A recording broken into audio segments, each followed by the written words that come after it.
When I was 15, my friend Terry, who was a couple years older than me, spent the night. There's no way either of our parents would allow us to have or own a Ouija board in our possession, so we decided to make our own with poster boards and scissors. I myself really didn't believe in the Ouija and what many claimed it could do. I just always assumed that someone was always pushing it to say whatever they wanted it to say. Terry really wanted to do this, so I decided to go along with it, figuring she was just going to try and scare me or something. We talked with the spirit that just so happened to call herself Terry also. You can guess, I didn't believe this thing was really moving on its own. I had my mind set that she was moving it the whole time. Well, we started to argue over it, when all of a sudden, the planchette started to spin around really fast. Still assuming it was Terry, I got mad. Then it just suddenly stopped. That was it. Terry started telling me that you were supposed to make it say goodbye or it stays here. Still mad. I said yeah, right, whatever. We started talking about other stuff, and in the washroom, which is on the other side of the kitchen, we started hearing a lot of noise. Now there were 3 doors to that room. One went outside, one connected to the kitchen, and other connected to my sister's room. My sister was an RN and was working the night shift, so no one was in her room. We knew that no one could have gone through the kitchen, because they would have gone right past us and we would have seen them. The outside door was locked and bolted from the inside, so that excluded anyone coming in from outside. Both of us just stood there as the sound got louder and louder. My dad had a bunch of empty boxes stacked up in the front of the outside door. To me, it sounded like 2 people were throwing these boxes back and forth all over the room. Of course, we were scared, but I didn't associate it with anything having to do with a ghost, etc. I was thinking that someone had gotten in from the outside, somehow. I don't know why, but I grabbed up a butcher knife and told Terry to go and get Brian, my brother. He and my parents were asleep. All this time, you could still hear these boxes being tossed around everywhere. Terry and Brian came up to me at the door, and you could tell by the look on Brian's face, he was hearing the commotion too. He took the knife from me and jerked the door open. Everything at that moment went dead silent. The boxes had been moved because they were laying everywhere, but no signs of anyone in the room. Needless to say, we were all pretty freaked out. I didn't dare tell him what we'd been up to earlier playing with the Ouija board. To this day, I can find any explanation as to why we heard what we did or how the boxes got moved. Thanks for reading.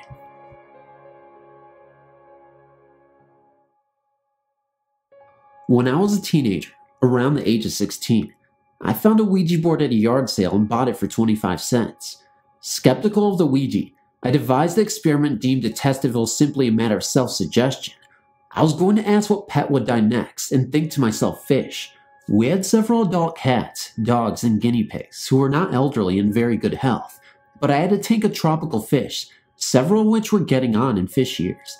I was trying to trick the board by seeing if it would give me the answer I was thinking, which would be a logical conclusion. I tried the Ouija board with my mother, a skeptic of all things supernatural. After setting it up, I asked my question. We put our fingertips on the planchette and waited. After 5 seconds of no response, Mom tired of wasting her time and decided that she was going to bed and left the room. I put the board away and didn't think about it for a few days. Later that same week, I was talking to a male friend of mine on the phone. I was telling him of my disbelief in attempted experimentation with the board. I just told him the question I was going to ask it. What pet would be the next to die? I took a breath and told him, and the answer I was looking for was, when all of a sudden, the books on the shelf behind me tipped over. They knocked into a figurine and sent it to the floor, where it shattered. The figurine was of a ceramic fish. These books had never tipped over before and were securely in place.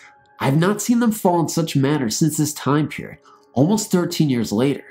The timing of the fall was too eerie. It was exactly at the point where I would have said fish. My friend said that he heard the noise and that I sounded stunned. Though it was a long distance call, I ended it hastily, went and got the Ouija board out of my closet and put it in the garage. I would not touch it again. My mother had to get rid of it without my knowledge, as I so feared it. I think that was a warning sign for me. I've taken Ouija boards seriously since then.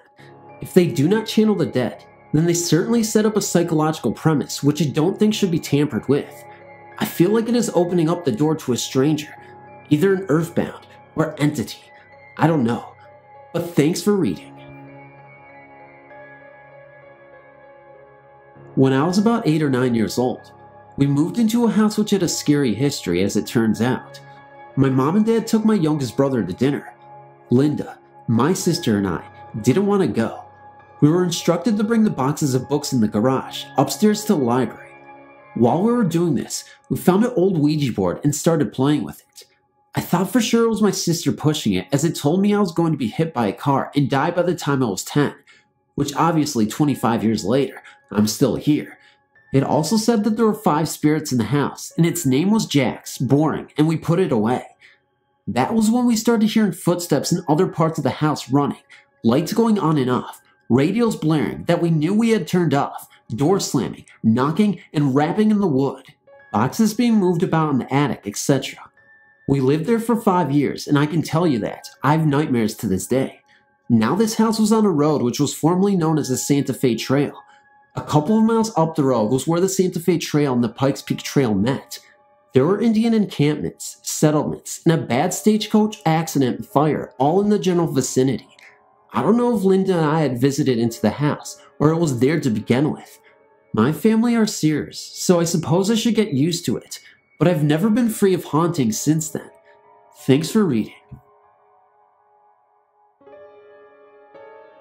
I went to a friend's house to stay for the weekend. My friend and I always loved ghost stories, magic, psychics, and anything else mysterious. Those things would just get us going when we were bored.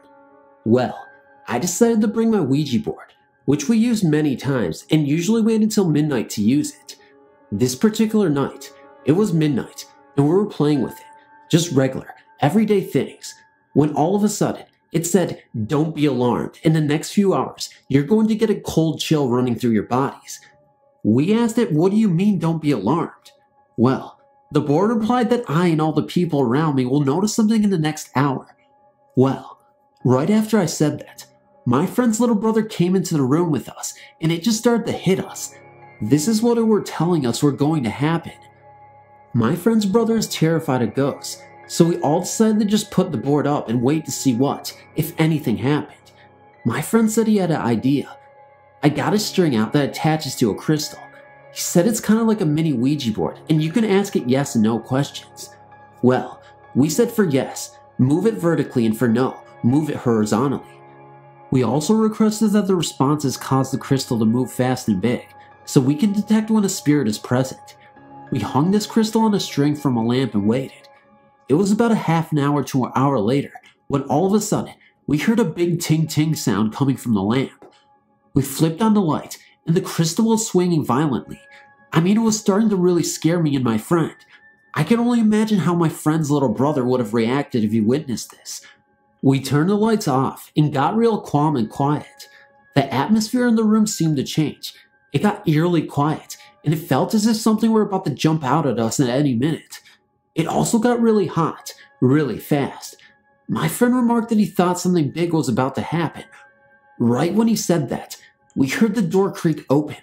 It wasn't much, but it was like someone was trying to sneak by us. Then suddenly, it got real cold, and I mean so cold that we were shivering and covering up. All of a sudden, you could see a light blue or white colored light getting brighter as it got closer. Then just as quickly as it appeared, it was gone. Then it appeared again, only this time, it got real bright and was coming from the middle of the closet. While we were focusing on that, my friend's little brother said, "Look over there," and when we turned to look in that direction, you could see a shadow like someone were walking by. Next thing we knew, the crystal was reacting to it, and it just fell off the lamp. This shadow appeared to wave, as if to tell us, "Yeah, I'm here, but I won't hurt you." The wind blew outside, and right when the wind blew, the shadow was vanished. Thanks for reading. One boring summer night, my neighbor suggested we give the Ouija board a try. Everyone in our apartment complex were fully aware we're haunted, so I agreed. I wanted to get my baby to sleep first. As I rocked my baby to sleep, I asked my neighbor how she came to have this Ouija board, because she had never mentioned it before. She said that the lady on the other side of her was carrying it out to the dump the day before, so she asked her why she was throwing it away, because it seemed to be in good condition. The other neighbor said that she was throwing it away because ever since she had it in her apartment, things were falling off the walls and breaking. My neighbor said, well, if you don't mind, I would like to have it. That's how she got it. Now that my daughter was in good deep sleep, I made a pallet for her upstairs in my neighbor's bedroom. I put her on the floor because I didn't want her falling off the bed and getting hurt. I also didn't want her in the same room as we toyed around with the Ouija board. Some more friends came over, so altogether, there were the 4 of us. The spirit contact said no when we asked him if it were a man. It also said no when we were asked if it were a woman. At this point, I took my hands off the board. One of the other people there told me that that was a bad idea because that was the opening of circle we had formed. I immediately put my hands back on the board, but my friend said it was too late, that it was already let out. Right after he said this, we heard a big bang in the room upstairs where my baby was. My baby started to cry. When we went to check, nothing was moved, and my baby seemed to be only startled by the noise. After that, I decided I wanted nothing more to do with the Ouija board. Thanks for reading. Recently, my friend Aaron lost control of his motorcycle and died. Prior to the accident, Aaron, myself, and a few friends, Brutus, Megan, and Alex, decided to play with the Ouija board. We played for a while, when all of a sudden the planchette just froze. We couldn't move it for anything. Next thing we knew, the planchette just started moving on its own. We sat on the floor in amazement, watching this board acting on its own free will. All of a sudden, the planchette turned in Aaron's direction and scooted forward about an inch or so. Right about that moment, Aaron's cell phone rang. He picked up his phone, expecting it would be someone he knew calling him.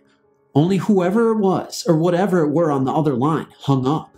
That's when we decided we'd pick up the board. Not long following this incident is when Aaron had his accident. After Aaron's accident, my friend Megan and I decided we'd try and contact him using the Ouija board. We were in the living room with only candles for lighting. We had a picture of Aaron sitting across from us. We asked, "Is Aaron there?" The board replied yes. I then asked, "How are you doing?" The board responded, "Great." Then before we could ask any further questions, the planchette said stop.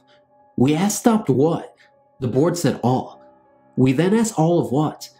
Then Megan asked, "Do you want us to leave you alone?" The board replied yes. We both looked at each other and Megan said, "He wants to rest in peace." I agreed, and then we said bye. It then said bye, Brett. Megan said, "I love you, Aaron," and the planchette spelled out, "I love you too, Megan." We took our hands off the planchette and it moved on to its own by saying goodbye. Needless to say, we both were pretty teary-eyed after that. Thanks for reading. When I was about 17 or 18, I was at a friend's house. A friend who swears to this day her house is haunted. She claims that her and other family members would hear all kinds of sounds, especially when they were alone or if it were an exceptionally quiet night. Something even tried to get in one of the doors once, but when they looked out the window to see who was there, they found nothing. No one. Anyway, this particular night, my friends and I decided to play with a Ouija board. I've never personally ever used one before, and after this incident, will never participate in using one again. The planchette began moving on its own free will. As if that weren't bad enough, we didn't properly close the session, and I swear something evil followed me home that night. I tried to tell my parents about it, but I don't think they believed me. There were nights when I would hear what sounded like a stick being tapped on the walls, circling the whole parameter of my bedroom. I feel that's where this evil entity dwelt, because the rest of the house was uneventful. I began having terrible dreams. I would wake up and try to get out of my room as fast as I could, always with some sort of interference preventing me. I woke up once and felt as if I couldn't get out of bed. It was pitch dark, blacker than black that night. I threw my blanket off and tried to find my way to the door.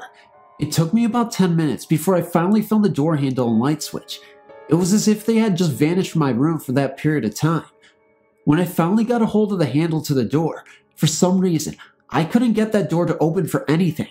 I had to pop my window out and crawl out of the room that way. I had left home for a while. I returned to find my bedroom door wide open and just fine.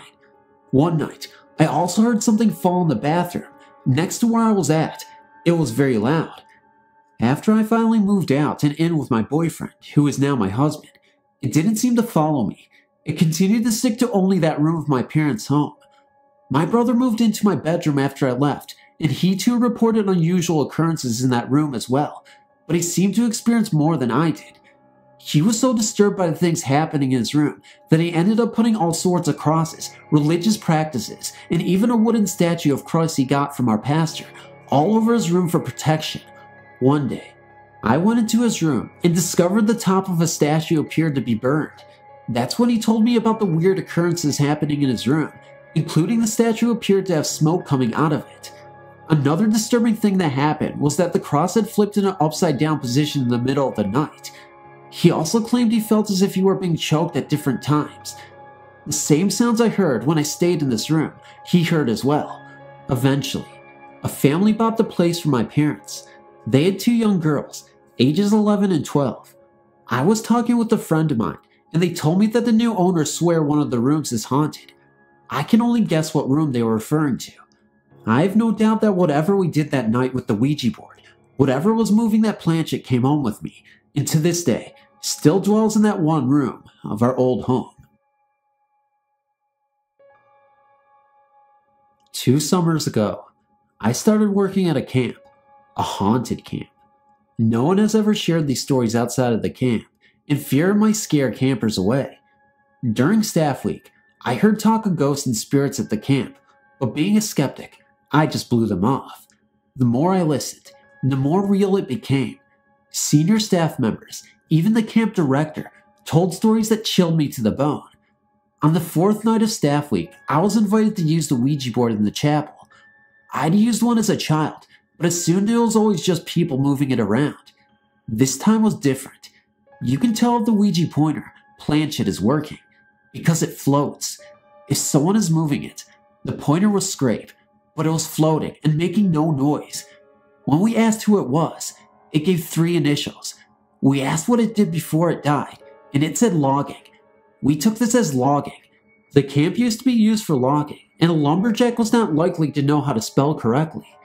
We asked a few more uninteresting questions that I cannot recall, because I was preoccupied with the rustling I heard nearby. It was the unmistakable sound of footsteps. After about 3 minutes of hearing footsteps that sounded like they were walking around the chapel and gradually getting louder. Oh yeah, the chapel is outside, and it just has a roof and foundation. It is not an enclosed building. We took the message to heed and beat foot out of there. This is my own personal account of a Ouija board experience, but according to another staff member's mother who decided to join me one night, she was shaken back and forth by a spirit and the Ouija board flipped itself over. The last incident of my 2nd summer was in the chapel again. We were playing with the Ouija board again, but this time, we didn't get such a nice spirit. It said nasty things to us, like kill you and die. It said go or die, so we decided to take the first option and we left. As we were walking away, I looked back and saw a face in the window of the small room connected to the chapel. It was glowing silver. I was about 50 yards away, and I could not make out much except an outline, but my friend saw it too, and it was enough to make us run. Thanks for reading. When I was about 12 years old, I went to my friend's family Halloween party. We were bored, so we went to the garage to see what we could find to do. We found an old Ouija board sitting on the game rack and asked her aunt if we could take it back to my friend's house. She said we could, so we did. When we got there, we went to her room and shut all the lights off, except a little lamp. We were talking to someone, and I didn't believe that it was moving on its own and blamed it on my friend. She asked the board to give us a sign that something was there. About 2 minutes later, her dresser and bed started shaking really hard. It scared us so bad, we put it away. We went to bed an hour later and put the board under her bed neatly. When we woke up, it wasn't there any longer. We haven't seen the board since. When I was 17, I moved into a 2-bedroom unit. Me and my mates made a Ouija board and used it. I feel like it must have opened a gateway for a bad entity. When I moved in the house, it made no noises, but after that, you could feel a bad presence. Wherever this entity would go, the walls and ceiling around it would creak. At night, I would be lying in bed, and I could hear it creaking in the lounge room and then start to move into my bedroom. I would then feel pressure in my bed and a feeling as though something was pushing me down on the bed. It would also turn on things like the fan over the stove and the heater, which was gas. You could physically see the dial move. Also, my mood started to change while I was there. It got to the point where I was too scared to sleep there, so I stayed up at my mom's a lot. She got sick of it, so she took her psychic circle there. My mom has been talking to a spirit called Wayne for years. She talked to the spirit, and it said it didn't want to leave, but with the assistance of the spirit named Wayne, he made it leave. When I returned home, I could feel the entity had gone. Thank you for reading the story. I know it's short, but I hope you appreciate it. First off, I want to say that I've been brought up with stories of ghosts and haunted houses. I live in the South, Louisiana to be exact, and tales of the supernatural are nothing new to this area. I have many stories I can share, but the better ones all include my grandma's house. The house is located in a small town called Swords, and my mom would tell me stories of when she was a kid growing up with a ghost that lived there in the house with her and her siblings. The ghost does not have a name. She's only known as the White Lady since she wears a white dress. My mom told me stories of seeing this White Lady many times as a child, but she never was scared of the White Lady. She told me she felt as if the ghost was watching over her and her sisters, and that they never felt threatened. She told me she would see the ghost at night, walking in the hallway or on the staircase.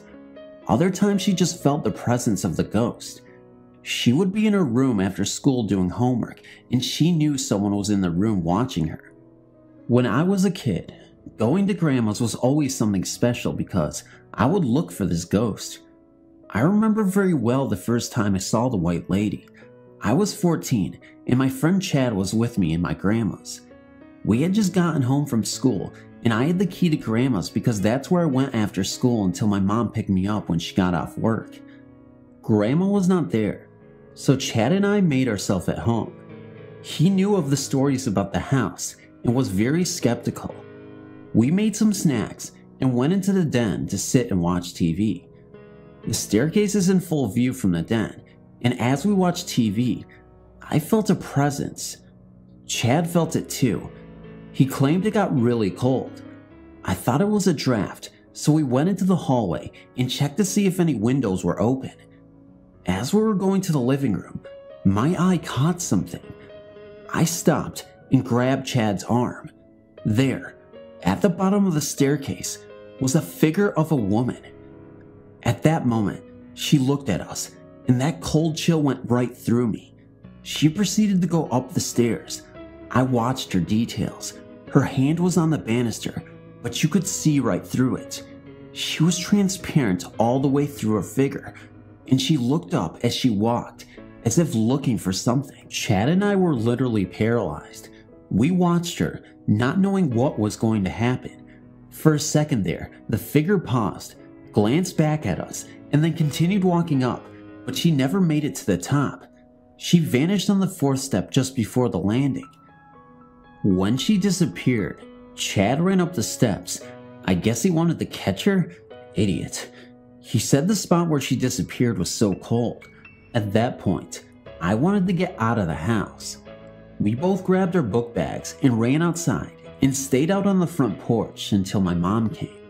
We told her what happened, and she told us not to be scared. This being our first time seeing the spirit, hell yeah, we were scared. But Mom came in the house with us, and we felt better with her there. The second time I saw the White Lady was Thanksgiving, 1997. I had not been to Grandma's much before then. Things at my house got complicated, and I had to take care of things, so there was not much time left for visits. But then, Thanksgiving did roll around, and all of my family came to Grandma's. My mom has 10 siblings, so it was quite the event. Grandma has a huge dining room table that seats 24 in the main room of her house. We were all sitting down at dinner, having a good time. I was between my Uncle Kevin and my cousin Joseph. We call him Shags. People were coming and going through the doors that led to the kitchen, and clean out of nowhere, I looked up and I saw a lady, wearing white, come in from the door on the right and walk from there to the left side of the room, then disappear into the wall. I jumped up. I was startled. She had passed right by everyone and right through my Uncle Patrick, who was standing by the wine cart. He didn't even flinch. I looked over to my mom. She saw her too, but she put her finger on her mouth, mentioning me to keep quiet. I didn't say anything, but Shags was nudging me under the table. I turned to him, and he whispered to me, "Did you see that?" I told him yes. After dinner, I was helping Grandma with the dishes, and I told her what I saw. She saw her too, but she said it did not surprise her at all. The white lady likes to show up when there are a lot of people at the dinner table. All she does is walk from one side of the room to the other, then disappear into the wall. But not everyone sees her. That's what I find odd.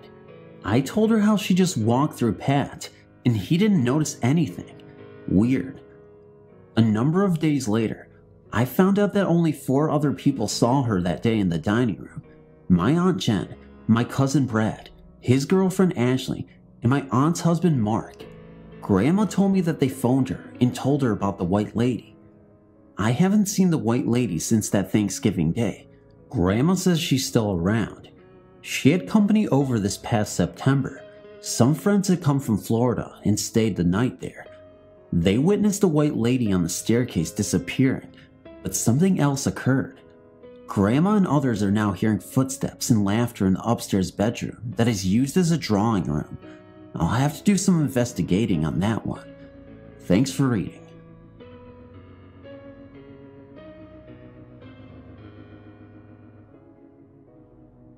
When I was about 13, my father was a professor at a college in California. The campus was built during the 1600s and was originally a Catholic boys' home. There are catacombs where the boys would hide when people came to persecute them. The story goes that one particular night, a well-known Christian hater came to kill the boys. They all went down into the tunnels. One 8-year-old boy got lost and was so scared he hung himself. His body was never recovered. Anyway, back to my personal story. We lived on campus, and my father was also a night guard. He had a tendency to get preoccupied with different things, and he often didn't get home until an hour after his shift was over. On one particular night, he was later than usual. My mother sent me to go check on where he was. The other guard said he was still on the rounds, so I rode my bike around looking for him. I saw a light on in the library, so I parked my bike and went in. The staircase to the aforementioned tunnels, or catacombs, is in the back of the library, off to the left, and there's a cemetery under the staircase. I looked all through the library, and suddenly, the light turned off. A little boy, about 8 years old, came running through the door of the staircase, right where another certain 8-year-old's body was rumored to be. Needless to say, I hauled out of there, and I have not gone back in the library since. The first thing I must explain is that I lived in a place where there was a horrible fire in the late 1800s. Across from my house was a cemetery where all of the 800 people that perished in that fire were buried. My best friend had come over, and we were wanting to be alone, so we scampered up to our room. Shortly after that, we began to hear strange noises, like footsteps running up and down our spiral staircase. We yelled to my sister to stop bothering us, but she was nowhere in sight. We closed the door and backed up our trunks against it. While we sat there, a patterned knocking sound began on the wall. An eerie feeling came over us, and we no longer felt safe there. We rushed out of the door, and the room was filled with blue smoke. I never ventured up there alone again. It's strange that everything weird that ever happened in my bedroom, because there was another night I remember vividly. The night I saw a figure dressed in a red and blue checkered smock standing there. She smiled and waved, but then, when I went to touch her, she disappeared. Thank you for letting me share my experience.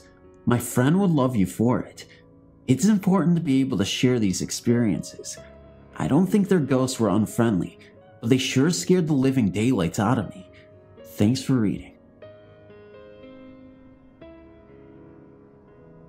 This is a story that my mom told me about when my grandma worked as a maid for a rich family in England. The house she worked in was haunted, and some really weird things happened there. The most interesting was whenever someone cooked bread in the oven, it would come out smeared with blood. So after that happened several times, they blocked off the kitchen with a wall. Another neat thing happening occurred there when my grandma woke up in the middle of the night and heard the table being set, but then she found out that no one was up and it was the middle of the night. To make things even more creepier, whenever she was cleaning the third floor and she knew that no one was up there with her, she got the strangest feeling she wasn't alone. One night, a thunderstorm was so loud it woke her up, yet her room was the only one that had the thunder that could be heard. Another night she woke up and her bed was rocking. In the morning, she asked the people who owned the house about it, and they said that her room was once the room of a young boy who became very sick, and every night his mother would rock him to sleep. Interesting story, and thank you for reading. The story I'm about to tell happened when I was about 15.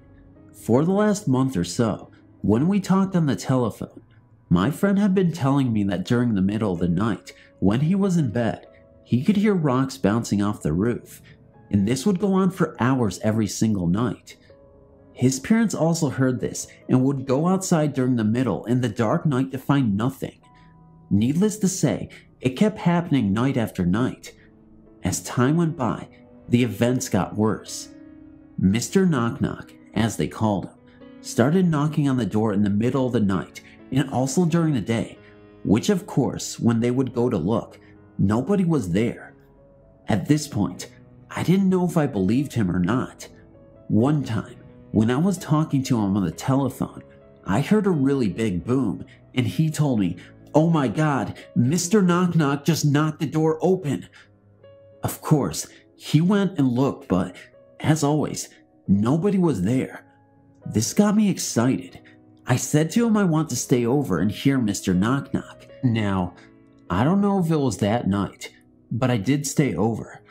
It was late in the afternoon, and we were in the kitchen, and I made the remark that I wanted to hear Mr. Knock Knock. Right after I said that, boom on the door. We went outside and found nothing. Finally, they had the police install cameras around the whole house, mostly in the trees, but they never recorded anything. They say that a man many years before hung himself in the shed. The same events went on for a period of time, then they just stopped. I think it was the man who hung himself many years ago. I know it was some spirit, but what it wanted, I don't know. I hope you all enjoyed the story though. Thanks for reading.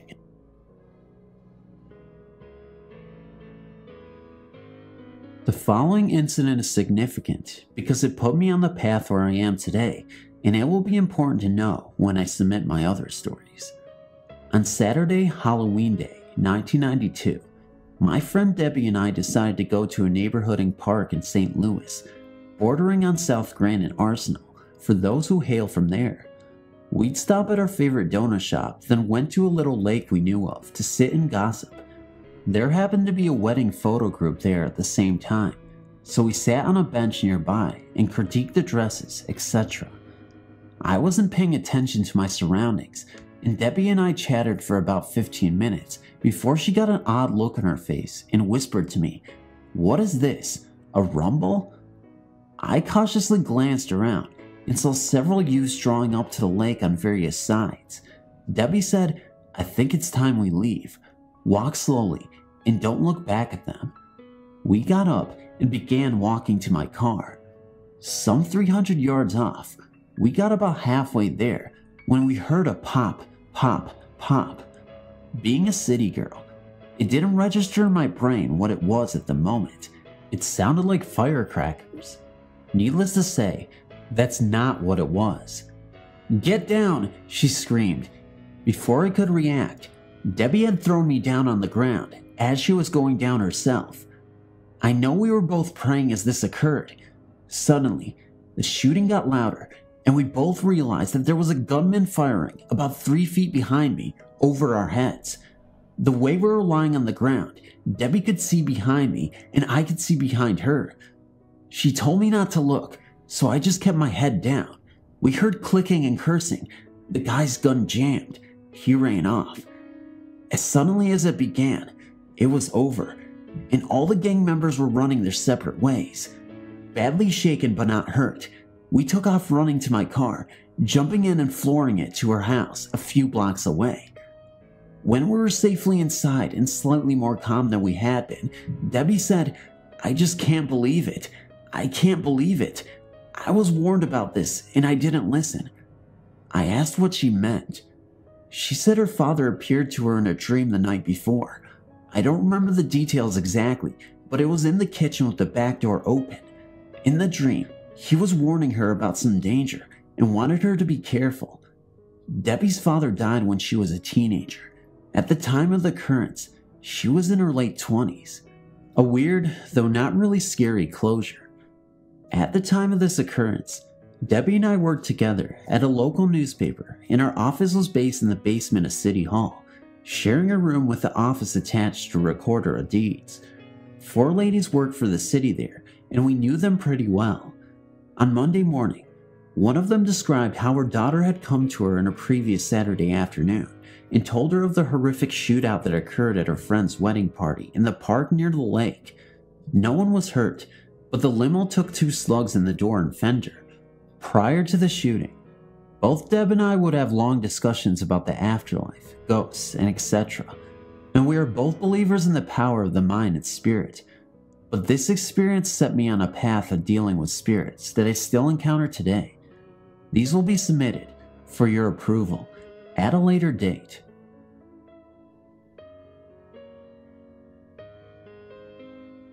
Back in 1986, when my daughter was 3 years old, she was playing in her bedroom and I was watching all my children on television, when all of a sudden, she came out of her room asking me to tell the man to leave her alone. Startled because she and I were the only ones in the house at the time, I said, "What man?" She said, "The man in my room. He keeps talking to me." So I got up and went into the room and looked for this man. In fact, I decided to look all over the house for this man and could not even find him. I then made sure all the doors and windows were locked, and I told my daughter that there is no man in the house, so she went back to playing. About 10 minutes later, she came back into the living room and announced, "Tell the man to leave me alone." This time I freaked out and told her, "Dana, there's no man in the house. I looked everywhere for him. I do not see anyone here."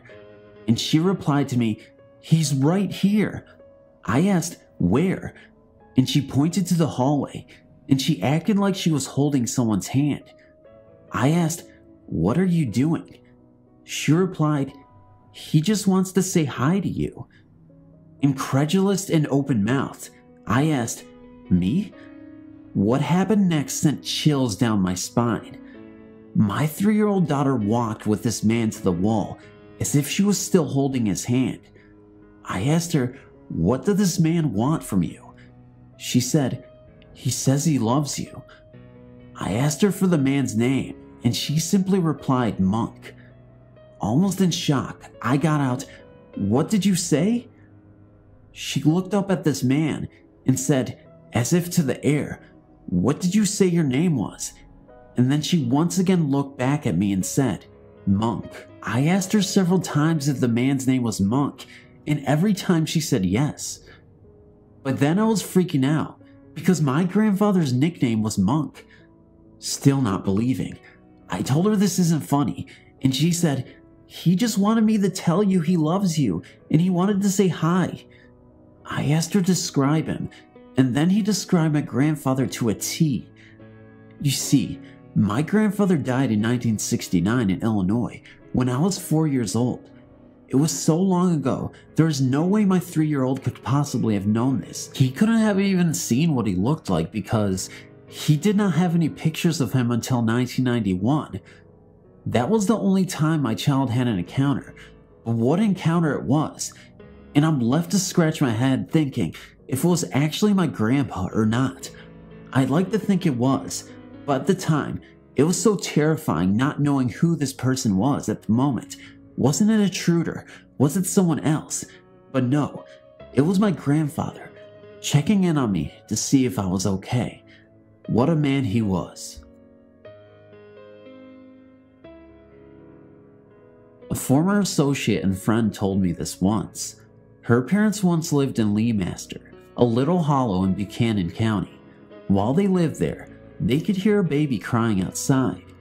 When they went out on the porch, it would stop, but as soon as they went back in, it would start again. This went on for a long time, until one day, a bunch of young boys were digging in the dirt, playing with their trucks and such, when they happened upon an old buried jar. After further inspection by the children and my friend's father, they found it contained the remains of a baby submerged in alcohol to keep it in good condition. Turns out, a young girl had once lived in the area and had a miscarriage. Instead of having a proper funeral, she put it in the alcohol and buried it afterwards. After the discovery by the children, the crying stopped, the baby found peace, and all was quiet again. Thanks for the short read. I was 10 years old at the time, now 27, and my mother, sister, who was 8 at the time, and I had just moved into a basement-level apartment. The place was very dark and gloomy, as most basements are, I imagine. It had only 2 bedrooms, a small eating kitchen that adjoined the living area, a small hallway that led to the bedrooms and bath. I can still remember the fact that it only had 3 windows and 1 set of sliding glass doors in the dining area that allowed any natural light in. 1 window was in the living room, 1 in the room that my sister and I shared, and 1 small window in our mom's room. Like I said, very dark and gloomy. We had only lived there a few weeks when at first, only my sister was noticing weird things. Since our mother worked full-time, and I was bused across town to a different school than my sister, she would arrive at the apartment first in the afternoons. She would later tell me about the noises she heard and the strange shadows she saw darting around the corner of her eyes. I clearly remember one afternoon when I arrived home, which was about an hour after she did, only to discover my sister huddled up on the top of the steps that led down to our front door. She had her arms wrapped around her drawn-up legs, her head lowered to her knees, and she was shaking and rocking back and forth. It was obvious that she was terrified. I asked her what was wrong, and all she did was point down the stairs. Curiously, I walked down and started towards our door. I noticed absolutely nothing out of the ordinary. I marched back up the steps to ask her what was wrong with her. Finally, she related this to me. When she came home from school, she walked down to our door, only to find it standing wide open. She knew I wasn't home yet, and neither was our mom. She would have seen her car out front. She walked slowly to the open doorway and peered into the living room, at which time she says the chairs and the dining room table all flew away from it simultaneously, and what sounded like all the kitchen cabinets and drawers slammed shut, their contents rattling from the force. She said she saw the chairs move, but nobody was in the apartment. She then said she was so scared that she dropped her books, let the door standing wide open, and ran up the stairs and sat there until I arrived. I explained that she must have imagined it all, as the door was closed and I saw no books in the hallway. She swore it happened exactly like she said, but I was still skeptical. So me, being the older, wiser, and therefore fearless one, I pressured her into going back down there with me. I mean, we had to go in sooner or later, right? I unlocked the door and slowly opened it, while my sister hid behind me, clinging to me like a cheap sweater. Lo and behold, gasp, everything was as it should be, with the exception of my sister's school books, all piled neatly on the coffee table. The chairs were where they should be, and nothing was amiss in the kitchen. Needless to say, I didn't believe a word my sister told me. That was until I saw the Shadow Man. A few weeks after finding my sister cowering on the steps, I bought a Walkman radio and some cassettes. We're talking early 80s here, to go with it. That night, I decided to listen to my Walkman after my sister and mom went to bed. I believe it was around 11 p.m. when I started getting the distinct feeling that I was being watched from the open doorway to our room. I don't know why, but I was instantly afraid. I just knew it wasn't my mom. So, since I was lying on my back, all I had to do was turn my head in the direction of the doorway and find out if anyone was there or not. I turned the Walkman off and waited, lying stiff as a board and holding my breath, just waiting to hear anything unusual. I was still getting the impression that someone was in the doorway staring at me, but I was too terrified to look. I just knew that I wouldn't like seeing who was there, and now I was certain that there was somebody there. Finally, I got the nerve to slowly turn my head towards the door. To my absolute horror, there was a man standing there. I'd never been so scared in all my life. I didn't dare to move or make a sound, or even breathe for that matter. I just kept my eyes glued to the doorway. That's when I noticed that I could see right through it. Before I could really panic, it occurred to me that it must be a shadow of someone that was standing out at street level. I rationalized that the streetlights were casting the shadow into the hallway, through the window that was in our room. I was starting to calm myself down and decided to prove my theory by turning around and looking at the window that was behind me. As soon as I did, panic assailed me all over again. There was no shadow on the sheer curtains, nothing but the soft glow of the streetlight in the parking lot. I immediately looked back to the doorway, hoping and praying desperately that the figure would be gone. It was still there, only now it appeared darker, but I could still make out the thermostat for the heating and the air on the wall through it. It also seemed to be projecting a seriously negative feeling. I don't understand why I felt that, but I did, and I was definitely terrified. It made no movement whatsoever, and I was able to really look at it. It appeared to be a man wearing a long trench coat and a fedora-style hat. Reminded me of a Dick Tracy kind of character, if you know what I mean. All of this was in outline with no other distinguishing features. No face, hands, or feet for that matter, and it seemed to hover in one spot. I didn't know what to do at this point, and it seemed an eternity had passed since I noticed its presence. It occurred to me then that I didn't hear my sister snoring, which was a usual thing for her to be doing, hence the reason I had bought the Walkman. I figured she had to be awake, so I whispered her name. Imagine my disbelief when she responded, and I could tell she was terrified too. I couldn't blame her one bit. After all, the foot of her bed was only 3 feet from the doorway, and it. I whispered to her, "Do you see it?" "Yes," she hissed, and then started whimpering. "We have to get out of here. On the count of 3, we run as fast as we can to Mom's room." So much for me being the fearless one. She didn't want to, but I wasn't staying, that was for sure. Our escape would mean running through the thing, but at that point, I didn't see any other options.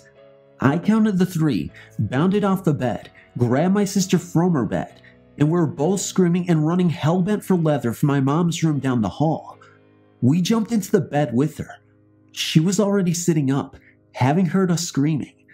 I don't recall what she said, or what we even told her. It seems I just passed out from the fright. My mom didn't ask us about what had happened the next day, and my sister, nor myself, brought it up then. Maybe my mom didn't need to ask, who knows. We never saw the Shadow Man after that, thank God. As it happened, we moved out shortly thereafter. I don't think it was a coincidence either. Our lease wasn't up until 6 more months. I didn't complain, and neither did my sister. We never spoke of it until I brought it up to her during a phone conversation in 1996 when I was telling her about my new haunted house. I'll send some of those stories later. We were both surprised that the other remembered the incident so clearly. After all those years, the details of that night were still very clear to the both of us. This was my very first ghostly encounter. I hope you enjoyed it. It's exactly how I remember it, and of course, I could never forget the Shadow Man.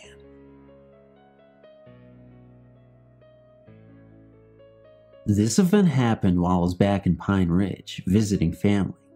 In Pine Ridge, There is no rhyme or reason to where cemeteries are placed.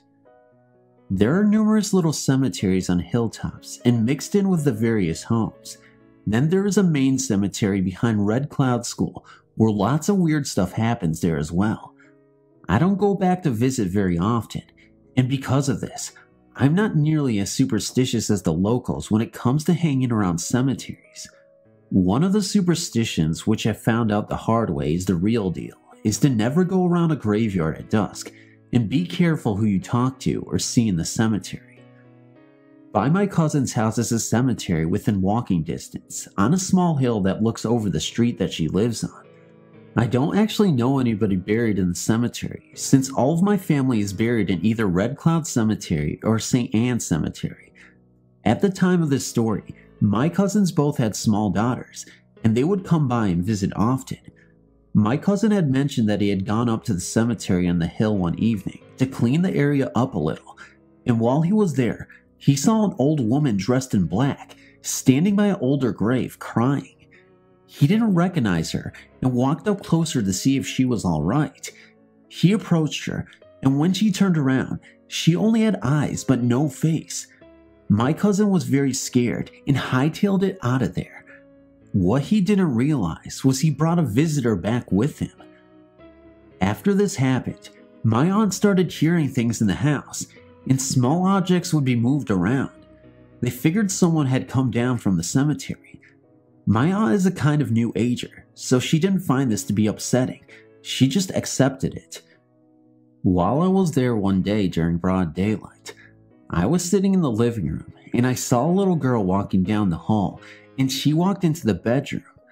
I'd been there only a couple of days, so I thought it was one of my two cousins' little daughters. I wondered if my cousins had pulled up and she had come into the house. So I called out and then got up and looked. Nobody was there. I went to my aunt and asked if my cousins and their kids were there. She said no. I then told her, well, some kid just walked down the hallway. Turns out, it was the little dead girl from the graveyard. I was really freaked out because after that, she started making her presence more known.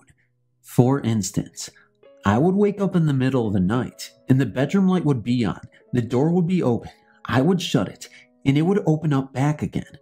Weird stuff like that.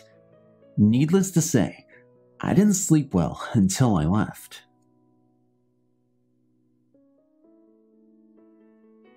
This story happened when I was 18 years old. My friend Chris had just moved to Reno, Nevada, about 30 miles north of Carson City, into her first apartment. This apartment was a regular run-of-the-mill one-bedroom apartment. Nothing special, and within the budget of someone just getting out of high school. When Chris was moving in with the help of a boyfriend and some other friends, there was still some junk in the apartment from the previous tenant. You know, when you first move into a place, there are little scraps of paper, pins, buttons, etc., especially in the closets and stuff. Well, while they were cleaning up, they found a driver's license. It was a guy's license, and he was over 21. We all know where this is headed, right? Anyway, Chris's then boyfriend, who was under 21, figured this was a real lucky find. He could use it to go out and get into the clubs and go drinking in the casinos. We all had false IDs back then, but having an unaltered license was the best. Chris got moved into the apartment, and initially, everything was going great. But then she started to notice some odd things happening in and around her apartment. For starters, whenever she would come home, the light in the walk-in closet would be on. At first she just thought that she had left it on when she was getting dressed, but after a few more times, when she was sure that she had turned it off and then it was on, she started getting a little freaked out about it. After this had gone on a while, the window in her bedroom would also be found open. She even went so far as to lock and nail it shut. Sure enough, she got back from work and it was open. Small things also began to be misplaced and then show up somewhere else in the apartment. Finally, one night Chris, her boyfriend, and a group of friends went out to a club called the Premier Club in Reno. When they were standing at the door, waiting to get in, the bouncer was of course doing the prerequisite ID checks. When the bouncer got to Chris's boyfriend, who had used this ID already numerous times before, he took a look, stopped, and then got really angry. He kept saying over and over, "This isn't you, this is not you." And of course, Chris's boyfriend started to sweat the load because he thought for sure he had somehow been found out. He tried to bluff, saying yes it was him, but the bouncer only stared back at him and said, "I know this guy," and repeated, "This isn't you." As it turns out, the young man who the ID did belong to was the one that was found in Chris's closet. Not long before, he had hung himself in that same very closet and was found dead there. Needless to say, Chris moved out of the apartment pronto. Anyone who has ever served in the Navy has certainly heard a ghost story or two. Although deaths in peacetime on board naval ships is rare, it does occasionally happen, usually due to mishaps or suicide, and, although rare, murders occur as well. This particular ship was a destroyer, and this destroyer was haze gray and underway most times. When a ship is underway, one must perform their usual duties, plus collateral duties, and stand various watches. The watches that can be the longest are when you are standing out on the ship, somewhere at night in the middle of the ocean. There had been various rumors aboard this particular ship that people saw someone walking around the ship in places that they didn't belong, and when challenged, would simply disappear. One night, a friend of mine had the watch. It was around 1 a.m. or so, and he was standing out by the fantail after having walked around and was having a smoke. He was of course still looking around, but in the middle of the night, there isn't anyone to see. Suddenly, he saw a shape that was darker than the rest of the dark, standing silhouetted by the tower area of the ship. This was an area that a person wouldn't have any business being in at that time of night. So my friend D yelled out, "Hey, you up there!" He expected for someone to yell back down. Instead, the person ran straight up the side of the tower and onto the radar equipment. There is no way that a real person could have done this. It had the outline of a man and was the same size as a shipmate would be. Once he reached the top of the tower, he just vanished. My friend D came back down after his watch and started talking about the weird crap he just saw, and of course, that's when the other stories started rolling in. Turns out, at times, sound-powered phones through the ship would ring, even if they weren't in use at the time. Even the phones on board the ship, which are usually out of service when the ship is underway, would ring. If someone picked the phone up, they would just hear static and silence. Other men reported that they had seen a man walking around corners and disappearing from the passageways before anyone could catch up with them. Others had also seen the sailor out on various parts of the ship at night. But did someone die on board? Chances are, somewhere along the line someone has. But who was this? No one ever did find out. The first story I told you about my house in Spur was the first time that anything strange had ever happened there, but it sure wasn't the last. First, I think I should give you a little background information. When I lived in Spur, I was married to a guy named Gary. He died of a major heart attack in November of 1991. I lived in the house until June of 1992. During those 8 months, my house became what I would like to call very lively. This story isn't really scary, but it does prove that not all ghosts have to be terrifying. When my husband died, I was devastated. For the first time in my life, I wasn't sure if I could go on, or if I even wanted to. I cried constantly. Everything I saw or heard always seemed to remind me of him. About 2 weeks after he died, I sent my daughter Trina to my mother's house for the night. I hadn't been alone even once since Gary's death, and I felt that I needed the time alone. I knew I would most likely spend most of the evening crying again, and I knew my poor daughter needed a break from my crying. I had to get my grief under control for my daughter's sake, and I hoped that by being alone, I might be able to come to terms with my feelings and so on. I watched TV for a while, cleaned the house, and ate a small luncheon for supper. It had been 3 hours and I still didn't cry. I was proud of myself for that. I started to get tired, so I turned off all the lights and laid on the couch. I tried hard to resist it, but the tears came anyways. I was crying harder then than ever before. It hurt so bad, then I began to imagine a way to make it stop hurting. I thought if I could go to sleep and never wake up, I could be with him again. Suddenly, a cool breeze, not a cold one, just a cool one, seemed to drift across my face, and with it came the scent of Gary's favorite cologne. I sat up on the couch and scanned the room, thinking that he was going to appear, and all of this had just been a terrible nightmare. I saw nothing, but I could smell his cologne even stronger. My heart began to race, and I knew that it was there with me. Then I noticed that it felt like somebody had just sat down next to me, because the couch springs seemed to groan a little, and I knew it wasn't me because I hadn't moved. The funny thing was, I wasn't scared. For the first time since his death, I felt safe, and I knew I would be okay. I leaned back against the couch and just let what I knew was Gary comfort me with his presence. I cried, and I told him how much I loved him and missed him. I remember thinking how wonderful it would be to be in his arms once more. Incredibly enough, I felt what seemed like someone putting their arms around me very gently. I can remember feeling so happy and contented. I closed my eyes and fell asleep in my husband's arms. When I awoke the next morning, I faced the day with new hope and a happiness inside that I hadn't felt in a long time. I knew he wanted me to go on for my daughter's sake. I remember telling him that I would survive for our child. I finally felt like I could let him go, and I told him that before I went to pick up Trina. The only thing was, Gary never really left. Many other things happened that I knew was him, but I didn't mind. It was comforting to know that he was always there with me. Not all the things that happened in the house were good though. Some were downright mean and cruel. I know that Gary would never be so mean and cruel, so I can only assume that there was another presence there in my house. But that's another story. As a child, I had a very creative mind and have grown up to be a fairly competent artist.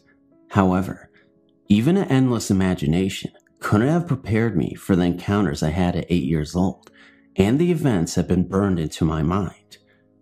It was 1974, and my family had just moved from Quantico, Virginia. My dad was a Marine officer to Camp Pendleton Marine Corps based in California, into a 2-story duplex. Just about the time we got settled in, my paternal grandfather was murdered. A few months later, my mom's parents visited. Since we had a big family, a few of us kids were delighted to give up our beds for visiting family. Pappy got my bed, and I was relocated to my brother's bunk bed. Mark and I didn't get along, so I slept on the bottom with Daniel, with my head at the foot of the bed. At about 4 a.m., the first night, something awakened me. I didn't think anything about it and started to sleep again. However, I felt as if someone was watching me. Then I could hear very heavy breathing and felt a downward draft on my face. Scared out of my mind, I squinted my eyes and saw a hulking black figure, looking like the Grim Reaper without bones, hovering over me as if staring into my eyes. I tried to ignore it, but it wouldn't go away. I even snored, but it still didn't leave. Thinking that a little movement might disrupt the nightmare, I moved towards the center of the bed, but I didn't wake up, and the tormentor continued to breathe on my face, moving around the bed and laying down beside me. Immediately, I leapt from the bed and screamed at the top of my lungs, "It's got me! It's got me!" Everyone in the family came running to see what had happened, commenting that a dark figure had disappeared in the hallway to the bedroom. Needless to say, I didn't sleep the rest of the night. What's worse, that black fiend and his lot continued to haunt me, the family, and the neighbors for years. I resorted to sleeping with an adult very close by, as often as I was allowed. Otherwise, Encounters like the following were a nightly ritual. If I ever turned my head from the hallway light, which was left on for my security, the fiend shadow would appear and he would start panting like he'd just run a 26-mile race. Sometimes he'd hide behind the door or in a closet.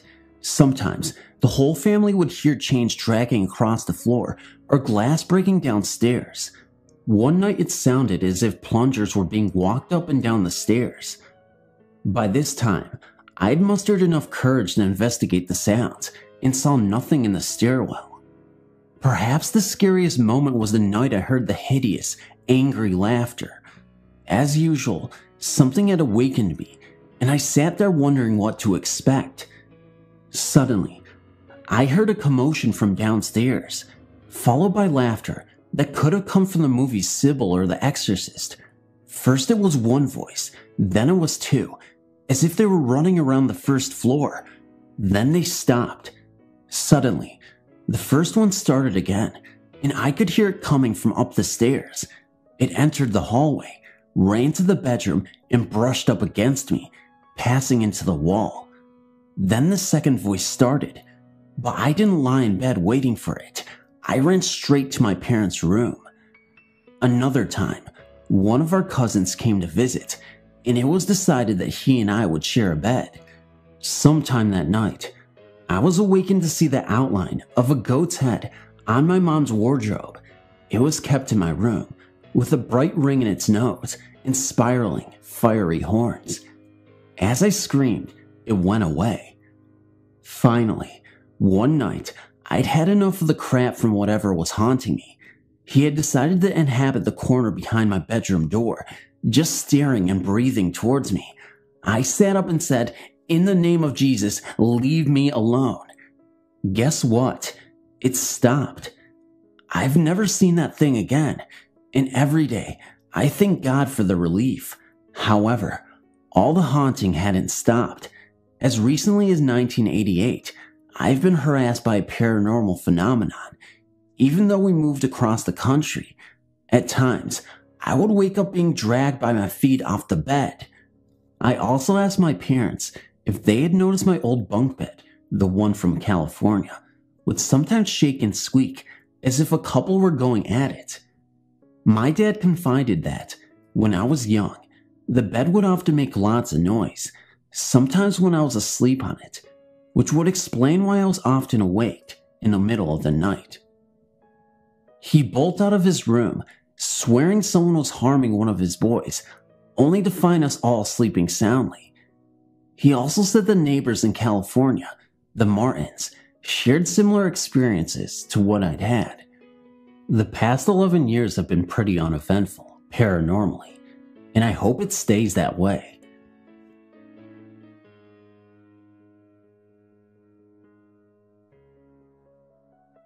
A few nights before the big production at my high school, the director was staying after school to work on the set's final touches. She was alone on stage when suddenly a single long blonde hair fell from above. She thought to herself, must have been Stephanie's. Yeah, it must have stuck in the light fixture when she was working on it. Still, Miss Holton couldn't shake the somewhat eerie feeling that crept around her neck. She'd had this feeling ever since the beginning of rehearsals. The next day, Miss Holton went to visit a friend of hers in the school. "Elizabeth, I had the strangest thing happen last night. I was staying after, and when I was on stage, when this long piece of hair from the ceiling fell." "Was it long blonde?" asked Elizabeth. "Yes, why?"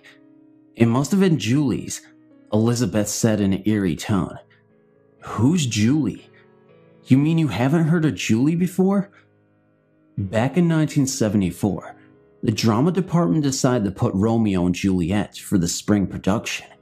Julie was a tall, beautiful blonde senior who was talented in every way. She was determined to get the part of Juliet. Auditions came around, and sadly, Julie didn't make the cut. She was outraged. She told the director if he didn't give her the part, she would die, simply die. "If I don't get the part," Julie told him, "I'll kill myself." Of course, No one took her seriously, and a few months later, Romeo and Juliet opened up. The first night, Julie was there, sitting directly in the middle of the house, staring angrily at Juliet. She didn't laugh or cry. When the play was over, she got up and left. Juliet went to the house manager and told him, "My God, Julie was giving me the creeps. She just kept staring at me." Her friend comforted her and told her not to worry about it. "No, she's just jealous, that's all. She won't come back the next night." But Julie came back again. She sat in the center of the house, neither laughing or crying, just glaring at Juliet. Once again, Juliet went to the house manager and told him, "She was here again, Jared. She just kept staring at me. Now, I mean it. If she comes tomorrow, give her a different seat." Yeah, okay. Sure I will. Whatever you say." Sunday was the final night, and sure enough, Julie showed up. Somehow, she got the same seat and glared at poor Juliet. When the show was over, she got up and left. The house closed, and the teachers began to knock down the set. They left a ladder center stage and a rope hanging from one of the pipes. Sometime in the middle of the night, Julie broke into the theater and climbed the ladder. She hitched a rope around her neck and hung herself. On Monday morning, she was found by a teacher. She was dead and bloated. And that is Julie's story. Elizabeth completed the story and asked, "What play were you originally going to do anyway?" Miss Holton gulped, "Romeo and Juliet." Juliet's haunted our theater since the night of her untimely death. Sometimes she makes props disappear. Other times she makes the noise of a chair being thrown down. Of course, no one will find the invisible person whose pranks, or are they warnings, scare them. Her footsteps simply ring in the empty halls. One thing is for certain though, we know Julie had come to visit.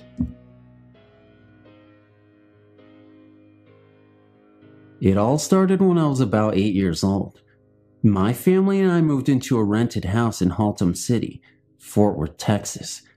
This house was not really all that old, maybe built in the 50s, that's a guess.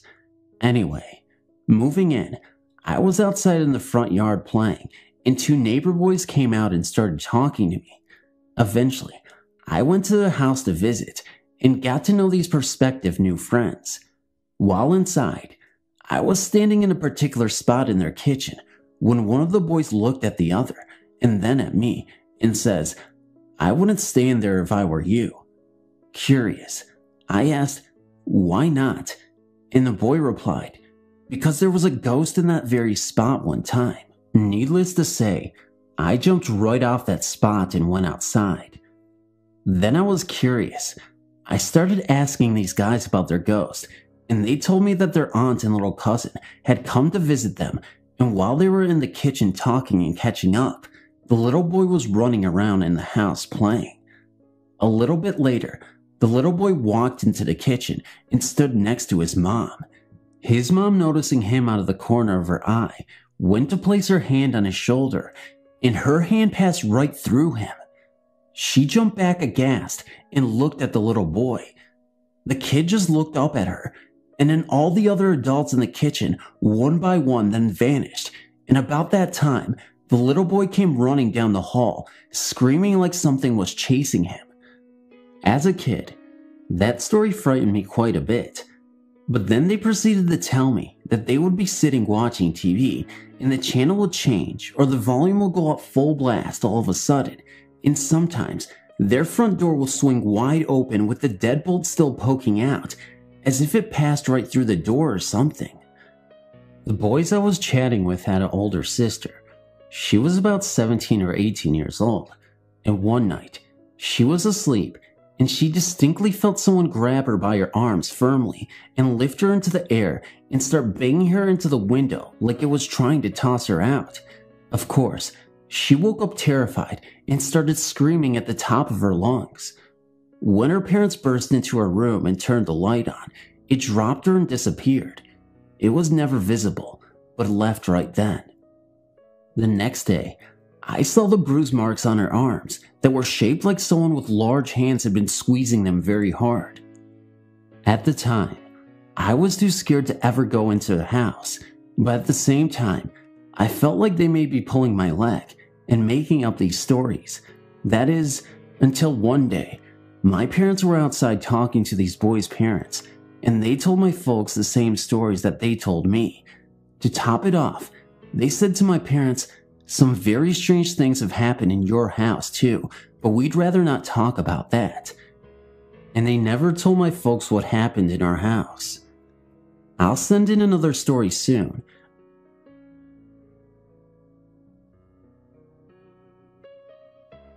I don't know why, but I've always had experiences ever since I can remember. The experiences have been from ghostly encounters too. Well, I'd rather let you decide what the others are. I guess the reason why I draw these things towards me and others around me is that my awareness is higher than most people, or that I'm just lucky. All my life, I felt things that I cannot explain. I'll visit a new place with my family, or go on a school field trip and things will happen, or they just happen at my home. I've had very pleasant experiences, and then there were the scariest kinds. I'll tell you a few of the scary ones. Massachusetts is a very old state, with a lot of very old homes, and that's why haunted tales are not unusual. But no matter how many experiences people have or tell, no one seems to believe them. I will say that all of my stories are true. Believe them or not, that's your choice. By the summer before my 8th grade in junior high, my family, mom, grandmother, and myself moved into a new house. Ever since I can remember, things would move around on my bedroom dresser. I have crystal vases, boxes, etc. I would go downstairs and realize that I forgot something, and all the things on my dresser would have been moved completely to the other side of the dresser. Since I was the only child at the time, my grandmother was downstairs and my mother would be at work. I knew it was a ghost. However, it wasn't threatening, so I didn't think about it too much. I just let it do what it wanted to. About 3 years later, I experienced something very scary. I had a friend from school sleep over my house, and that evening, I saw someone in my room. I awoke from sleeping. I was on the floor in a sleeping bag, and my friend was in my bed. I thought my grandmother was in my room. I saw a figure pacing back and forth in front of my bed. Again, I thought it was my grandmother, so I called out to her. I thought she was just checking to make sure we had enough blankets, etc. But when it finally turned to look at me, I realized it wasn't her. It was a medium-sized man, dressed in black, with a long black cape and a hood over his head, and the whitest face I had ever seen. And one more thing, I swear that he had a mark on his face in black, similar to the letter Z. After I saw this, I turned to my friend and started yelling at my friend to wake up. When she finally did, I told her to look, and of course he wasn't there.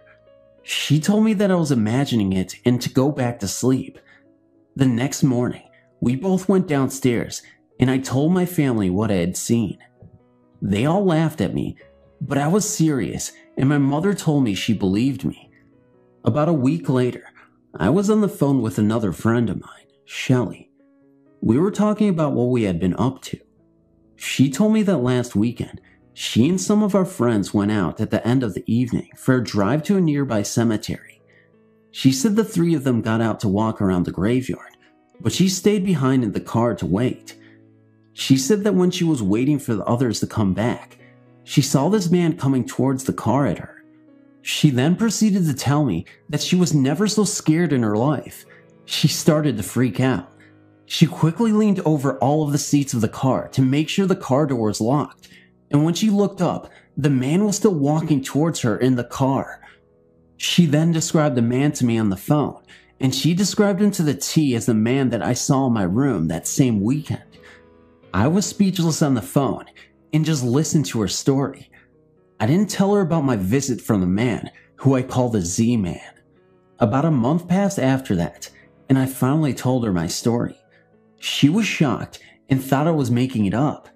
I told her I wanted to tell her that night she called me, but I was so scared that I just couldn't.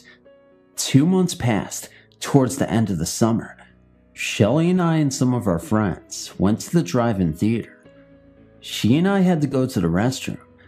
As we waited in line, we turned to look on the wall and saw, written black, was "The Z-Man is coming."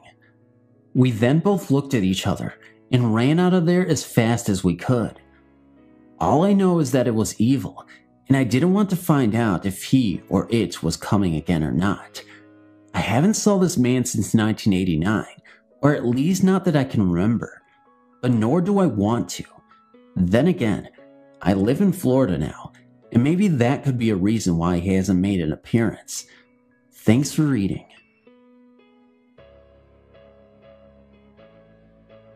It all happened when I was at my old house, which was a rather smallish farmhouse.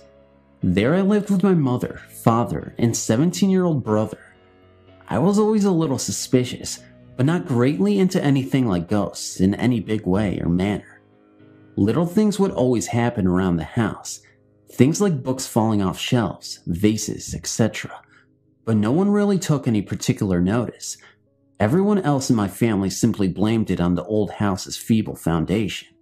But me being a little sus, I always came to the same conclusion, that it had to be a ghost and that the house was truly and purely haunted.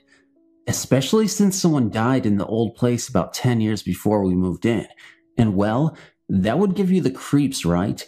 Well, it did a righteous turn for me, I assure you. I'm not quite sure how the person died. No one ever talked about it. Anyway, my brother used to love attempting to scare me. He would jump out at me all the time and go running past my door and screaming boo. Stupid, immature things like that.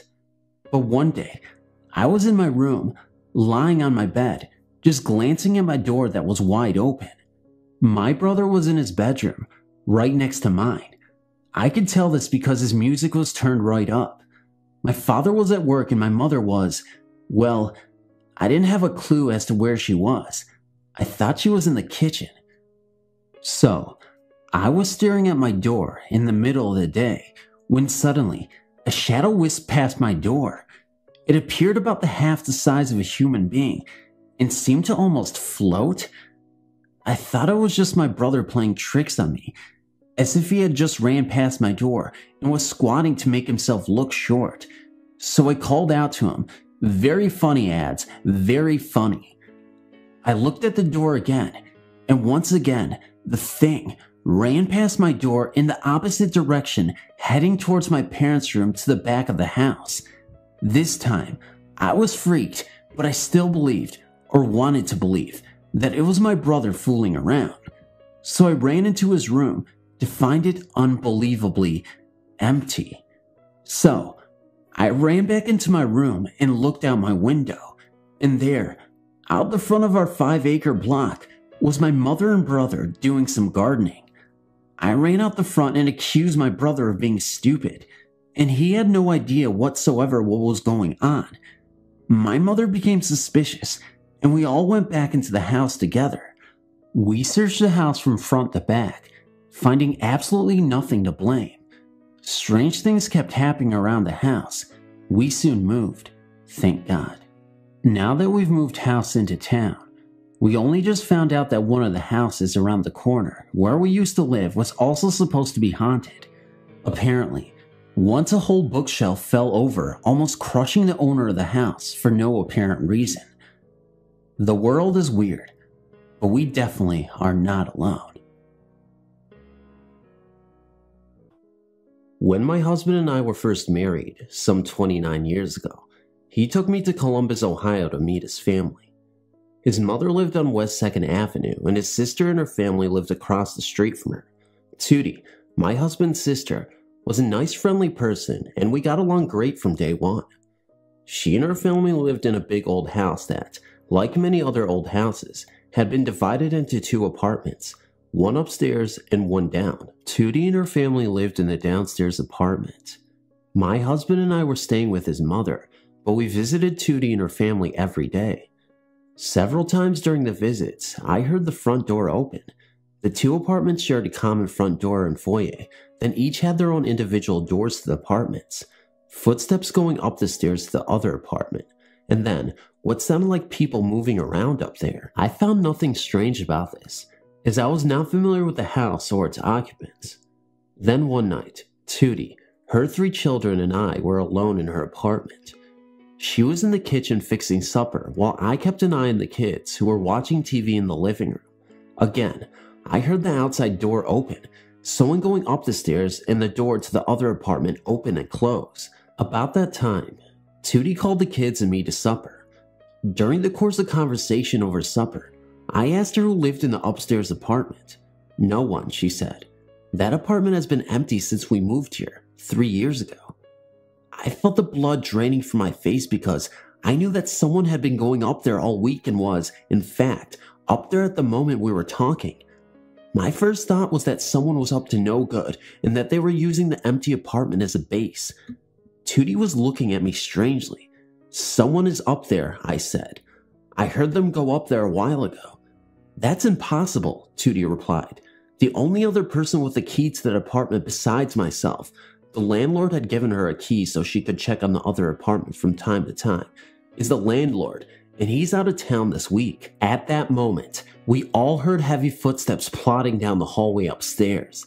The hallway led down a block flight of stairs, which ended at a door, which was kept locked at all times, that opened into Tootie's apartment. The footsteps were headed for that door. Badly frightened, we all jumped up from the table. Call the police, I screamed. I'll call Ted's, her husband's brother, she said. He lives just 2 houses down the street and can get here before the police. Tootie's brother-in-law and a friend that happened to be visiting him arrived within minutes of her frantic call. Tootie gave them the key to the apartment, and they just went upstairs with flashlights. There was no electricity on in the upstairs apartment to check things out. Tootie, the kids, and I sat huddled in the kitchen, expecting the man to yell call the police at any moment, but nothing happened. Then, we heard footsteps coming down the stairs to the door that led into the kitchen. There they stopped. We thought it was Tootie's brother-in-law and his friend, and Tootie called out to him. There was no answer. A few minutes later, Tootie's brother-in-law and his friend came down the stairs via the door in the kitchen and called for Tootie to let them in. They had seen or heard nothing, they said, and had been through the whole apartment. They probably thought we were 2 hysterical women who had spooked each other, but we knew what we had heard. Tootie said that after that night, the footsteps and banging doors in the upstairs apartment got so bad that she eventually moved out, even though her apartment was a really nice place. She moved across the street to the house where her mother had lived and stayed there for the next 10 years. People moved in and out of the downstairs apartment in her old house at an alarming rate, and no one ever stayed long. Strangely enough, no one ever rented the upstairs apartment, even though it was a nice place. About 10 years after this incident, a strange odor started permeating the air on West 2nd Avenue. It smelled like something dead. Everyone up and down the street assumed that some large animal, a dog maybe, had crawled into the basement of a house and died. Eventually, they decided the odor was coming from the house that Tootie had lived in. The police were called to investigate, and they found the body of Tootie's former landlord. You guessed it, in the upstairs apartment. One has to wonder if the entity that haunted the place had anything to do with the old man's death. I certainly hope not. I hope he died a peaceful death, but the police said a pure look of terror was frozen on his face when they found his decomposing body in that awful apartment. Thanks for reading.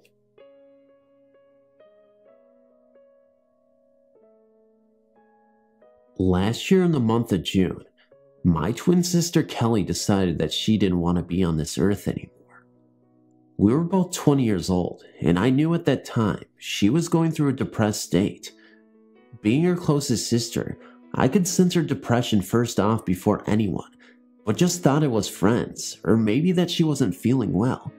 Her mood swings were affecting Mom and Dad, and they were concerned if she was sick or worried about anything that she could tell them, but she didn't let anyone know her reasons for being moody. 2 months before she died, she started writing in a journal. It wasn't a daily journal, but but she entered things in it that were occurring in her life or about how she was feeling. One of her entries captured my attention. She wrote about a 22-year-old man by the name of David and his visits to her. At first I thought it was someone she was seeing that none of us knew about, but as I read on, she mentioned that David was a ghost, but he didn't scare her. She went on about how she came to visit her when she was alone in her room and when she was asleep. His presence was always willed because he would touch her lightly on her hair or on her shoulder, and it would be a very cold feeling. Kelly went on to say that this only happened in her room. At first when I read the story, I was a little frightened that this was happening in our house, but then Kelly wrote that David was a gentle spirit that kept her company and she became very attached to him after some time.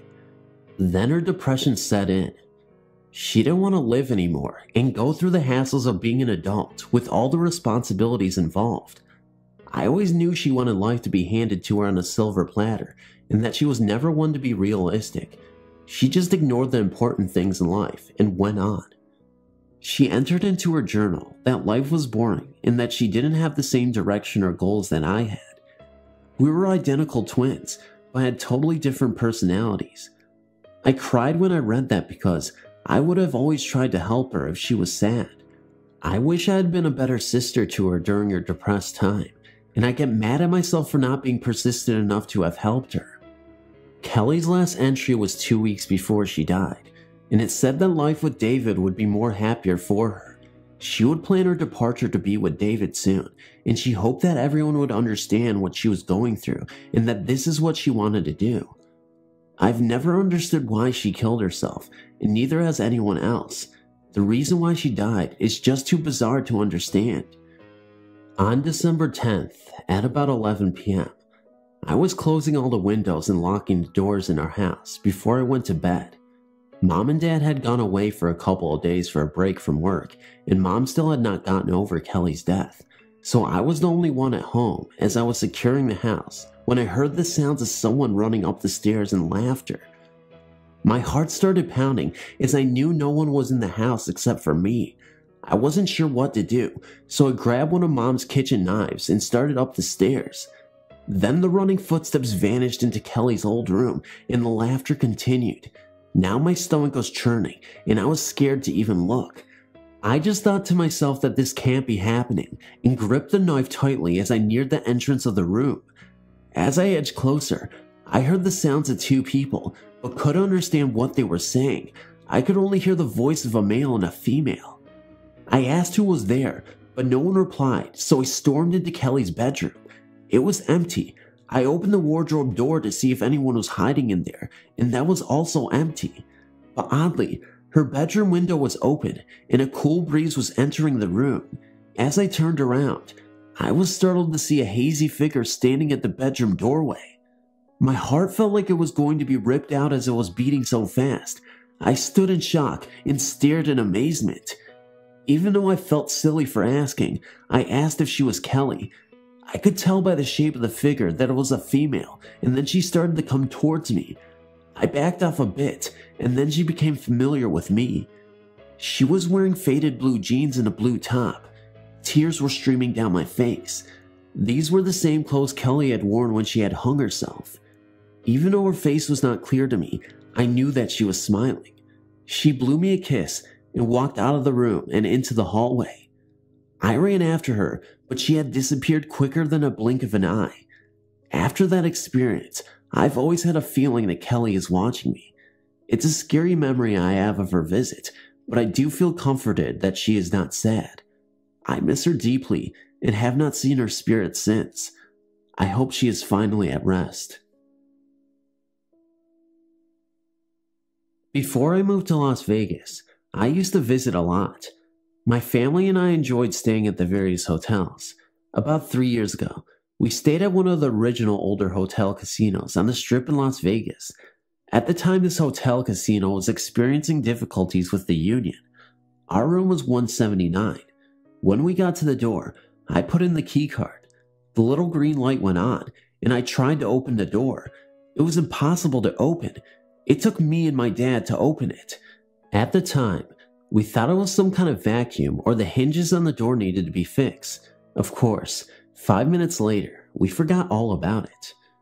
A few minutes after I put my clothes in the drawers, I searched around the room to check for any dropped casino chips from past guests.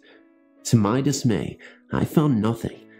After that, I looked for the Bible in the room. There was none. Now that was odd. They are always in hotel rooms. Someone must have taken it. Later that day, we all went out to the strip. My mom got tired around 11 o'clock, so she went back to the room. Me and my dad stayed out till 1 o'clock in the morning. When we got back, I was really tired. I slept on the couch and my parents slept on the bed. We had a suite. The next morning, my dad was almost crying. He said that he had seen a ghost. I thought he was joking because he had always said that there was no such things. He said he saw it around 4:45 in the morning. According to him, he felt something at the foot of the bed. He turned over, sat up, and opened his eyes. Standing before him was a woman dressed in a white dress. He said it looked like something from the 40s or 50s. The lady had her arms folded across her chest. He could see all the wrinkles in her dress. She just stood there and didn't make a sound, but he did not see a face or hands, just whiteness. When he saw her, he yelled at my mom to wake up. My mom didn't wake up right away. He shook her a few times to wake up. When she did, my dad looked at the woman at the foot of the bed. Then, she just dissipated from the outside in. They didn't want to wake me until 8 a.m. They said they didn't want to keep me awake. I really don't know what to think. So, being the smartass that I am, I lit a match and said, "Ghost, you are no longer welcome here. Get out of your room." But then I said, "Oh, never mind. You can just stay over in that corner if you don't bother us." My parents were apprehensive about staying another night. I convinced them that we should stay another night because I thought it would be cool, and so they agreed. That night, I fell asleep around 12:30. At about 4 in the morning, I felt something in the room. I was afraid to look. I put my head in my blankets for about 15 minutes. I was breathing pretty hard. I decided to stick my head out of the blankets, and when I did, I was scared out of my pajamas. There, in the corner that I had told the ghost to go, was the ghost, white dress and all. Immediately, I put my head under the covers. Tears were coming down my face. I hoped to God that the ghost didn't come over to me. I stayed awake and didn't move until I heard my parents were awake. When I had told them what had happened, they decided that we would never return to this hotel ever again. We packed up all of our stuff and headed out, and when we got to the door, the maid was there. My dad asked her, "What was that we saw in the room?" The maid's eyes got big, and she asked us if we had seen the ghost. We all answered yes in unison. She said that she would not clean the room, handed off the towels to us, and ran off crying. When we checked out, we didn't ask anyone about the ghost because we didn't want to cause a scene. When we got home, I told all my friends about it. They all said cool. I don't think it was cool at all. At work, my dad asked if anybody knew any ghost stories about the place we had stayed at. One of his coworker girlfriends who had been a cocktail waitress there and said that in the 50s, a country western singer had stayed there. He was cheating on his wife with his mistress. His wife visited him while he was in bed with the mistress and shot her, the mistress. That's all of the story I heard. The mistress of the man may or may not be the ghost in room 179, but all I know is that there is a ghost in that room, and I'll never go there ever again.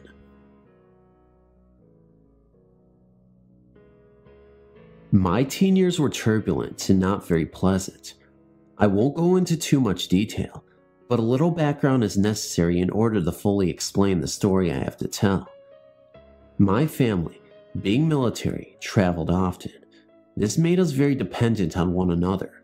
However, in 1985, my father retired to a small, miserable town called Lebanon in the cornfields of Illinois.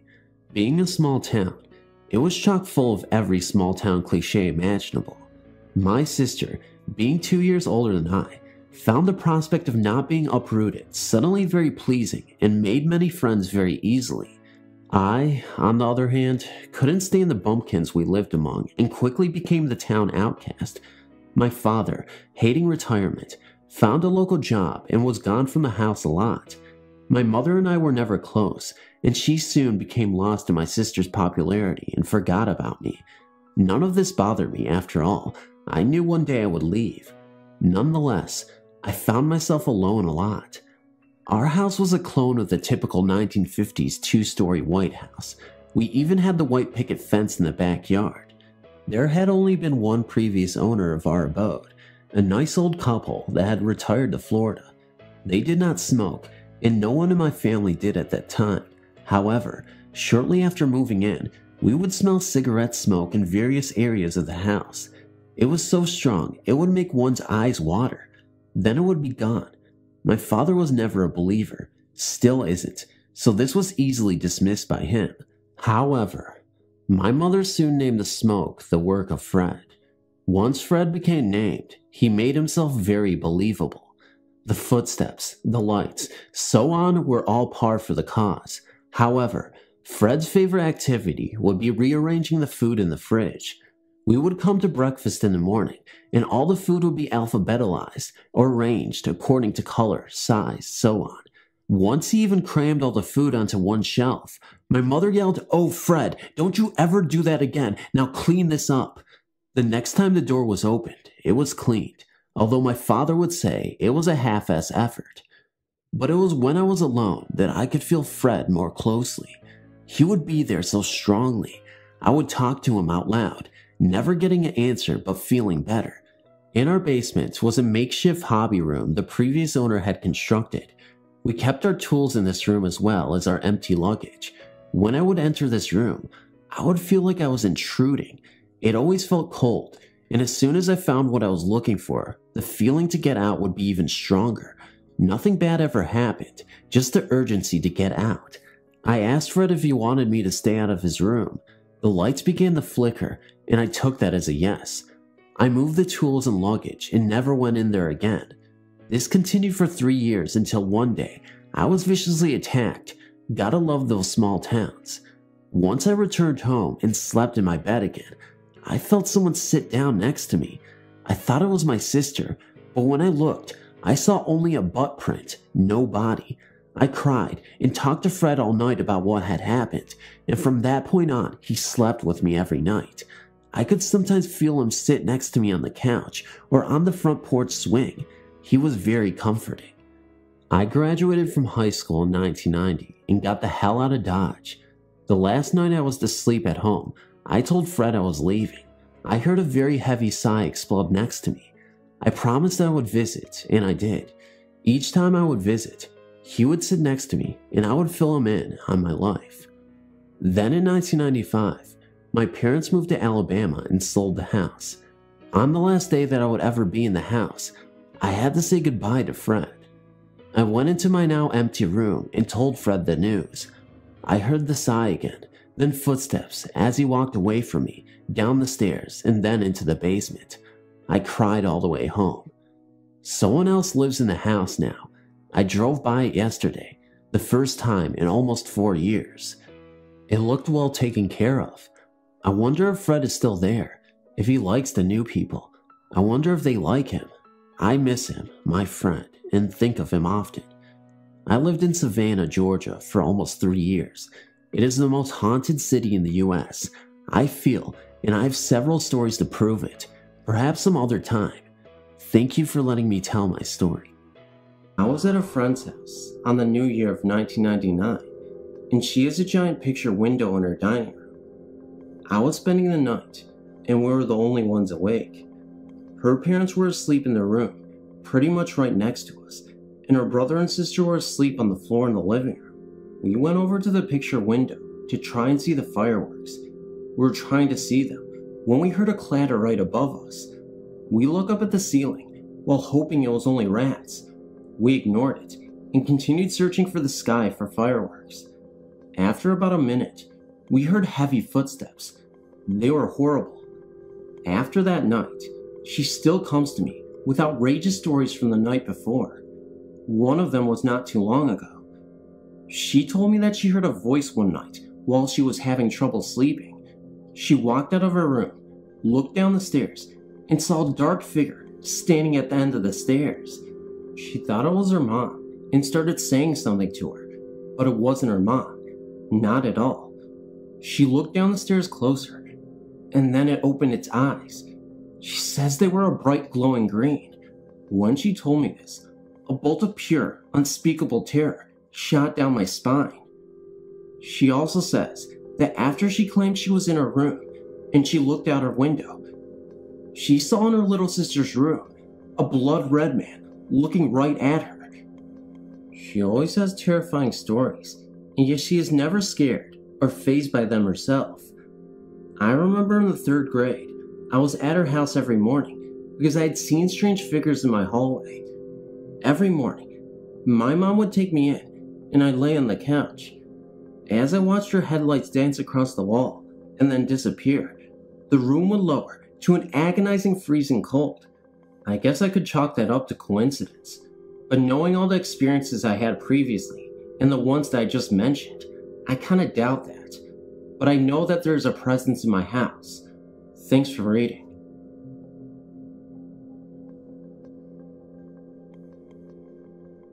My name is Ian, and I recently just spent 2 weeks in Italy. I live in LA, and was told of the many must-see locations in the area at Tuscany, but the one that most appealed to me was the Torture Museum in the famous city of San Gimignano. On the 9th and last day in Tuscany, before I took my long drive home to Rome, we decided to stop in San Gimignano. My father told me to leave me in the Torture Museum, aka the Criminal Museum, while he went off with my sisters. The Criminal Museum was originally a torture chamber, built during the time of the Spanish and Italian Inquisition. I bought my ticket at around 5:30 p.m. and proceeded to the bottom part of the torture chamber. As I entered the deepest part of the chamber, I got really scared. I was all alone, except for a German man and his children. The chamber was quite odd, and in some places, it was really cold, and I would go back to that same place, and it would not be cold anymore. Light gusts of wind would come out of nowhere, and there were no windows, doors, and it was underground. I began proceeding through the chamber, until I was stopped by a ghostly figure, standing right behind an Iron Maiden. It was a shade of white that I had never seen before. I could barely make it out, but there were depressions where the mouth, eyes, and nose were. I stood frozen for what felt like 10 minutes. It then darted straight across the room, in the direction of the opposite wall. I could even hear its feet going across the floor. I ran like a bat out of hell, and nearly cleared 20 stairs, but fell and slid down the 10 other. I later spoke to the man in the reception room. He asked me where I saw it, and I said in the chamber. He told me that there are hundreds of ghosts in there, and many seem to be insane. I will never forget what happened to me in Italy, and I hope others will enjoy my story.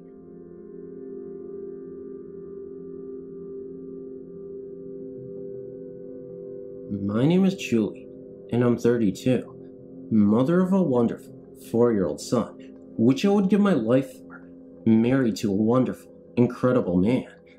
We live in Ottawa, Ontario, Canada. When I was about 8, I believe, I had my first terrifying experience with the dead. My great-grandma had passed away a few days earlier, although I can't really recall the event all that well. One night, a few days after her death, I woke up in the middle of the night, needing to go to the bathroom. The bathroom was just in front of my bedroom, separated by a long hallway that went basically across the part of the first and only floor. Beside my bedroom was my parents' bedroom. My bedroom to the bathroom was only like 3 feet to walk across the hallway. As I walked towards the bathroom, for some reason, I looked into my parents' bedroom. What I saw terrified me. Across my parents' bed, I saw my great-grandma lying on her side, holding her head, with her left arm looking at me with these black, see-through eyes. I will never forget. Very young and innocent, I didn't really ever think that ghosts really existed. That made me aware of another world that we were not taught about in our upbringing.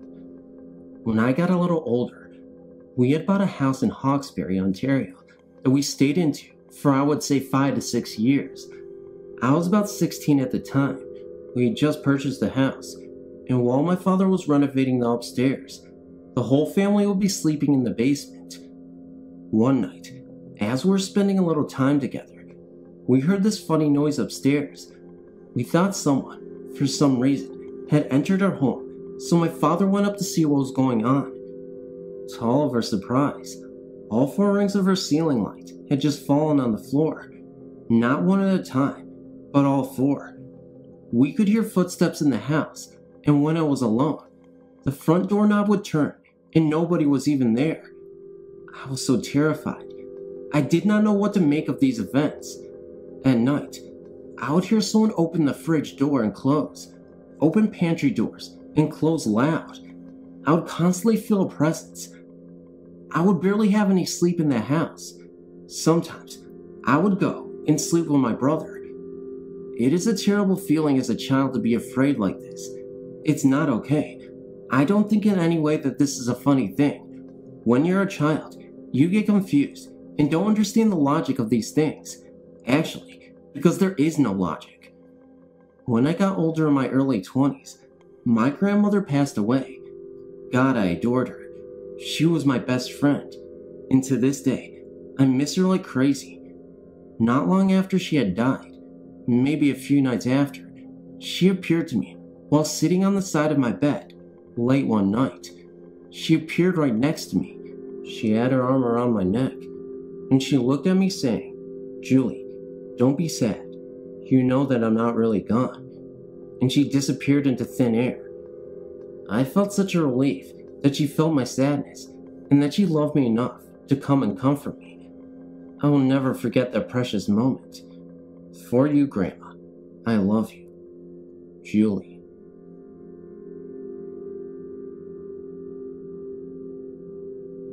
To start my story, my father and I pretty much had a decent relationship most of my life.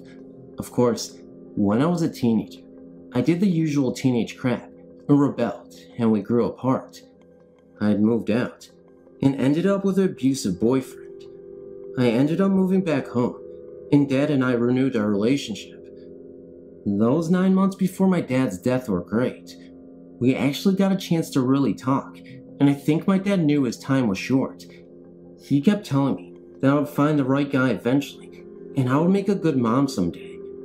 On February 11th, 1997, Dad passed away after a long illness that we would discover later was periodontitis. Things didn't start happening right away. It started after I met the man who would be my husband later, and I became pregnant with our son.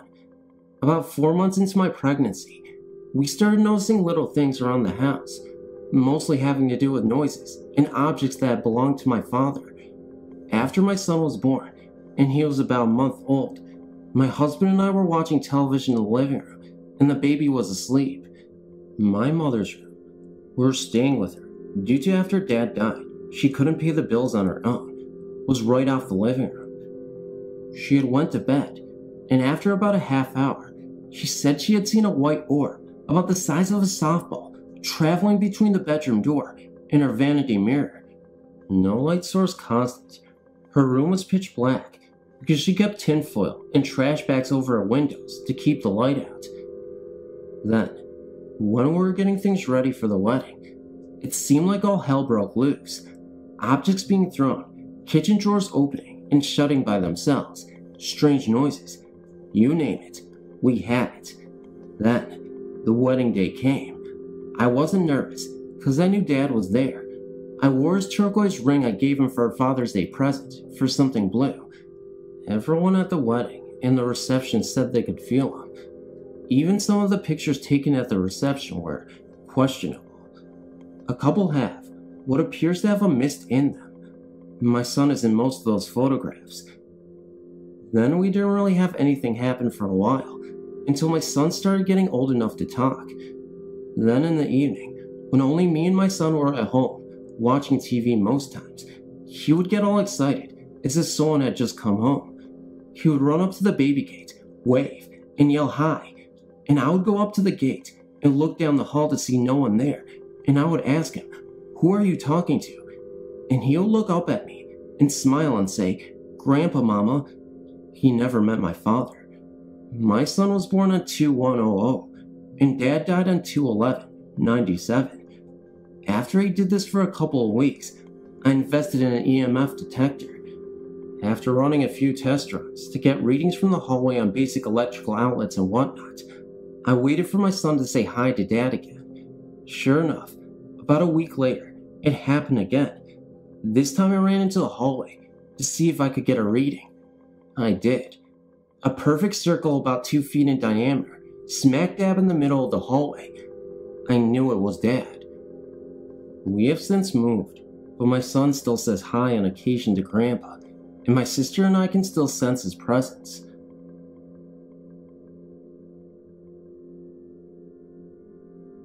I'm 19 now, and most of my experiences have happened recently, although I remember a few from when I was a child. I'm a student at a Big Ten university and stayed in the dorms my first year here. My roommate and I were soon to find out we had another roommate. One night, I was dreaming that I was lying in a bed across from another bed, and a girl was pacing in between. Well, my dream soon faded to reality when I noticed myself blinking. We had lost, so the floor that was in my dream was now gone, but the girl was still pacing, about 5 feet in the air. I don't know what came over me, and I didn't mean to say anything, but I blurted out, "What are you looking for?" The girl stopped and looked at me. Her eyes were just dark holes, and then faded away. I wasn't scared of her. I just went back to sleep. During other nights, I would be startled awake by what sounded like heavy books being thrown to the floor, and in the morning, nothing would be out of place. Things would go missing, only to end up in the middle of the floor days later. My first touching experience took place there also. I was taking a nap on the futon with my boyfriend when I felt what I thought was my boyfriend's scruffy chin rub on my forehead. It woke me, but I didn't open my eyes. It happened again, and so I thought he was trying to get my attention. I looked up, expecting to see his face, and there was nothing there. He was about 2 feet away from me, with his back towards me, fast asleep. My roommate, however, had the creepiest experience. She rarely had any, but hers, I think, didn't happen to me. She came in the room from the shower, down the hall, and went to her mirror when she noticed she had a drop of blood on the tip of her nose. She wiped it off onto her finger, expecting to see a pop zit or something, but her nose was clear. She showed me the blood on her finger and told me what happened. So we checked her arms and legs, everywhere, to see if she had cut herself shaving. We checked her towel, robe, slippers, everything, and there was no blood anywhere else. We still do not know where it came from.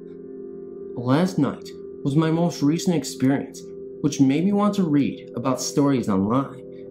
It was at my parents' home, which we all think is haunted by some man. I was ready to fall asleep when I was startled awake by a loud pop in front of my face. Minutes later, I heard dripping water. That ghost mostly bothers my brother, whose bedroom is in the basement, where most of the activity takes place.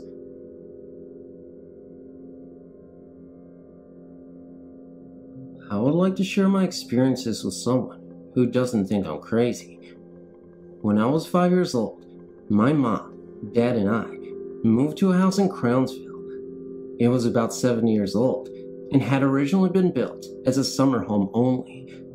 My dad did a lot to the house over the years to renovate it. When I was about 10 years old, he finished the new bedroom on the front of the house, and he and my mother moved in. I got their old bedroom at the back of the house. I'm not sure if this bedroom was on the house originally, because it was built on a concrete slab, and the rest of the house was over a basement. My mother claimed to see a ghost materialize from the heating vent into the room. We all laughed it off. Later on, I didn't think it was so funny anymore. My parents were very strict and didn't leave me alone in the house until I was 13. After they left, I was really creeped out by the feeling in the house. I felt as though I was being watched. I wandered into the kitchen and heard a really weird sound. Then I noticed that the cupboard doors were moving. It looked like they were vibrating. I recognized the noise. It's the glasses in the cabinets all vibrating against one another. I ran back to my room and stayed there till my parents got back. One time, I got this brilliant idea to bring a Ouija board into the house. My grandmother had lots of junk in her backyard, and as I dug around, I had found the board wedged between two small buildings. If I'd been a bit older and a bit smarter, I would have left the damn thing there. I shoved it into the back floorboard of my mother's car, underneath my jacket. Somehow, I snuck it inside later on, without being seen. It was just the board and the planches, the Parker Brothers kind.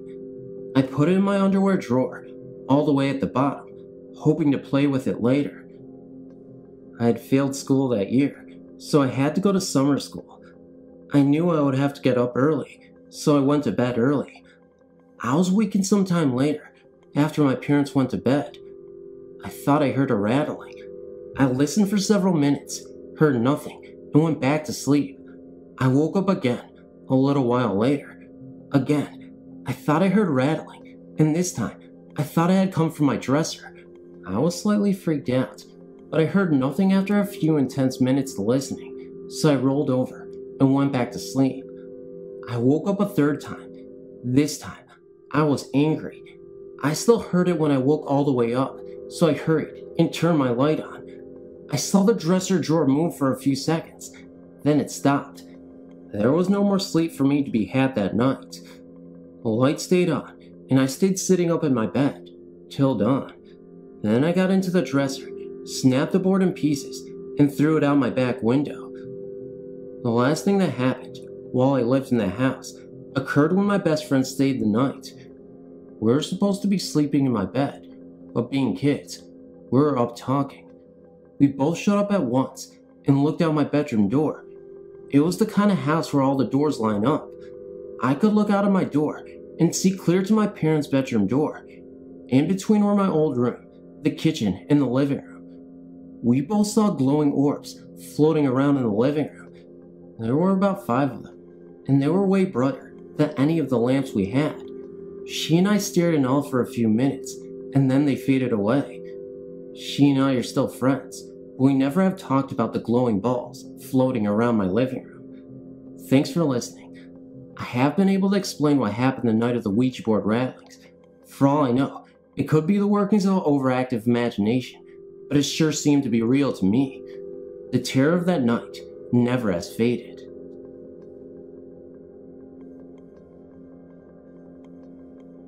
Hi, I've owned this large, 3-story, late 1800s building for the past 25 years or so. The first floor is 2 storefronts, and the second and third originally had 3 apartments per floor. I converted 2 of the second floor apartments into 1 large apartment for myself. When I first bought the building, I had a great deal of work to do on it. My mother would occasionally visit, and she would ask me who was in the back room of the main store. There was no one there, but she would insist. I never thought much about this until later in life, but she now sees non-existent people nearly everywhere. Sometime after gutting the building and making it partly usable, I was working on the first floor and saw a young boy running through the store. Since the place was locked up tight, and there were 7 alarm systems, and only 1 was off, it was impossible for the child to hide from me. No child was to be found. Over the years, I, and many others, have seen a child running through the store. I've seen the occasional person while looking in a mirror, although this doesn't happen often. Many years ago, my friend Scott shared the apartment and had a rear bedroom of his own. One evening, he came out to see me when I got home and complained that something had sexually assaulted him. He found the event very painful. I somewhat dismissed this as folly on his part, but never forgot it. A few years later, I rented that same room to another fellow, and he had a similar experience. He moved out the next day. I rented a room to a fellow who was gay. He never had problems until his friend came over to visit. They were alone in the bed at the time. They were in the bedroom when the bed lifted a few inches off the floor and fell down.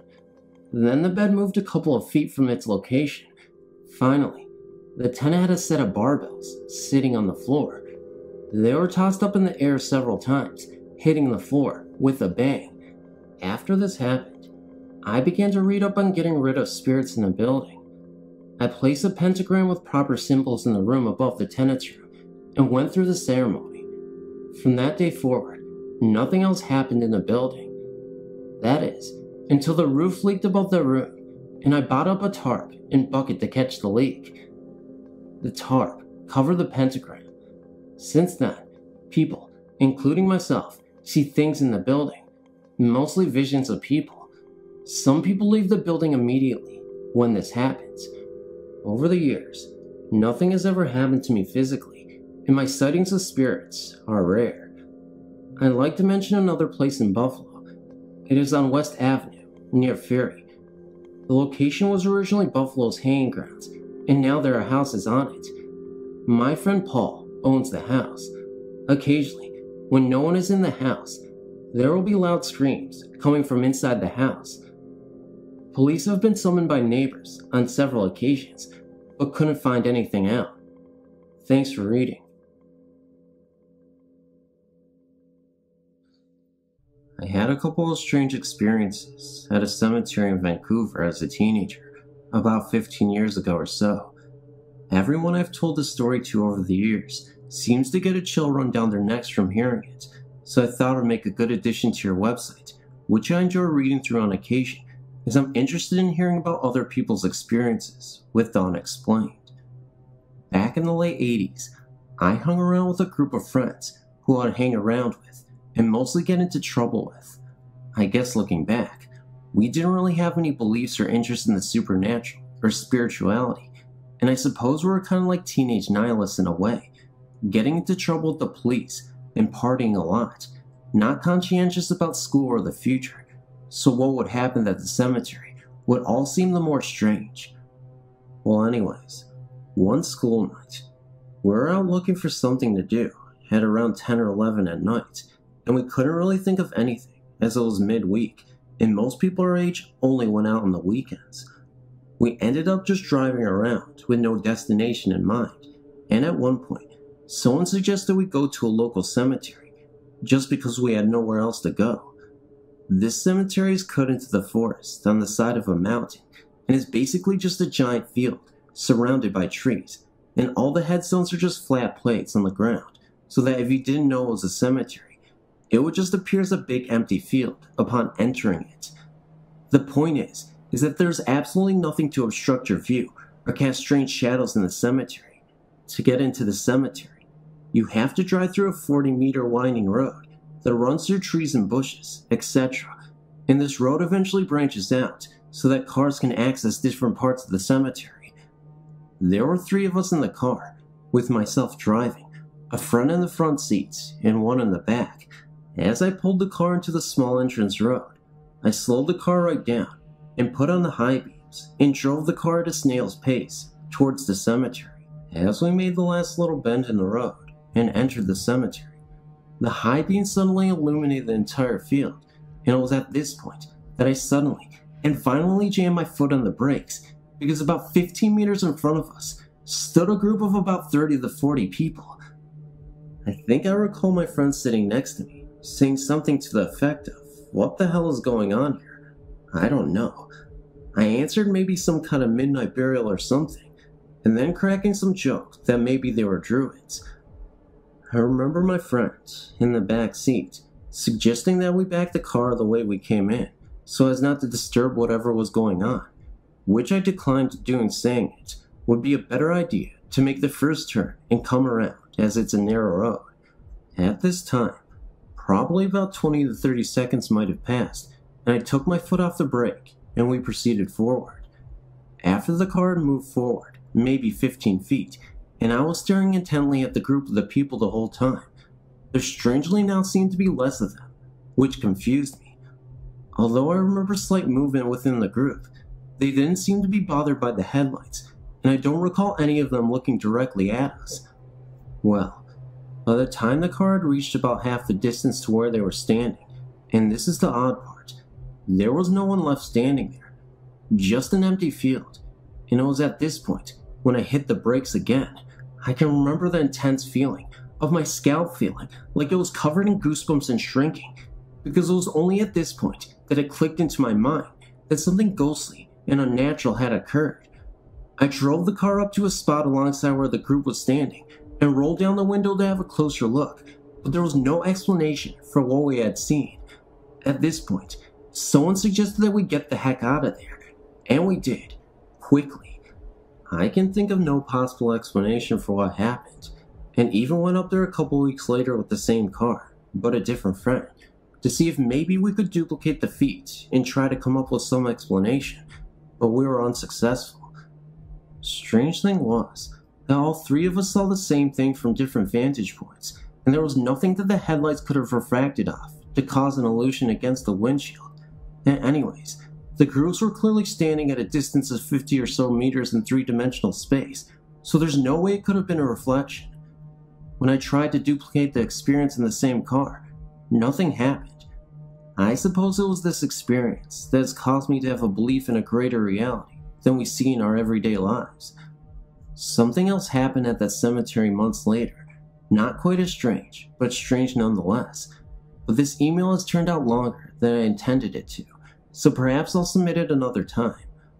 I've had a family member who was buried at that cemetery since that time, and the experience has helped me to believe that perhaps some of them is still with us in some way.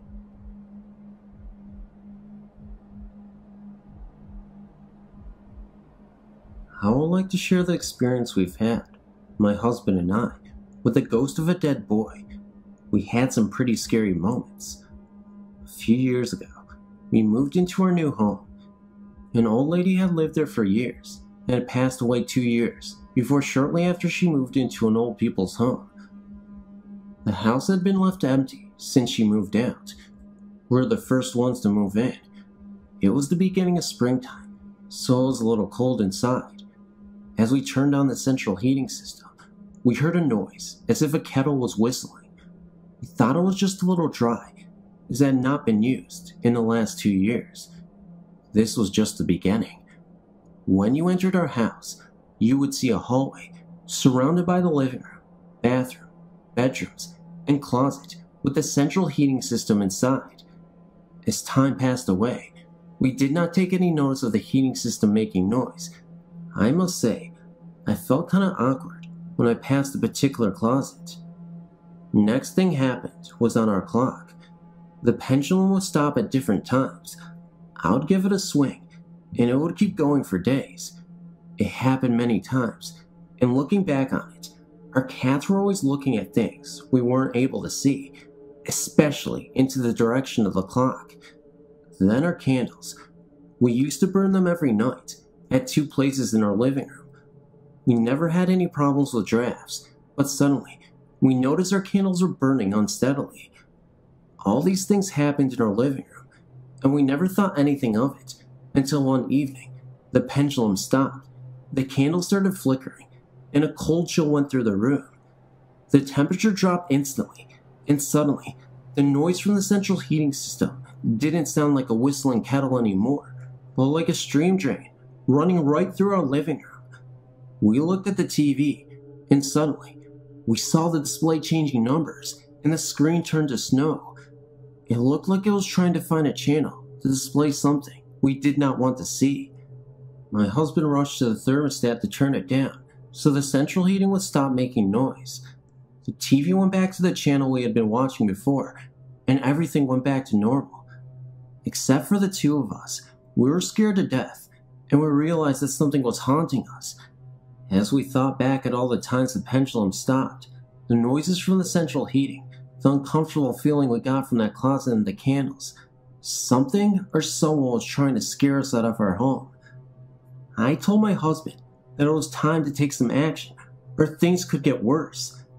As we decided to go to bed, the central heating started whistling again, and as I passed the closet, I yelled at it, "Stop it, and shut up!" Believe it or not, it did stop. Relieved as I was, I rushed into the bedroom to find a halogen lamp flickering heavily, and the whistling started again.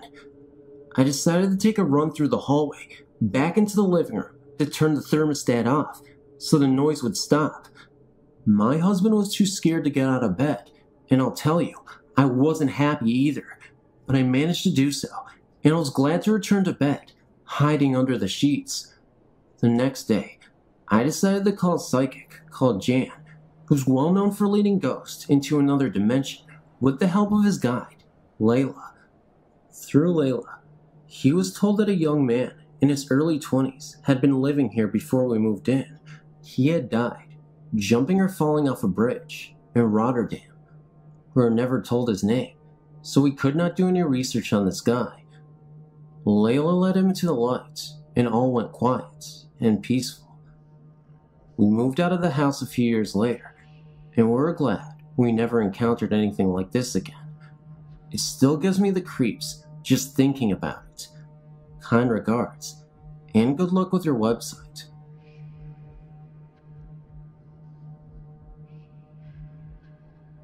I'm not sure if you'll understand my English, since it's been a while since I studied it, so if you have any questions, let me know. It happened when I was in my early teens. I think first, I should describe my room to you. It's the very smallest room in the whole apartment. The bed was placed facing the door, and the piano was on the left side of the door. That day, my sister was sleeping in the room, on the floor. I don't know exactly what time this incident happened. All I know is that it was scary.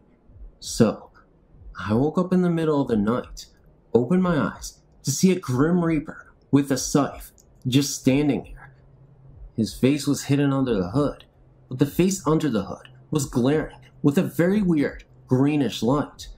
My body was paralyzed. The only parts of my body I still had control over were my eyes. Suddenly, he started laughing, but it was a silent laugh. The most unusual thing about this, though, was that I could still hear him laughing, even though it was silent. His laugh would be best described as something evil and demonic. It was just cruel. I closed my eyes because I couldn't look at it any longer, and if I did, my heart would have jumped out of my mouth. When I opened my eyes, he was gone. I could still hear his laugh. It's weird that I fell asleep after that. After this incident, strange things started happening to me. I'd wake up in the middle of the night with my body stiff and be afraid of nothing, even if I was alone in the room. Or I'd feel like something's trying to touch me. Having dreams about people I don't know, and they always tell me that they're dead.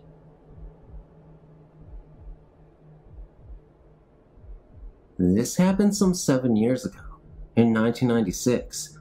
The office building where I worked then used to be a hotel. I was told there were 2 ghosts in the building. One, on the 7th floor, was supposed to be the ghost of a murdered hotel maid, but no one could tell where or what the second one was supposed to be.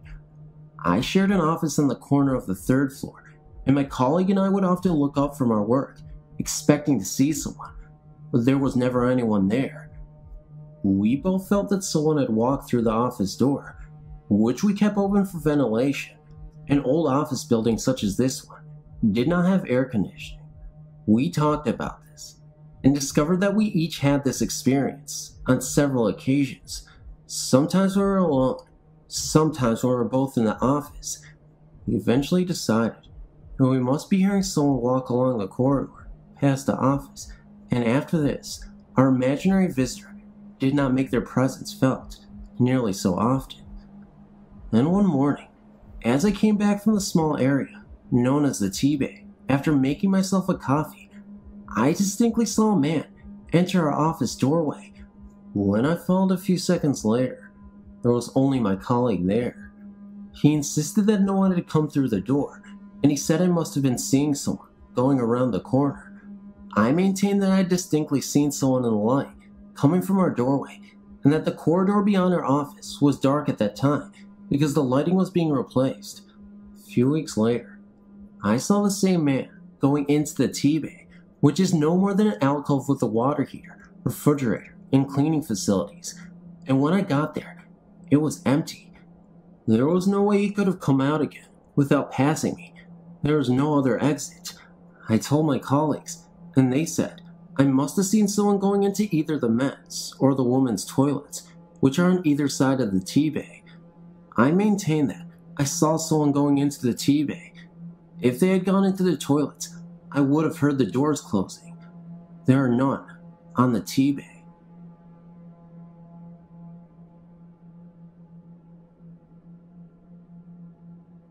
Hello there. I've never thought of myself as being sensitive to paranormal things, but I've had too many experiences that I cannot explain easily.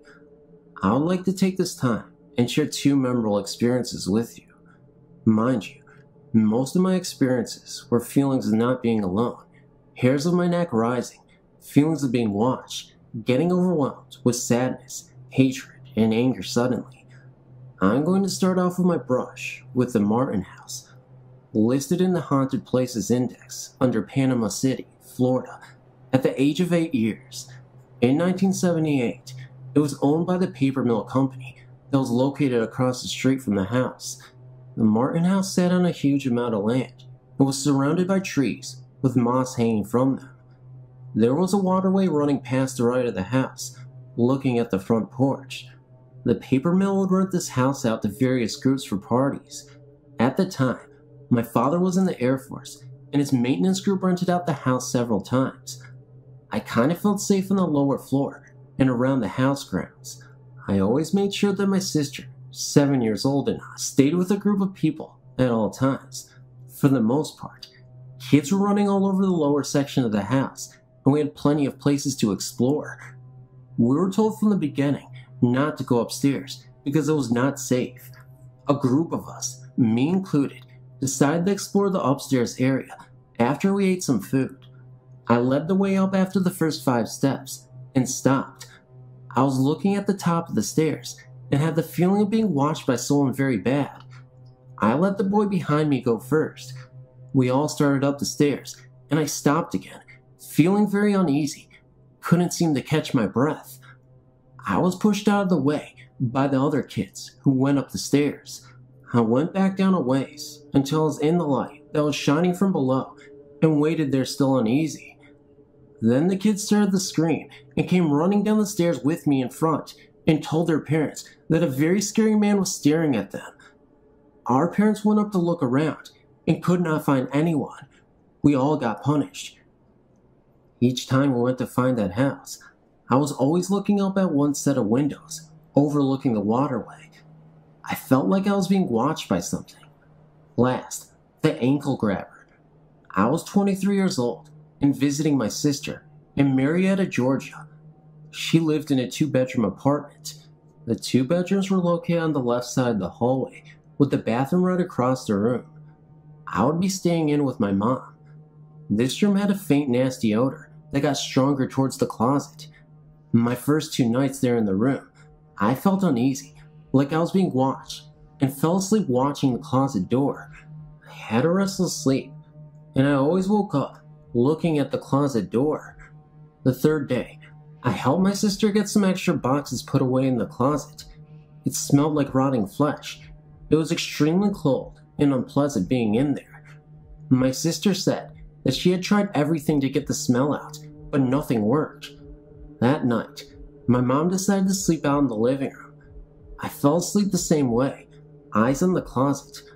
I suddenly woke up to the feeling of someone rubbing their thumb down the length of my right foot very hard. It then went into spasms. I looked around the bed, thinking it might have been my sister. Nothing, but that closet door was slightly opened, and it was not how I left it before I went to bed. I wasn't able to go to bed the rest of the night, and my daughter slept soundly. The next day was uneventful, except when my daughter was taking a nap. Strange sounds were coming from her baby monitor. I went down the hallway with a feeling of dread, and went into the room to look around. Nothing was out of place, and I even checked my daughter for marks. There were none, but I did take her out of the room to finish her nap in the living room. That night, I was hot and decided to sleep on top of the covers. Again, my mom slept in the living room. I placed my daughter's playpen in a safer part of the room. I slept in the middle of the bed, with my right hand on the middle of the pillow. I woke up in terror when my ankle was grabbed and I was jerked 6 inches off of my pillow. My right leg was hanging off the end of the bed, and my left leg was bent. I got up, picked up my daughter, and went to sleep in the living room. In the morning, I asked my mom about any unusual experiences, in that room. She said she didn't have anything funny happen to her. Just then, my sister let me know that her former roommate had complained of hearing footsteps in the room when no one else was in there. The room, by the way, was carpeted. Unusual sounds, bad smells, and being watched. I asked my sister to move out of her apartment. My daughter and I spent the rest of the visit sleeping in the living room. On the last day, I went into the room, threatened if it ever hurt my family members, I would be its worst nightmare when I died, and called it every dirty name in the book. I figured I'd take my chances and say it anyway, even if I sound ridiculous and yell at nothing. I would like to thank you for your time, and thank you most of all for allowing me to share my experiences with you. I know the paranormal can bring a lot of skepticism into this world, but I also know there are things you just can't explain. I believe in the paranormal. I believe in the things that go bump in the night, and I certainly won't dismiss something just because someone thinks it's something crazy that may not be existing. Keep an open mind. Don't be so dismissive, because you never know when something may lurk on you, and you never know when you're being watched. Here's kind of a creepy story. I go to school at Lalu, and my school, mind you, it is a private school. There have been a few suicides and drownings. We are on a lake, and other things such like that. Well, many students here have seen the Lalu ghost, and apparently, we have more than one haunting. One of my friend's sisters was being followed around by it. At one part of the school, there are wooden steps, which makes lots of noise when you walk down them. She started to walk down them, and she heard loud footsteps behind her. She stopped. It stopped. She looked around. No one was there. So, she kept going, and the footsteps kept going. That, from what I heard, was the last time I know that the ghost had been sighted, until 2 weeks ago. It was a late Thursday afternoon when my friends Kai, Clover, and Jess walked down to the Pine Room, which is basically our storage room in Lost and Found, to get a binder or something. When they went down there, Clover had started to feel a presence. Kai saw a flicker of light, and Jess saw the entire figure of what she could only explain as a ball of white light. All three of them just got what they needed and left, talking about this ghost. This is how I found out. I overheard them talking, and so did my friend, Jake. Jake is the most skeptical person I've ever met in my entire life. He doesn't even believe in luck. I had told Jake about this, and he basically laughed, and we went to go see Kai, who seems to be the resident expert on the occult here at Lalu, and find out what happened. Dave, who is also a skeptic, was laughing at her for saying this, and wanted to see it himself. Kai told all three of us not to go down there. It'll just make him mad, and I trusted her, mainly because I believe in ghosts and the supernatural, and everything like that, and I stayed. Where Jake and Dave went down to the Pine Room to try to see it. They came back empty-handed, and laughing. We talked a little bit more about the ghost, and what it could potentially do to you if it was mad enough. Then, Jake and Adder decided to try again. By this time, about 10 other people found out and wanted to see it too. Everyone went down, and everyone heard a loud bang, but nothing else. Then everyone went back up, but for some reason, Jake was called back downstairs. He was just inside of the door when he saw this ball of light pass in front of him to the adjacent corner. Scared, he ran as fast as he could, back up to where me and Kai were waiting. He told us of this story, and David overheard as well. So, being the idiot that he is, Dave went back down there and, yet again, didn't see anyone or anything. Dave then went to go see Clover, who was waiting in the stairwell down the hall to where we were at.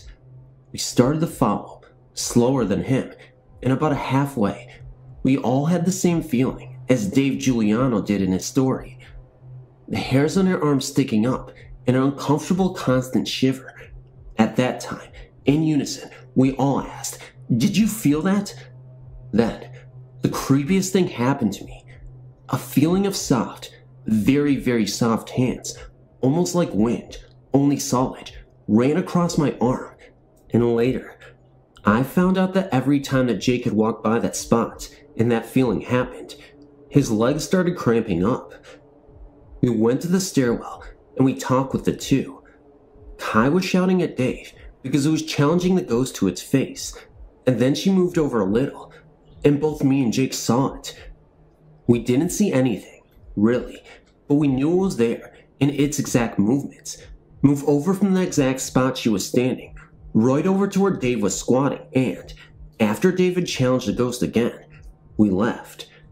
After all this, I found out from Kai that it was a different ghost, and that when Dave challenged it, she had saw it laughing. Within 2 days of this sighting, my friends Ben and Jamie were playing with the camera to use up the film, which only had 3 pictures left, and it was disposable. Ben's had looked through the viewfinder and saw a ball of light behind Jamie and took the picture. They developed the film, and it was caught on film.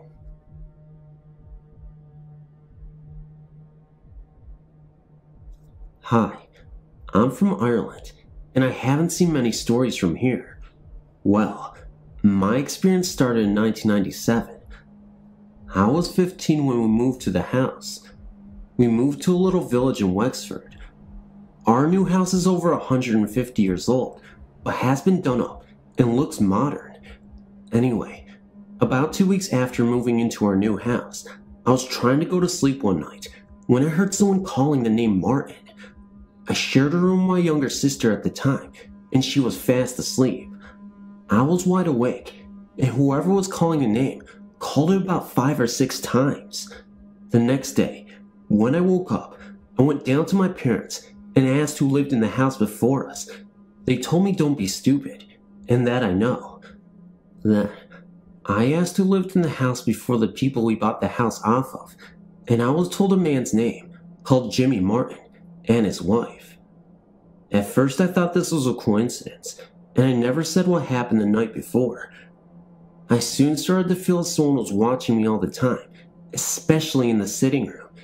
It is hard to explain, but even though I could not see anything, I could tell you there was an old lady standing in front of the sitting room door, and this is where she always stands. I was afraid to go to sleep some nights, as one night, when I was laying in my bed, something kept hitting me on the back of my head, as if to try and wake me up. Well, I was wide awake, but I was too scared to look, as I was afraid of what I could see. Another night, I was just dozing off, when someone decided to sit on the edge of my bed. This frightened the life out of me. I had kept all these experiences to myself, as I thought if I told anyone, they would think I was mad. I had an ensuite in my room, and one night, the toilet handle started going up and down by itself. Everything was getting to me, so after 3 years of keeping it all to myself, I started telling some of my friends what was happening to me. They thought it was scary and asked me what my parents thought. They couldn't understand why I wouldn't tell them, but I just said they would think I'm mad. Anyway, more stuff started happening, but nothing serious. I went out for a few drinks with my mom and one of their friends, and when the night was over, we all came back to my house and had a cup of tea and a chat. They got into the subjects of spirits and started talking about past experiences they had. I thought this would be a good opportunity for me to tell them about mine. I started with my sentence with, "You're going to think I'm mad, but," and then I started to cry. I told them everything that was happening to me, and to my surprise, they had their own experiences.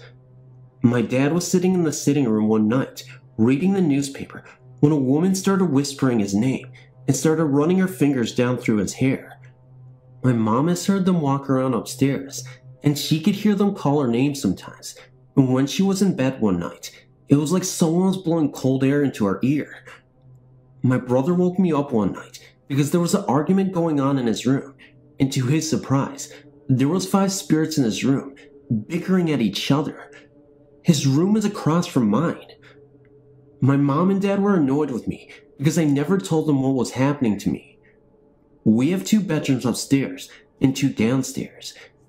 Me and my sister used to share a room upstairs, but she has now moved out, and my brother, who has also slept upstairs, has moved out now, so I'm up there by myself, and some nights, I can feel there's someone there, and it would take me half the night to go to sleep, as I would be terrified, lying in my bed.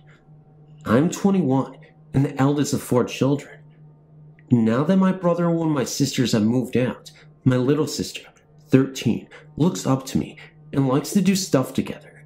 She's often asked me about my experiences, which are still happening today, but I won't tell her too much, as it would frighten her. To end my story, I will tell you about a reading we held in our house.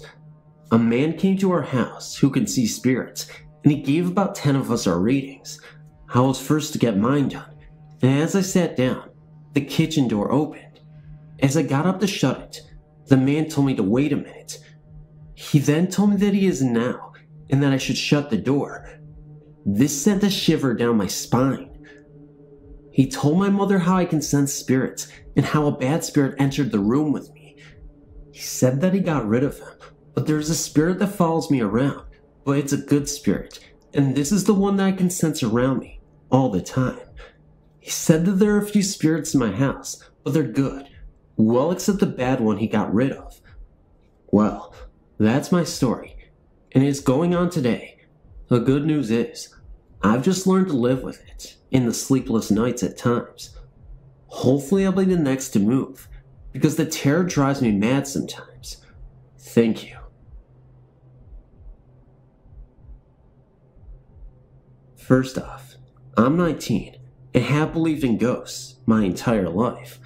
Now, I don't have a sixth sense, but I find it fun to discuss ghosts and all sorts of unexplained occurrences. I'm a pretty athletic guy, and played football through high school, and am pretty strong too. I can bench 280.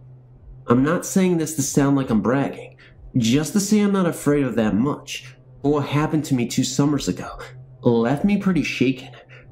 I was about 17 at the time, and found out about a haunted church through my mother. She had gone when she was younger. Nothing happened, except she had a really weird feeling the whole time she was there. Well, finding ghosts fascinating, I wanted to go, but didn't want to go by myself, so I told my brother about it. We decided to go on a Saturday night. Maybe we'd have a story to tell at the parties. My brother at the time was 15, and he wanted to bring some friends along, so I agreed. Altogether, there were the 5 of us: me, my brother's friend, and 2 girls they wanted to impress. The layout of the church goes like this. The church is in the middle of a field, surrounded by woods. All around the church in sort of a U pattern are graves. The graves start a little ahead of the church, and meet in back, forming the U. There is no space between the graves and church for a few people to walk. In front of the church is a stone wall about 3 feet high, and 2 sensor trigger lights on each side of the stone wall. We parked in a little dirt parking lot, right in front of the church, and got out. Me, being the oldest and assumed the bravest, went over the wall first. As soon as my feet hit the ground, on the other side of the fence, I got a really bad feeling, and my hair stood on end. The first thing we did was go up to the front steps and hang out for the first couple of minutes. The thing that struck me was that there was no noise at all inside the wall, no crickets or anything, which is strange because it's surrounded by woods. Once we got bored of sitting around, we decided to go around back. That's when the really weird stuff started to happen. We were walking in a straight line because none of the younger kids wanted to be last. It was me, my brother's friend, the 2 girls, and my brother. That was the order from left to right. We were walking so that I was closest to the grave, and my brother was closest to the church. About halfway down the length of the church, we all heard a whooshing sound. My brother's friend and I to the left, and my brother and the 2 girls to the right, like we were being surrounded. Everyone asked each other if they heard the sound, and we all answered yes. After that noise, Mike, my brother's friend, and the 2 girls wanted to leave, but my brother and I convinced them to stay. Not that I wasn't scared, I just wanted to see more. I forgot to mention that me and my brother both had flashlights, which gets important. As we made our way to the back of the church, we all heard a loud hum, kind of like electric wires, but no one were around. This sound kept getting louder. Also, this went on through the whole entire time we were there, and probably would have scared us enough, if not for what happened next. At about the same time, I heard a noise. I saw a black ink blot, like shape move from a grave to behind a bush. I tried to follow it with a flashlight, but it was too fast. However, Mike saw it move from that same bush to behind another tree. From that point, we would hear sounds and directions all around us, and when my flashlight or my brother's was aimed at the spot we heard the sound, we would just get a glimpse of a shape going back the way the light came to, too fast for us to follow it. Now, there had to be more than one of whatever they were, because as me and Mike were going through this on one side, my brother and the two girls were doing the same on the other side. All of a sudden, I heard my brother and the two girls scream. My brother is a pretty tough kid himself, and I never heard him scream like that in my entire life. Never mind the girls. When I turned to see what was wrong, the three were sprinting out of there at a very fast pace. When I heard them scream, I almost panicked, but got my nerves under control. Mike, however, took off like a world-class sprinter, leaving me by myself. Not wanting to be the only one there, I backpedaled as fast as I could, so I could see whatever it was, if it was coming after us. At this point, the humming was almost deafening, and that's when I got the impression that whatever was making the sound was coming closer at every very fast pace. At that same moment, my flashlight went dead, and then I did panic. I turned and ran faster than ever before in my life.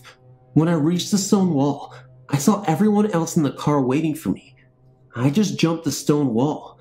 As soon as my feet landed, the flashlight went back on. The humming stopped, and I heard, guess what? Crickets chirping. Also, all the feelings of fear I had disappeared, and everything was calm. I got in the car and asked what my brother and the girls had seen. They said it was the body of a little girl floating inside the second-story window. At that time, the sensor lights went on, meaning something was coming towards the gate. Remembering the humming sound, I took off as fast as possible. There have been other stories about how people have seen the little girl, or heard her playing the flute, but none to the extent of ours. After this happened, I did a little research, and this is what I found. In the 70s, a man raped and murdered 5 young women, and buried them in the back of the graveyard, behind the church. I don't know where the little girl comes into the picture, but that is what everyone sees. Later, when I asked my brother why a little girl scared them so much, he said the face looked mad, like it wanted us out, and he just got a bad feeling when he saw it. This is the only ghostly experience, and hopefully the only bad one I'll ever have, and this story is 100% true.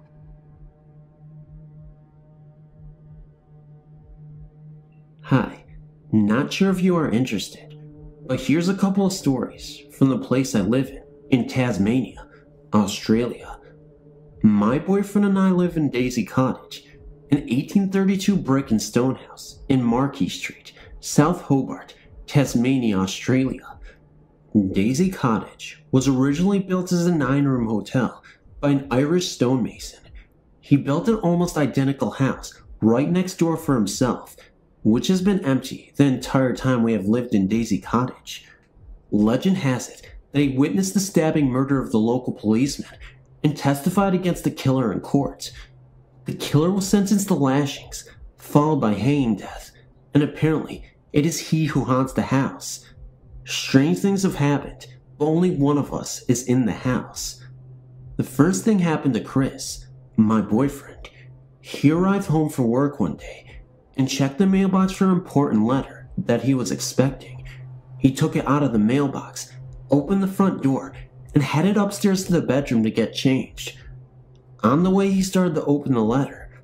Once upstairs, he realized it was raining, so he put the partially open letter on the bed and went downstairs, and out into the back courtyard to take the washing off the clothesline.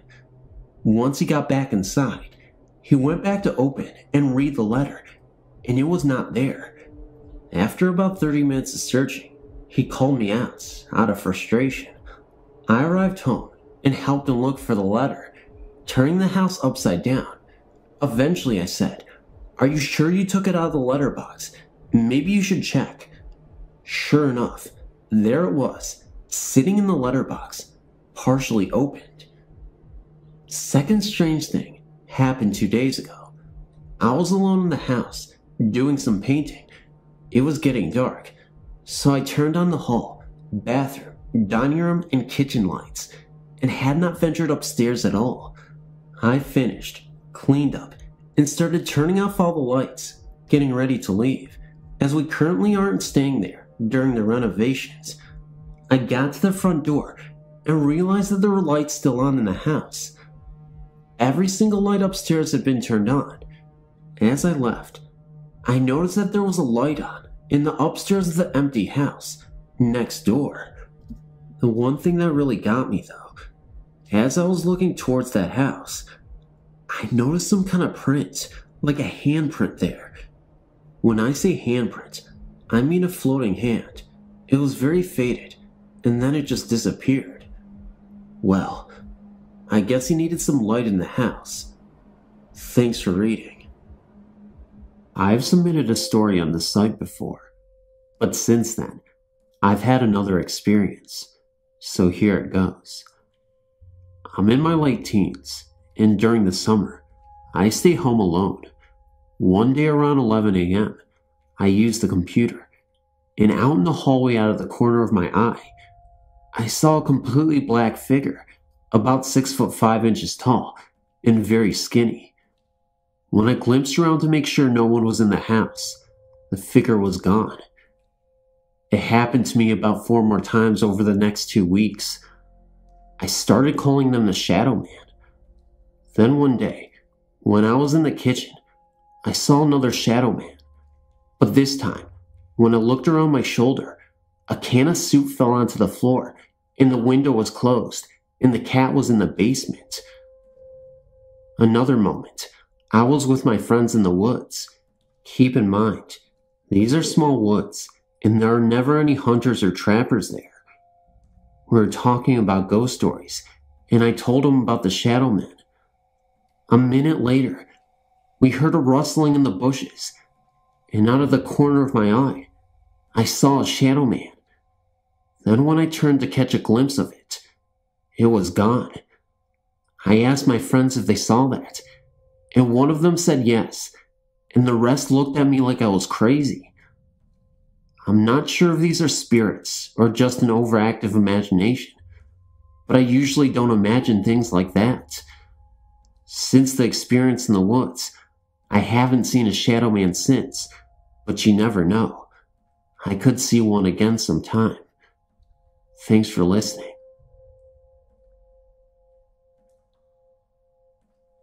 My name is Kara, and I have another story I would like to share. This encounter, or whatever it's called, took place in the kitchen. It was about midnight or 1 in the morning. My mother was asleep. I was on the computer, playing brain teasers or something, and my dog, Susie, a collie, was lying next to me in my chair. As I was playing my game, Susie started to make a noise, in between a bark and a growl. I looked to see what she was staring at, and she was looking into the kitchen. Our house is little, but it's cozy. I couldn't see anything, so I took it as attention-seeking and hushed her. About 10 minutes later, Susie was sitting in the corner directly across from where I sat, and she made a deep growling noise that was so unnatural to me, and she bared her teeth. Not at me, but towards the kitchen. I didn't want to look for her, I admit fear. I thought I would see someone like a burglar of some sort. I looked out of the corner of my eye, and that's when I saw a very, very large white dog. Looked like a wolf dog to me, because it was so large. It had eyes as blue as the sky and fur as white as snow. It didn't look threatening, but intimidating. It just laid there by the recycling bin and stared at me. Susie whimpered and caught my attention. I looked at the corner of my eye, and the dog was gone.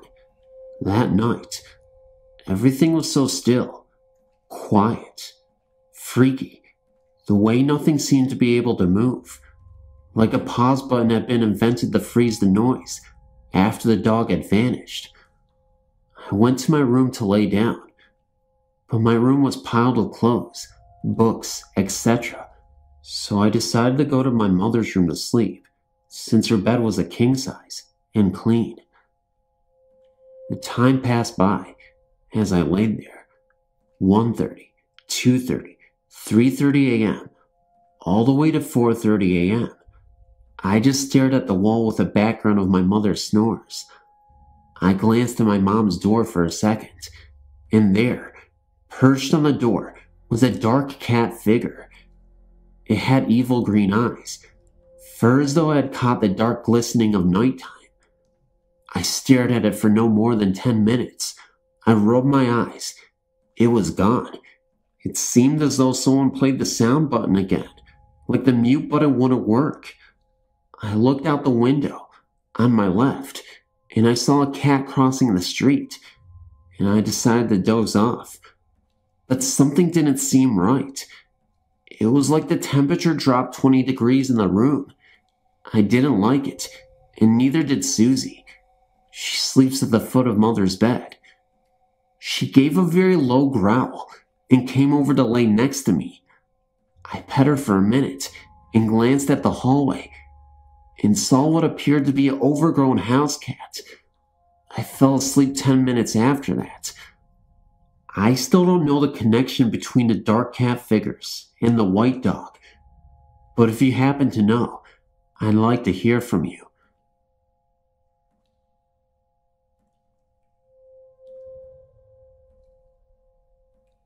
I've been reading through everyone's stories, and I decided that maybe I should go ahead and share one of my own. I'm 30 years old now. This happened when I was 4 years old. My parents and I were traveling to Oklahoma City to visit my mom's sister. Mind you, this is a short story, but definitely very eerie. Anyway, on the night before we arrived at my mom's home, we stayed the night at a hotel. My mother is not one to be inconvenienced. She needs her own space. So instead of staying in my aunt's house, she put in a stay at a cheap motel. My father obliged her. Now mind you, I did not know about what happened that night until I was about 15, because my mother was so freaked out about what happened that night that she did not tell me about it until then. Only then did it come out in conversation. She said that sometime during the night, while her and my father were asleep on one bed, and I was asleep on the other, at about 3 or 4 in the a.m., I sat straight up and proceeded to scream. She said that my father tried to console me, but I would not stop, and the worst thing about it was that I did not sound like a small girl. She said I sounded like a grown woman in agony. After a second or two of my father trying to speak to me to calm me down, nothing seemed to work, so he had no choice but to shake me violently. They said that I looked at them and laid back down like nothing even happened. Mom said her and her dad stayed up the rest of the night, and all was well. However, when we arrived at my aunt's house during dinner, my mother brought up the subject, and she explained to my aunt in detail what had happened. My mom said my aunt froze and looked across at my uncle. That was when she proceeded to tell me about the trench coat man. My mom asked, "Who was the trench coat man?" She said last night, while she was sleeping, and while that incident was occurring with her daughter, she was awakened by a trench coat man. A dark figure in a trench coat, of course. He was just staring at her. My aunt then described the eyes that she saw. This man had crystals in his eyes, as if his eyes were so cold, like he didn't care about anybody. So this dark trenchcoat man, blurred figure with glowing glacial eyes, kept staring at her until he eventually disappeared 5 seconds after. That was when my aunt screamed, and my uncle woke up, asking what was the matter. Of course, that was when my aunt went on to explain seeing the presence of this man. After thinking long and hard about the incident, I'm able to conclude that this was a paranormal incident that occurred telepathically. I must have detected that something was wrong with my aunt, and I guess I was trying to scream to let someone know that something was wrong at the moment, even though I was not conscious and I had no idea what was going on at the moment. The real question I really like to know is, who was that trenchcoat man? What was he doing talking to my aunt? Or what did he want from her? I know a lot of people are going to say this is a load of bull, and believe me, I really wish it was too. But the fact of the matter is, it actually happened. Ghosts are real, and you don't want to come face to face with them.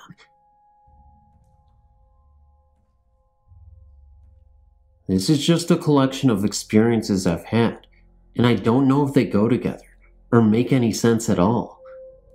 First was when I was about 8, and me and some of my friends were out in the backyard telling ghost stories. All of a sudden, we heard a deep voice slowly calling our names. It seemed to come from behind a shed in the backyard, and we all ran away from it.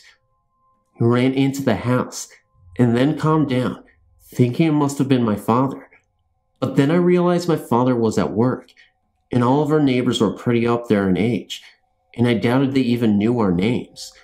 We were calming down in my room when I looked out the window, and about 200 feet away in an empty field, I saw the outline of what seemed to be a man, but was totally black. But it was in the middle of the day. I couldn't even speak. I finally yelled as it was walking away, and I think when I yelled, it turned and looked back at me. I never saw it again, and even writing about this is bringing tears to my eyes. The other experiences I had were in the same room, in my grandma's house. When I was young, I used to sometimes go to my grandmother's and stay for a weekend or a night.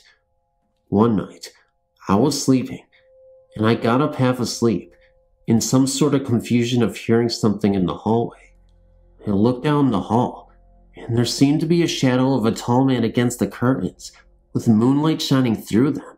I wasn't scared like the first time, but I actually felt like this man was watching over me, and for some reason, I had a weird feeling it was my great-grandfather. The other time, when I was about 16, I was actually living in that room because I had moved out of my parents' house temporarily. It was a typical night. I laid down to go to sleep, but was having some trouble. I finally started to get drowsy, and I rolled over onto my other side, and then out of nowhere, I hear my name whispered urgently into my ear. I even felt the air. I jumped up, and no one was there. I had the door closed, but my grandpa was somewhat of a jokester, so I thought maybe he was pulling a prank. So I got up and looked down the hall, and I saw him and my grandma in bed, watching TV. He may be a prankster, but I doubt he can run that fast. I'm 18 now, and I haven't seen or heard anything weird since, but I also don't spend very much time at my grandma's house anymore. Thanks for reading.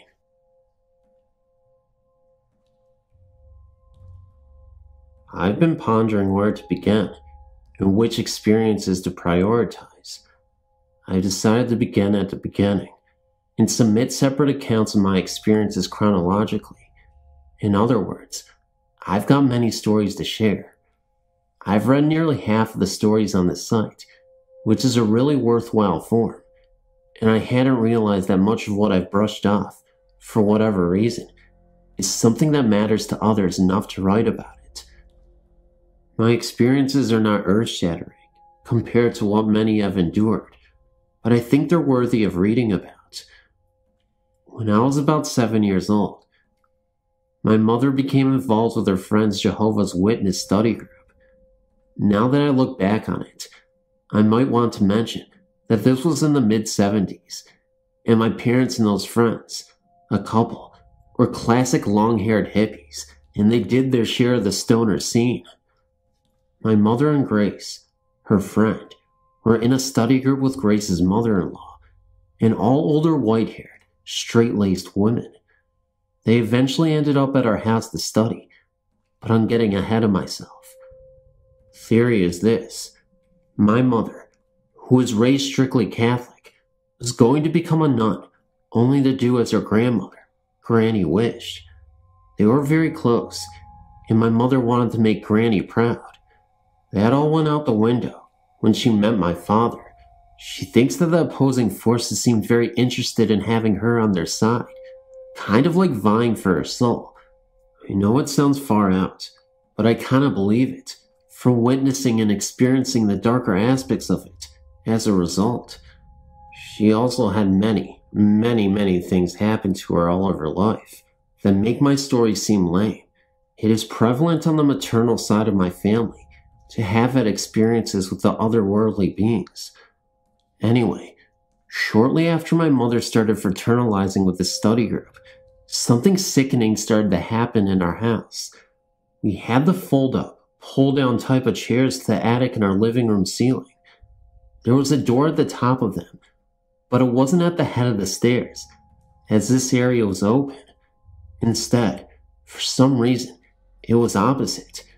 If one were to walk around to the back of the attic, open this door, and proceed through it, they'd fall into the living room through the opening in the ceiling. Well, this door started to be slammed with a force that shook the entire house. It scared the living hell out of us. It was really that horribly violent. My parents pulled down the stairs, and this door was ajar. They shut it. It kept happening often. They somehow tied the door shut by the knob. It still happened, but worse. The windows literally shook. Pull the stairs down. It was still tied shut. One day, during the late summer, the group was over at our house, doing whatever prayer stuff they do. My father was at work, and my older brother, Grace's kids, and I were playing outside.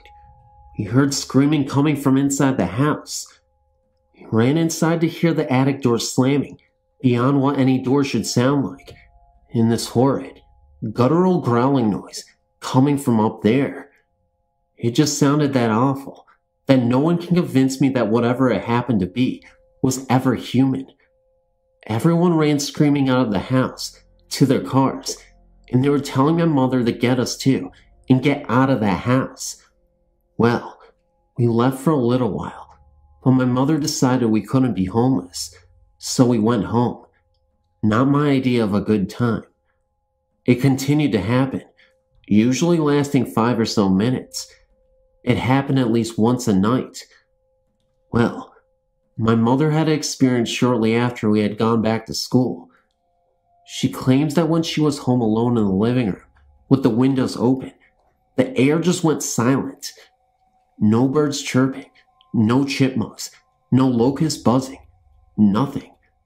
We all lived in the country, away from any other houses. She said she started hearing the sound like a vacuum cleaner. It got louder and louder, and seemed to pulsate. It filled the room, and the walls looked as if they were buckling and waving. She smelled this horrid, rotting stench, and she kinda knew she was in for something pretty awful. She ran into her room. I'd have run the hell out of the house, and jumped into her bed. She pulled the covers over her head. She said she heard something walking slowly across the living room, towards her doorway, which was open. She was just praying, not daring to look. It sounded to her as if we were dragging a heavy cloak behind it, and it was breathing extremely heavy.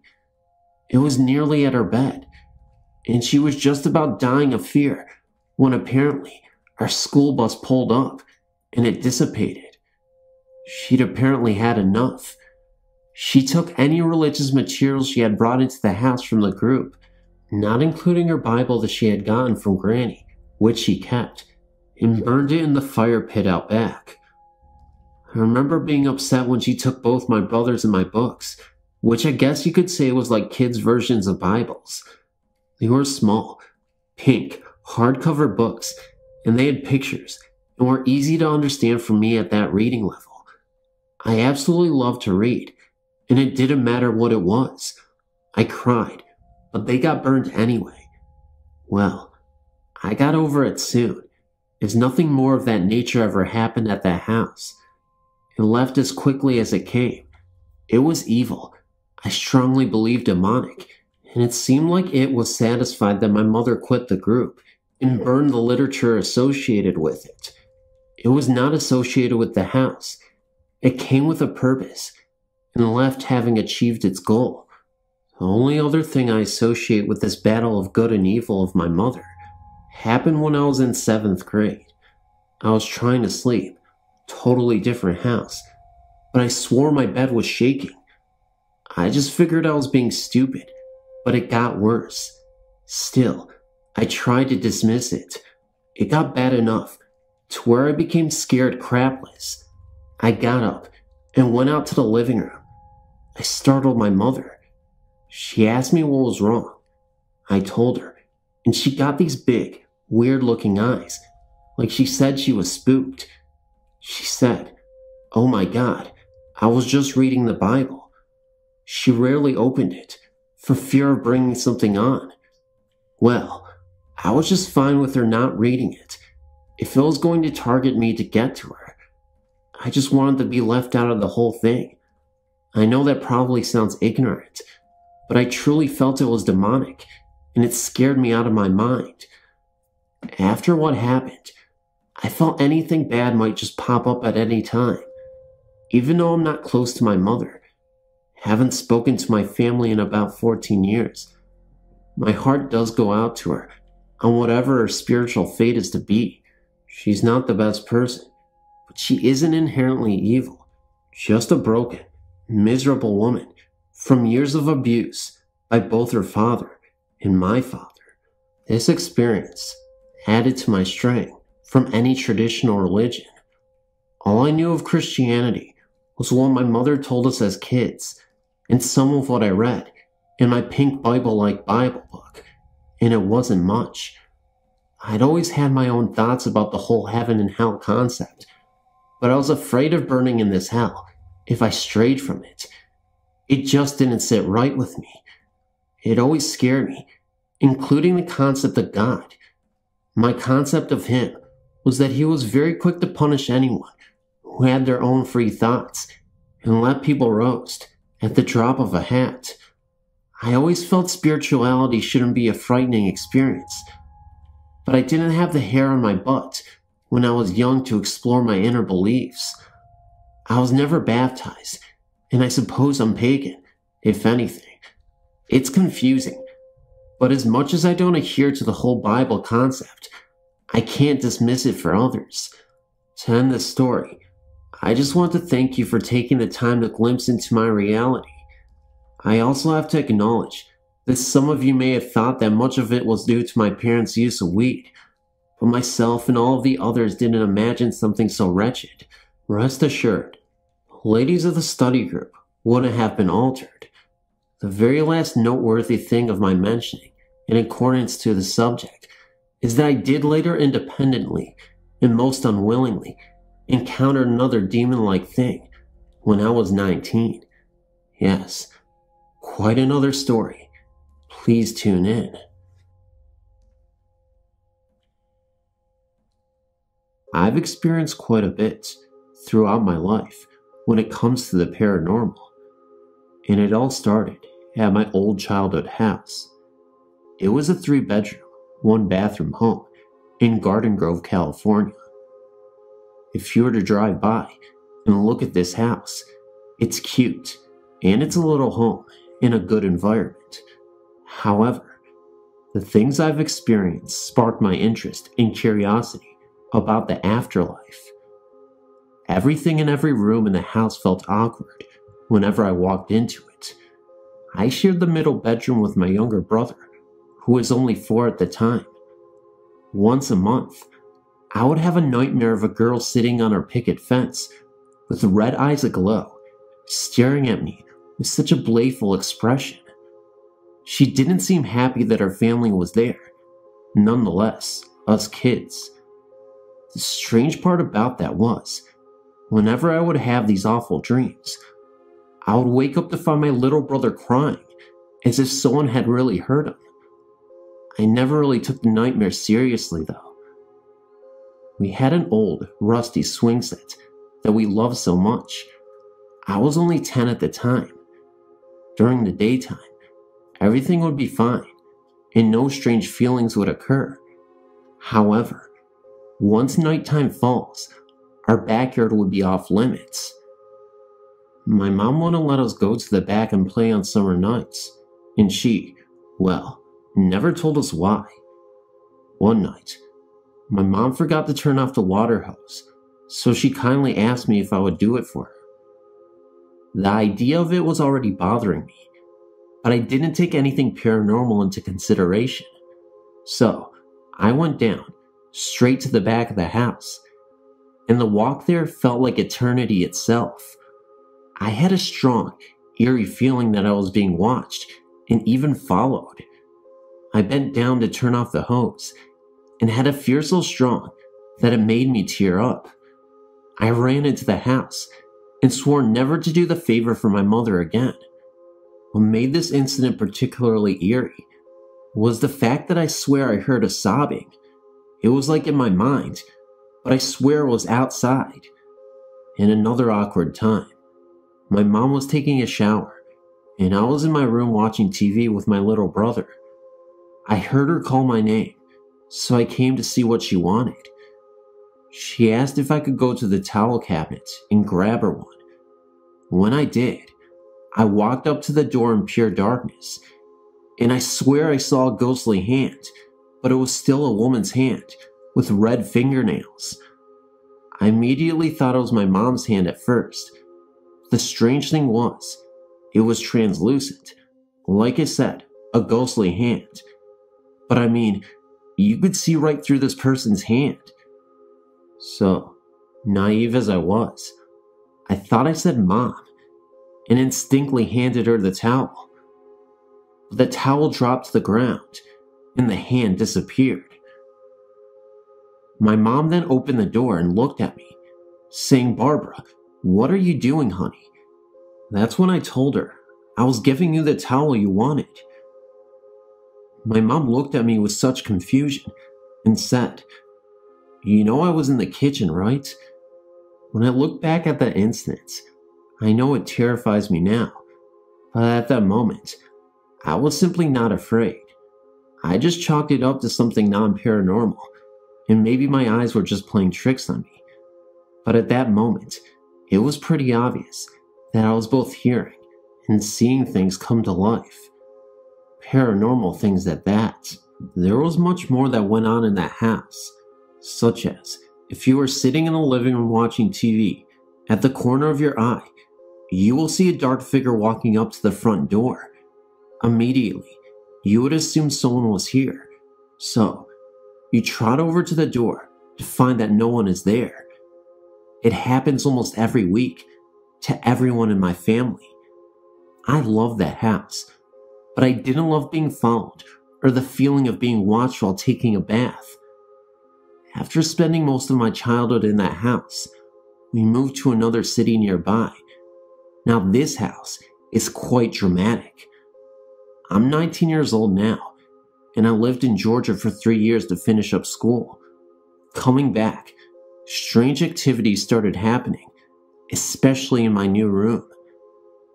My grandfather passed away 3 years ago, and my room used to be his room. At night, getting home from my boyfriend's house, I would hear the floor creaking. I just assumed there was someone walking around, but to find that no one was out there at all. I remember one night, laying on my bed with the lights out and just the TV glaring. I fell asleep, and woke up to see a pair of transparent, veiny legs pointing in my direction. I knew immediately who they belonged to. Grandpa. Grandpa was watching over me, and that didn't, and still doesn't scare me. But there's another presence in the house. A girl, I assume. I came one night from staying at my boyfriend's the previous night. I left the door opened because I was planning on changing and going to say hi to my parents. While changing, I have a habit of looking at the door to see if anyone will walk by and see me change. So, I looked a few times, and when I looked the last time, at the right side of my door, I swear I saw the apparition of a girl, her bright blue eyes, glowing and bulging right at me through the crack of the door. The eyes then disappeared. I trotted to the door, looked to my right, and nobody was there. Just then, it was my teenage cousin, Diane. But I looked towards the left side of the hallway, and there she was. I was absolutely freaked out in that moment. Well, those were some documented instances of my family's paranormal history. I hope for future sake that I never have to experience any of this again, even though the first few incidences weren't that scary, and even my grandpa incident, yeah, I wasn't scared. However, if it were any kind of other ghost, like the one I was just talking about, I might be a little bit more frightened.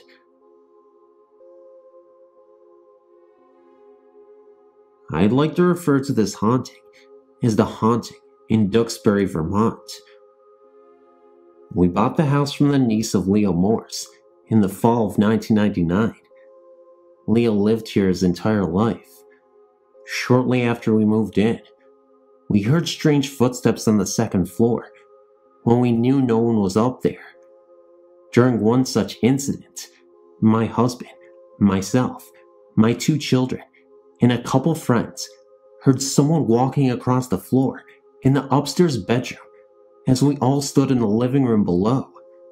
One night, when I was taking a bath and was lying back in the tub with my eyes closed, I suddenly felt very uneasy, like someone was staring at me. I looked behind me to where the door was and saw this transparent mist, and it disappeared within a second. The door creaked open just an inch, and I screamed my head off. My son, while still in high school, had similar experiences of being watched by someone who couldn't be seen. Our television has also turned on by itself on more than one occasion. Our channels have changed, with the remote sitting out of everyone's reach. In the fall of 2007, my husband had just walked upstairs to go to our bedroom when I heard him hollering at someone and asking him what he wanted. We all ran upstairs to where my husband stood in the doorway to our bedroom. He was staring at the back wall of the other bedroom, pointing to no one and yelling, tears in his eyes, for someone who no one else could see to get out.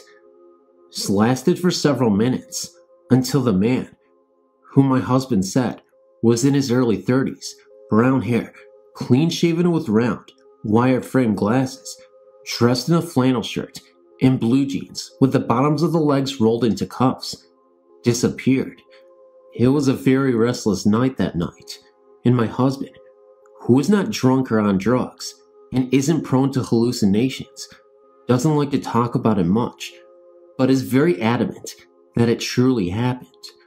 We haven't had any more sightings since then, but I still hear footsteps and unexplainable bangs and thumps coming from upstairs every morning after I get up, and I know my husband is still sound asleep in our room.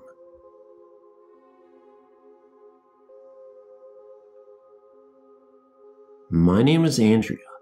I'm from New Mexico, and I'm 17. I've had numerous experiences throughout my life with the paranormal. I'll start from the beginning, I suppose. Before moving to Deming back in 2000, I lived in Hatch, which is about an hour away.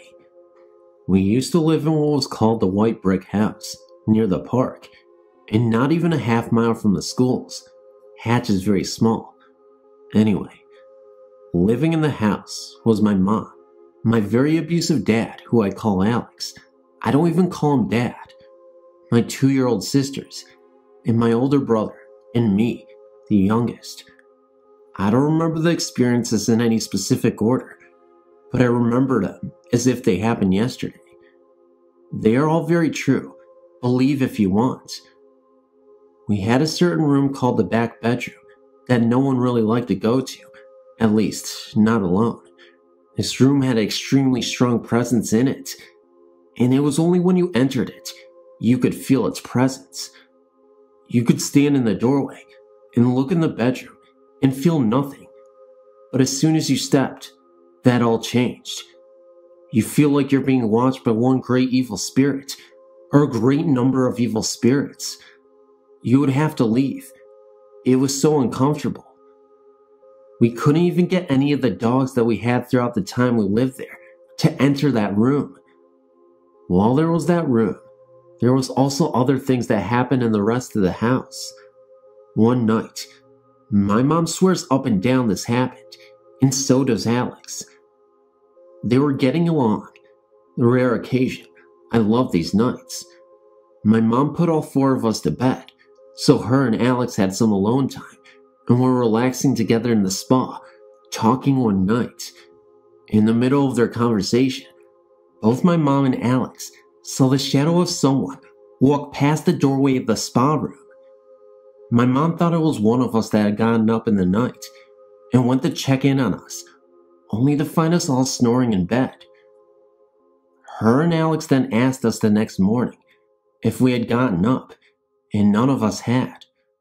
Another time, me and my oldest sister were playing in what we called the second kitchen that had a room off called the craft room. My mom paints ornaments in there. We suddenly smelled a strong perfume that didn't smell like any perfume made today. Then we heard a conversation between maybe 4 or 5 people. We looked in and saw 5 older upper-class people in clothes from the early 1900s time. I remember one man specifically. He was bald, with a brown beard, and a looking-glass eyepiece like the rich people would wear back in the day. He was wearing a black penguin-tailed suit with a white button-up underneath. He looked somewhat pale, but not very transparent. He turned his head slowly and looked straight at me, not my sister, and nodded his head. Shortly after, he continued to speak with his company. I ran to my room and stayed there for the rest of the day. We had an organ in the living room, along with a drum set and Alex's guitars. We're all musicians. Amps would turn on, even when they were unplugged. The organ played as though a very experienced pianist were playing it. Piano was one thing none of us really learned how to play, so it was obvious none of us was playing it. There were times when the dogs would follow something we couldn't see down the hallway to my room and Alex's room. My older brothers one night got up to get a drink of water in the second kitchen, and that's where the laundry room also was. He's 22 years old now, and still swears this is true. He saw a tall figure standing by the washer and dryer near the back bedroom, and he felt it as an evil being. It just stood there, glaring at him, but never moved, as if it was frozen, but with the evil expression looking at him wherever he moved. He figured it was Alex. He shouted out Alex's name, but didn't hear a response, so he figured he was mad and went back to bed. The next morning he asked Alex why he was so mad at him. Alex just looked at him and said he was at the bar. My other sister said she was walking by the back bedroom one night and swear she saw a black figure out of the corner of her eye, standing straight up against the wall, and it tried to grab her with its arms, but couldn't reach, as if it was restrained. After Alex left, we moved out of the house and into a little apartment.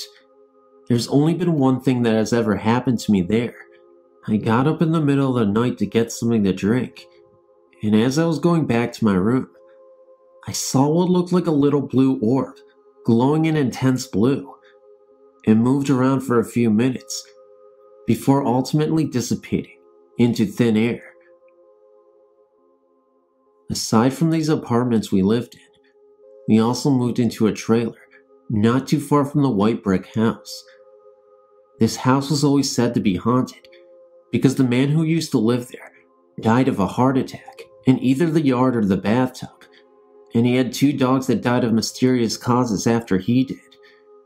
It was almost as if they died of a broken heart.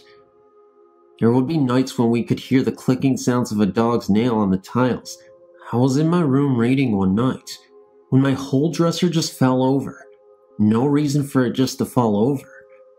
My friend and I, Rosario, and my sister were all in the living room one night when we heard a window shatter come from my room. We never found a single shard of broken glass in the house or even outside, even though the sound came from inside. Finally, I would always see the shadow of someone walk into the laundry room, and no one would be there when I looked. All of these incidents were fairly alarming to all of us, and I'm convinced that they were being followed by the same evil spirit that resided in the red brick house. These days, I never experienced any hauntings, and I'm very glad that this is all over.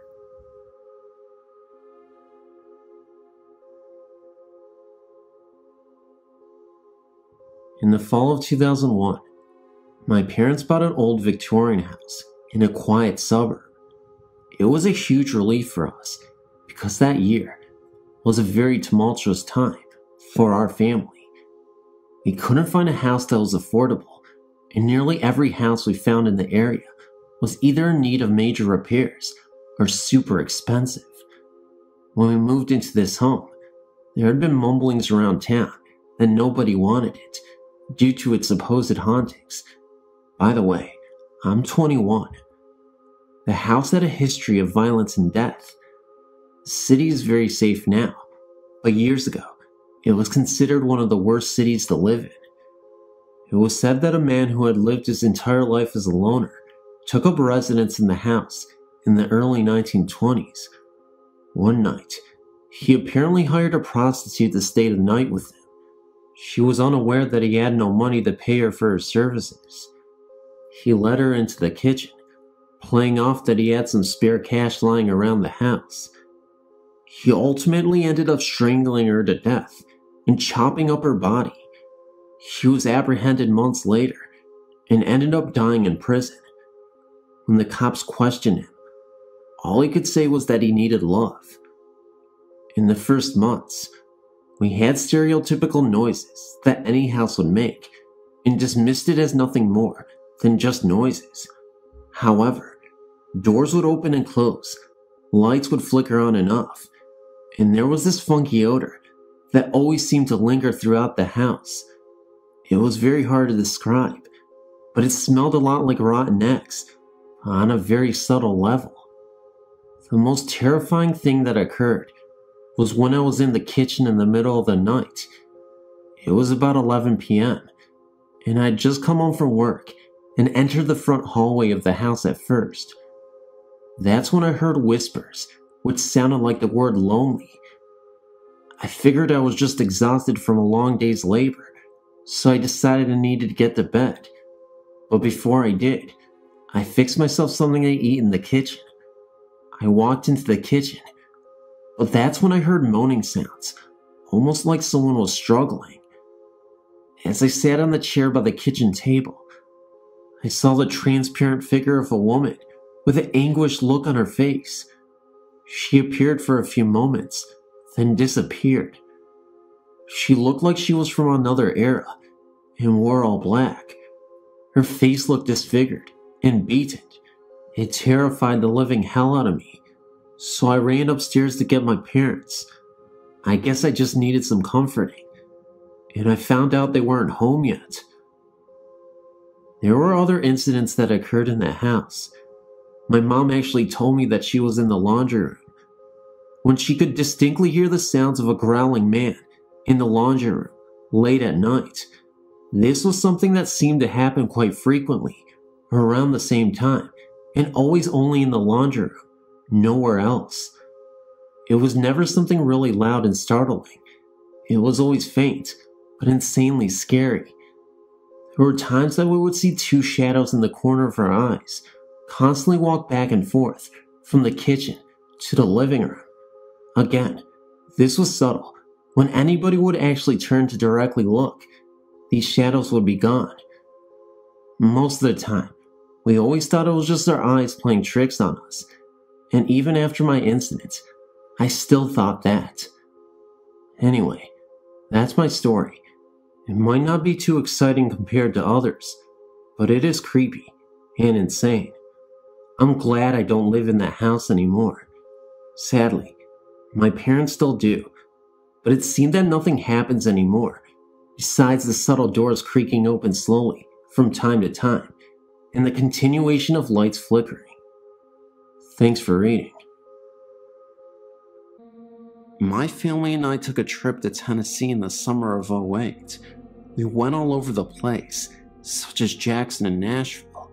On our second to last day before we left to go home, my family decided to go to Franklin because we had picked up a brochure of haunted places in Tennessee, and so we went to humor me because I was interested in hauntings at the time.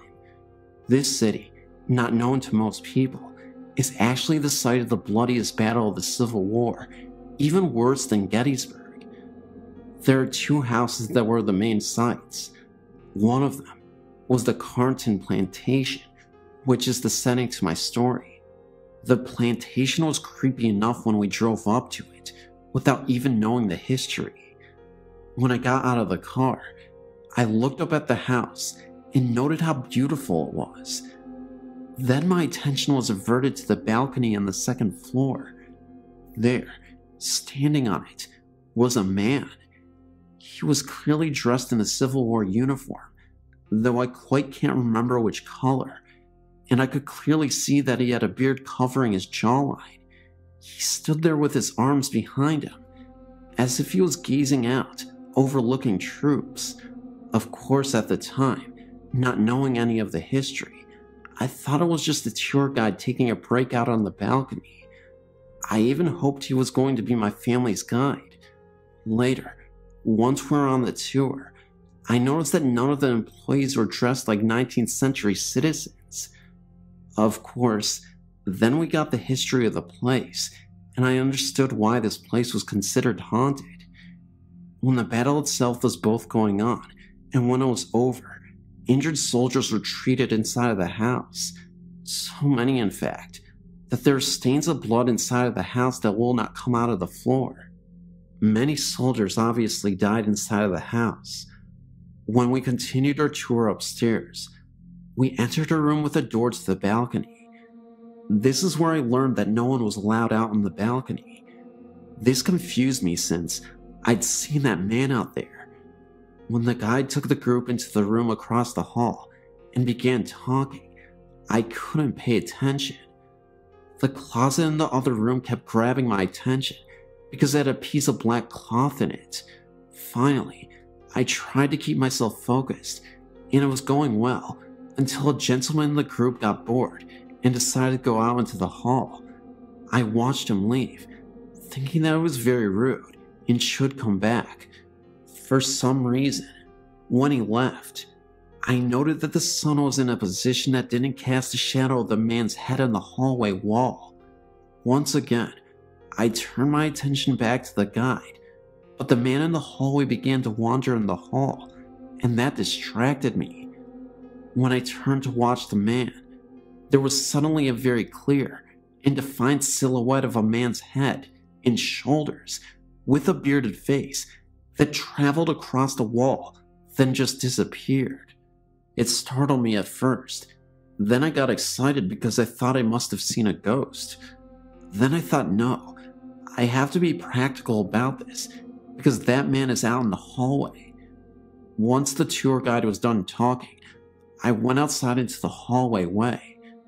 The first thing I noticed was that any shadow from the tourists on the wall wasn't that dark or defined. Then I noticed that the way the sun was facing caused the shadows to be cast on a completely different wall. The silhouette I saw couldn't have been from anyone on the tour. Then I noticed that there was an upstairs where I thought maybe an employee could be working. That theory was completely dismissed when it appeared no one was up there. There wasn't any logical explanations for the silhouette. It wasn't until my family returned home a few days later that I decided to research what I had seen. After discovering that there was a frequent spirit there that was called the General, I made the connection. The details from past eyewitness accounts were identical to mine. He stands out on the porch, has a Civil War uniform on, and has a beard on his face. I was, and still am convinced, that I saw the General on that day.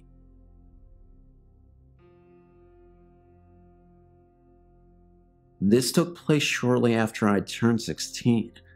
My dad was working up in Oregon and Washington, but was based out of Rainier. I went up to live with him, I guess just to do something different. I was used to being around the city type of atmosphere, and it wasn't too long before I grew bored. Not that the Oregon country girls in that area didn't stir my blood. It's just that they mainly wanted to waste their time getting high or drunk, tipping cows, or shooting the passing ships going down the Columbia River, which I don't mind. I just miss the city lights or something. Anywho, I'd been out partying with a friend and drove off the side of a mountain. Another story, which would take a while to go through, and I thought my dad was probably going to kill me anyway, without benefit of blindfold and a last smoke, so I decided to hitchhike back to Oklahoma. Needless to say, I lacked understanding of just how far I was from Oklahoma.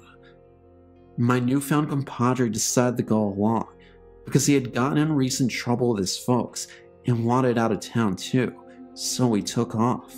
Somewhere between Portland and the Dells, on I-84, which was only a 2-lane at that spot. We were really tired and looking for a place to sleep. By this time, I'd found out that this hitchhiking thing wasn't for me, and it really should be called a lot of hiking and not enough hitching, or something similar. And what seemed weird was that out in the middle of nowhere, the fences were really well kept, and I didn't want to get caught up climbing one. No houses, no anything. It was simply just nice fences. Anyway, we found a rather peevish looking fence about 3/4 of a mile before a bend in the road. The moon was out and actually lit up the area pretty well. There was about 3/4 of a mile behind us from the last turn in the road, and like I said, about the same in front of us before the next one.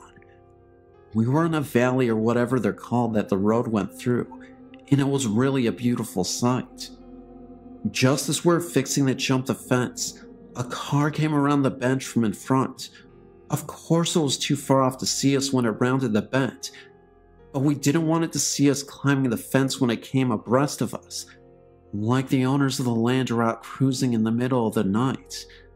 The sides of the road in that area sloped down at a very sharp right and were gravel, at least on our side of the road, so you didn't have to go far to be below the grade of the road and out of sight of passing motorists. It went down probably 15 feet though, well below the road. Come to think of it, I don't think I've ever seen anything quite like that since. Just as we were sliding down the slope out of sight, I caught sight of something way down the road, just the side of the curve. The lights of the oncoming car caught it, just as it was making the curve. Whatever it was, went down the embankment on the opposite side of the road from us. I asked my friend if he saw it, and he said yes, he saw something. After the car passed, we peeked over the top of the road, and right when we started to climb back onto the roadway, because we decided we didn't want to sleep in that area anyway, we saw what appeared to be two guys pushing a motorbike climb up where we saw it go off before. This was still about 3/4 of a mile at least off, down the hill near the curve. We slid back down the slope, out of sight. I really don't know why. Then we kind of just looked at each other. A motorbike? We both looked at the incline behind us. If you pushed a motorbike off the side of the road down this embankment, you'd have a heck of a time stopping it before it went all the way down, and the river was on their side, and even a harder time getting back up. I couldn't imagine trying to get it back up to the road, assuming it didn't go into the river.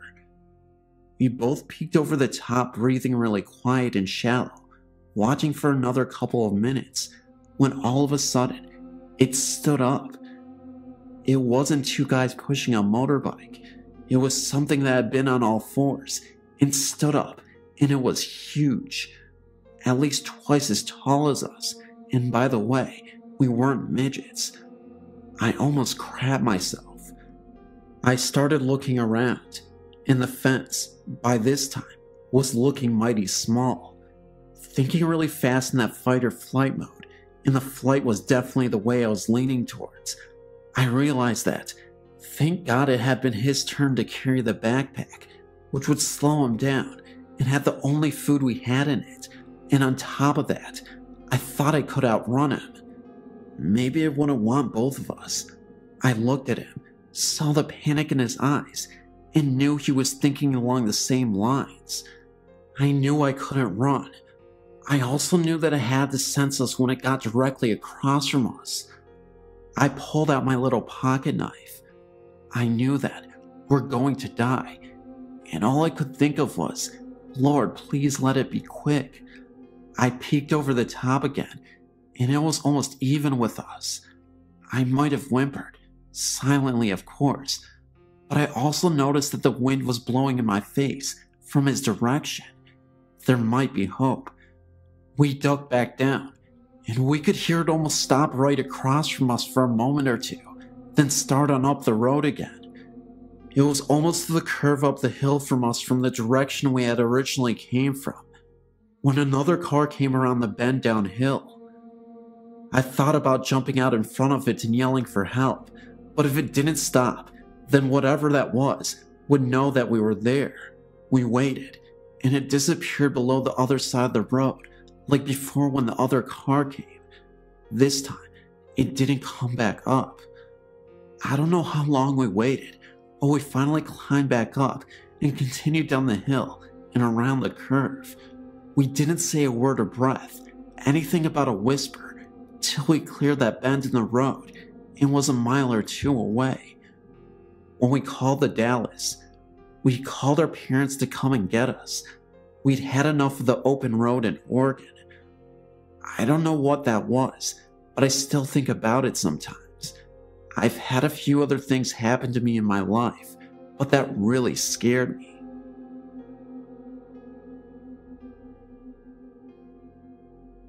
My boyfriend and I saw this state park on our way from Arkansas to Illinois and thought we should check it out. We'd never heard of this place or even seen it before. We parked in the parking area and got out of the car to explore the woods.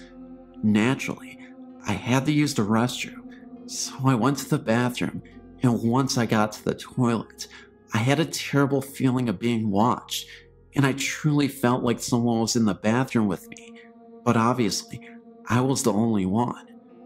The feeling of this presence was so unbearing and evil that I ran out of the bathroom the second I finished with my pants down. Once I got out of the bathroom, my boyfriend and I started down the path. Within 30 seconds of walking, and still within 30 feet of the bathroom, my boyfriend and I heard a loud footstep, crunching the leaves. In fact, it was multiple footsteps. My boyfriend thought it was a bear or something, because of the heftiness of the steps, so he was searching and searching for a bear, or anything, but he couldn't find a thing. I didn't mention the bathroom to him, but after not too long, I insisted we continue. I know there is something terribly evil in that bathroom. For a while, nothing else odd occurred, and we continued on the path which goes down to level ground, with a large lake on one side. But soon after we got to this level ground area, the sun started settling, and that's when things got uneasy again. We both started to hear something large walking in the leaves again. Sean, my boyfriend, really wanted to see what it was, and at this point, I felt like we were really in danger, and that something else, unnatural, was there. So we barely started to move farther into the woods when Sean told me he saw a shadow or something farther in. Then, I was done. I told him we had to go, and I cannot be here any longer. So, I ran like hell back to the car, and Sean was close behind me. Once we got to the car, I was at the passenger door, ready for him to unlock it. And of course, he tells me that he hears that thing we've been hearing in the sparsely wooded area, directly in front of the parking lot, which is to the very right near the parking lot, and that he has to see what it is. So, I had him throw me the keys, and I got in the car. He got in within a minute, and I asked him if he saw anything, and he said he just saw that a dark shadow moved behind a tree, but nothing else. Needless to say, we booked it off that mountain, and it really seemed like a car was trying to chase us down the mountain. But we may have just been super spooked from the woods experience we just had. But I will note, we were driving at about 65 miles an hour, and the speed limit was way less. I forget now what it was specifically, but I want to say between 30 and 40 max. Plus, it was a mountain road, and very windy, and frankly, difficult to traverse at 65. Also, during the time I was taking pictures, the whole time we were in the woods, nature shots, that was actually the entire reason we were there in the first place, and the pictures were neat. The day ones didn't have orbs, but the night ones all did, and I thought maybe it was from the lake reflection or something.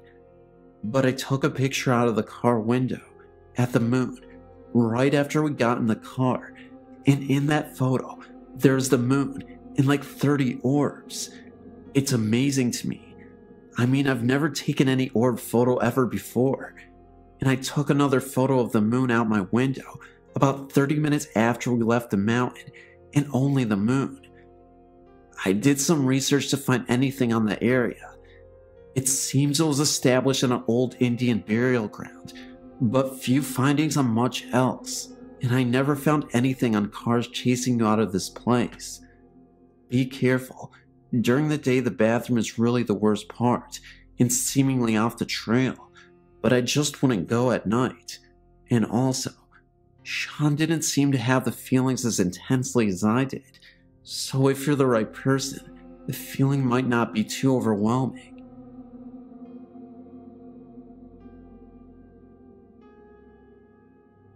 I was thinking about my dog last night, as he was put away a few years ago, and the immediate remembrance of a very weird experience me and my dog had in my home, in Tallahassee.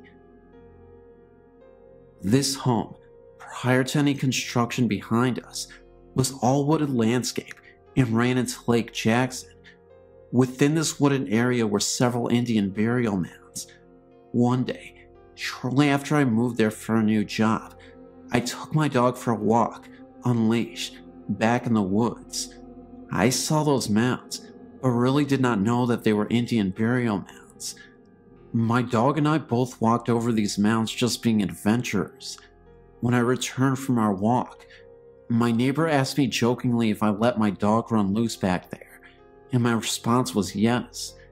He then stated that I would see a black bird perched somewhere soon in a tree close by, and that this bird would be watching me. I laughingly asked why, and he said that if we walked over those mounds, we would have possibly wakened the spirits, and that the bird was their watchful eye on me.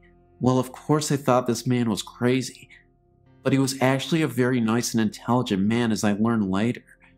So only about 2 days later, I returned home from work, and I recall thinking about the black bird Betty told me. So I peeked around the left side of the home to look into the wooded area, and lo and behold, there was a blackbird perched on a tree, staring at me. He would not take his eyes off either. Needless to say, That was creepy. So that very night, I was in my office, and my dog was usually laying in the living room by the fireplace.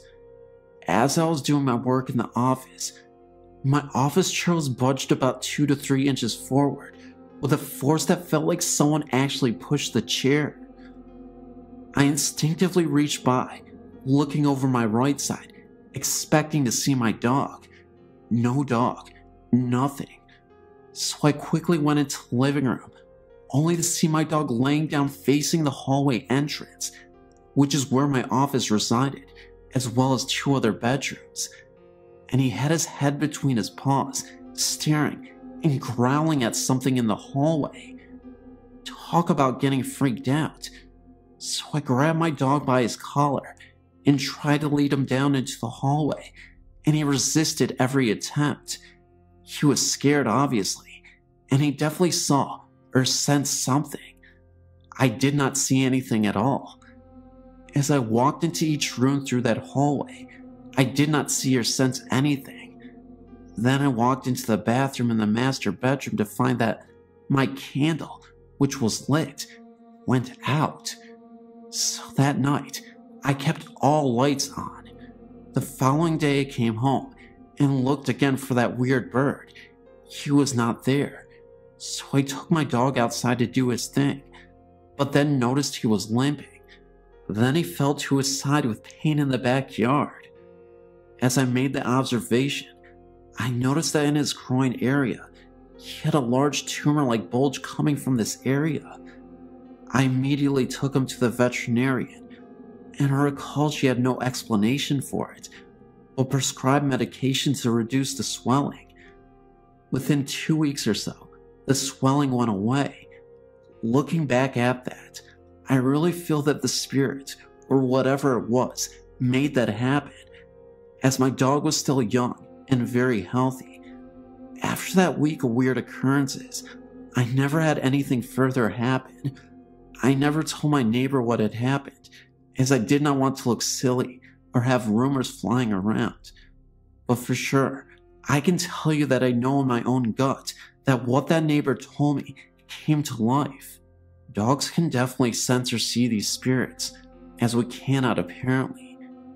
Between the bird, the bump on my chair, my dog growling and acting scared, and the bulge in his groin area, all made sense that something was in that house. Never walked in those woods again. I no longer reside there either.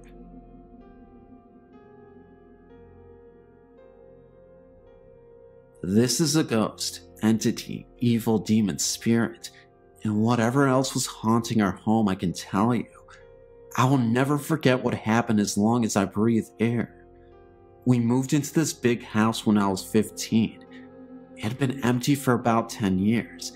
It had old, creaky wood floors and a ton of doors. Everywhere you turned in the house, there was a door. Don't ask, I still can't figure it out. It was a doctor's house.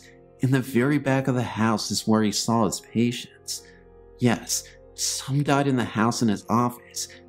Both my grandparents also died there.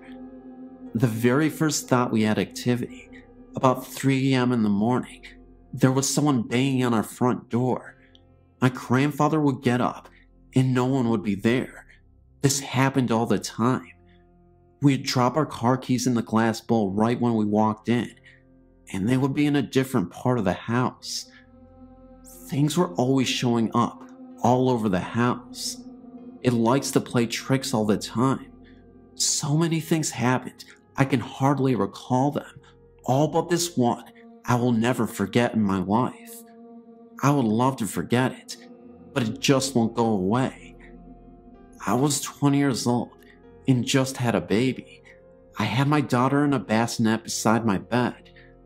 I fell asleep watching Michael Jordan play basketball in the Olympics. My bed had a tall headboard that sat up against my bedroom window. I also had floor-to-ceiling curtains, very heavy curtains. The windows were shut. The curtains were shut too. I was sleeping on my back as I fell asleep to the TV. The TV was still on, and the baby was fast asleep. All of a sudden, I felt a strong man's hand covering my whole face. He was trying to suffocate me. I was in panic mode. His grip on my face and nose was so tight that I couldn't breathe or scream. I was looking up at the ceiling thinking I'm gonna die, right there, right now. It seemed like an eternity, and I was losing my breath. Then, the phone beside my bed rang. It stopped. I jumped so far out of the bed across the room and looked back thinking I was fighting off an intruder, and no one was there. I looked out the window. Nothing. I looked in the mirror, and I had a bright red handprint on my face. It was evil. It was an evil something. I was praying out loud for whatever it was to get the hell out of my house and leave me alone. I've never been that terrified in my life. Never. I looked out the window, and it was pitch black. I got the feeling like something was out there laughing at me or mocking me. The baby never woke up. It was her father on the phone. I told him what happened, but he thought it was a dream. I know from the start it was as real as I'm sitting here telling you today. Not long after that, my grandmother and grandfather died in the house on 2 separate occasions. I was left in this huge house all alone with my 2 children. They were 1 and just months old. The house was always freezing, no matter how high the heat was on. I would hear talking that I could never make out. Footsteps up and down the hallway, pinching, grabbing. The lights never worked. I changed the bulbs all the time. When I did the laundry where the old doctor's office used to be, I could feel a breath on my neck. I could see shadows of people out of the corner of my eye. It was a living nightmare. The energy was so thick and heavy, even on the brightest day. I was scared to death to be there alone and go home after work alone. I would just sit up with the TV on until I could fall asleep and pray to God that I didn't have to go to pee in the night. I was so scared to get up. The day I moved from that house was the happiest day of my life. I could have stayed there forever in that big house, but I wanted out. I still to this day, 19 years later, have vivid dreams of what happened. All the things I heard and all the things I saw. I've only told a few people this story. I've seen and felt both good and evil from a very, very young age. My nanny told me I had the gift of seeing and hearing spirits, like I was a light to them. I've had so many experiences I can't count. Most are very bad, but I have a couple that are good. I'm terrified of the afterlife. I pray that God carries me to heaven. If you don't believe, I'm telling you, there are things you can't see, but they can hurt you and make you so depressed you want to die. They can touch you, hurt you, and mock you, and laugh in your face. I know.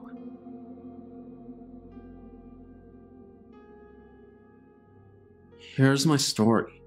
It will be interesting to see what everyone else thinks of all this.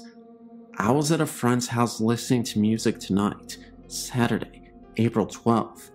He's a drinker, so he was feeling pretty good.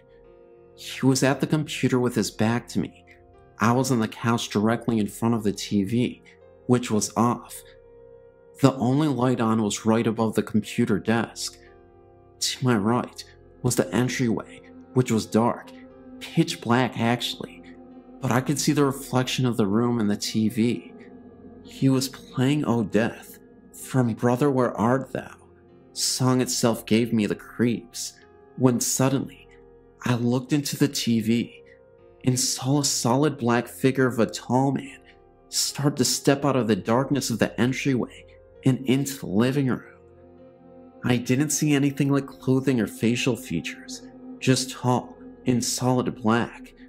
My friend at the same time swiveled his desk chair and pointed towards the entryway where he saw the figure. The figure stepped back into the dark as quickly as it appeared. as though it didn't want him to see it. I looked at him and said, "Did you see that too?" To which he replied, "See what?"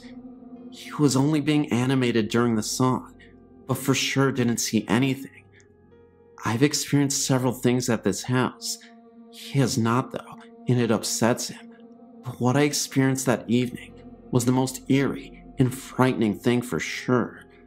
I know it wasn't one of his friends or someone goofing off. It isn't easy to walk into his house through the front door and not be heard. The floor is tile.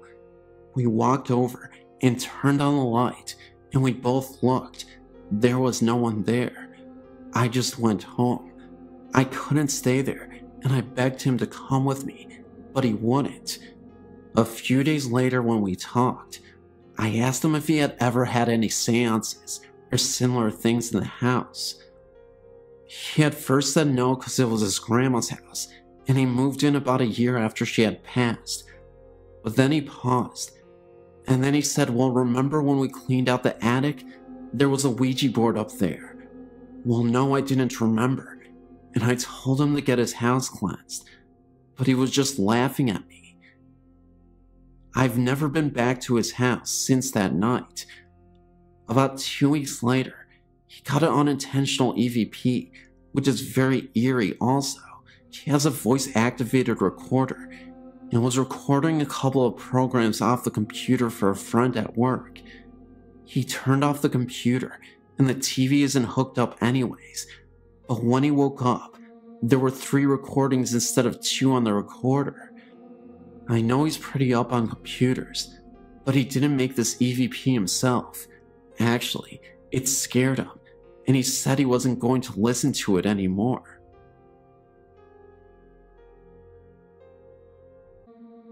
Even though I'm not sure whether I do in fact believe in ghosts and the supernatural, I must be the Ghost Stories world's biggest fan and relentless reader, and have been a patron of your site for many, many years, at least a decade now. Like I said, not being totally sure whether I do actually believe in ghosts, I've never had a story of my own contribute to a website. However, over the past months, possibly years, certain things have happened in our current rented home. Occurrences in this house that made me think twice, maybe even 3 times about what I actually do and don't believe in. My husband Craig and I have been living in our rented home here in Melbourne, Australia for almost 4 years now. We rent privately and know very little about the house and its history, apart from the fact that we are private renters and the rent has always been almost ridiculously cheap. The house isn't that old, however. It would only be about 15 or 20 years old. We do know, however, that several of the last tenants that lived here, families with children, by the look of the wall drawings in the study and backyard, moved out fairly quick after moving in, which has always puzzled me, as the house isn't in that bad a shape. The neighborhood is okay, and the rent, like I said, has always been ridiculously cheap. Any questionable incident that has happened in this house has either taken place in the lounge room or the nursery. My daughter is now 3 months short of turning 3. I remember one time when my daughter was tiny. She would have been 6 months old at the time. We'd put her to bed in her cot in her room. She's always been a fire alarm screamer, and on this particular day, after screaming for about 10 minutes, she quite suddenly stopped dead. Assuming that she had just fallen asleep, I walked outside into the backyard about 10 minutes later to feed the dog. I looked through her window subtly to make sure that all was calm in her room, when I noticed a very strange thing. My daughter did not look close to sleeping at all. She was in fact staring intently at the ceiling. I watched her eyes move from left to right and so forth, as if she was watching something very closely, but there was nothing there. Not thinking all that much of it, I went back inside and continued on with whatever I was doing, thinking that she was just boring herself off to sleep. A few weeks later, something very similar happened to this again, except this time, it was in the lounge room. Heidi was sitting with me on the couch. The family dog was also in the room, sitting by my feet, as Heidi all of a sudden started staring at the ceiling again, with much the same intensity as before in her room. This time, the dog joined in and was making much the same eye and head movements as Heidi was, as if they were both watching something on the ceiling move from side to side.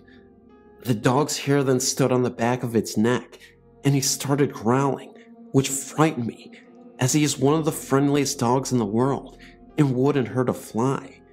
Then, being a bit of a wimp, he got up and snuck into the next room and didn't come back for about a half an hour. This sort of thing has happened about 3 or 4 times since then, but nothing besides this has ever happened either. No apparitions or noises or banging. I've sometimes had the feeling, though, that we are not alone here. Nothing like this ever happens when my husband is at home, only when I am alone or with Heidi. A couple of days ago, it happened again.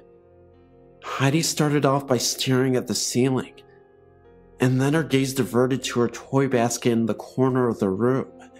She looked at me, smiled, looked back at the toy basket, pointed, and yelled baby. The word baby doesn't necessarily mean baby to Heidi. She calls newborns babies, as well as toddlers up to about her own age. I asked her where, Heidi. Where is the baby? There, she persisted. There, baby. I shrugged and looked away again and hoped to dear God that she would stop pointing and looking at that darn toy basket. She did, thankfully, after only about a minute or so this time. What do you honestly think about this? Fluke? Or something more than just imaginative child playfulness?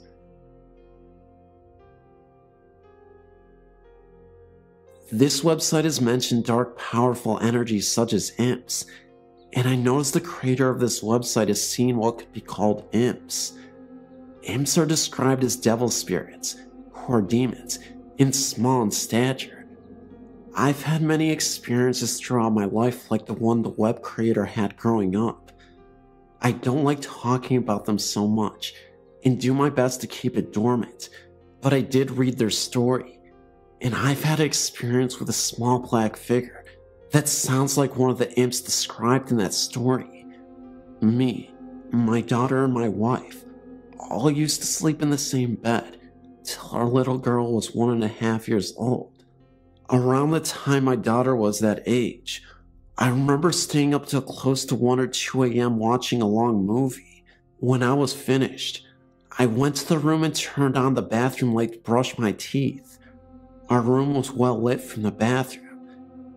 Since around the age of 3, I've had dealings with spirits as well.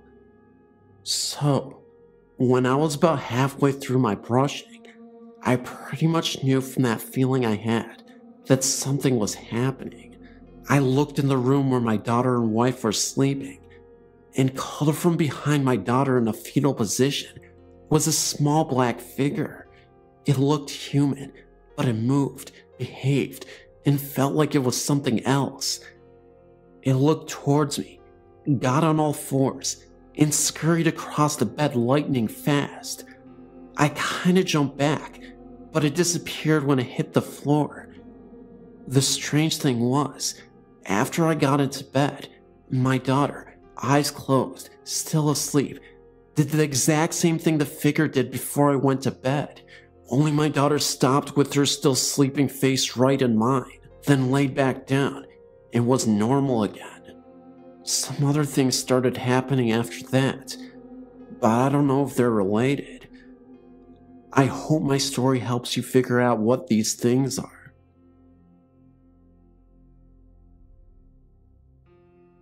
My story begins about 3 years ago.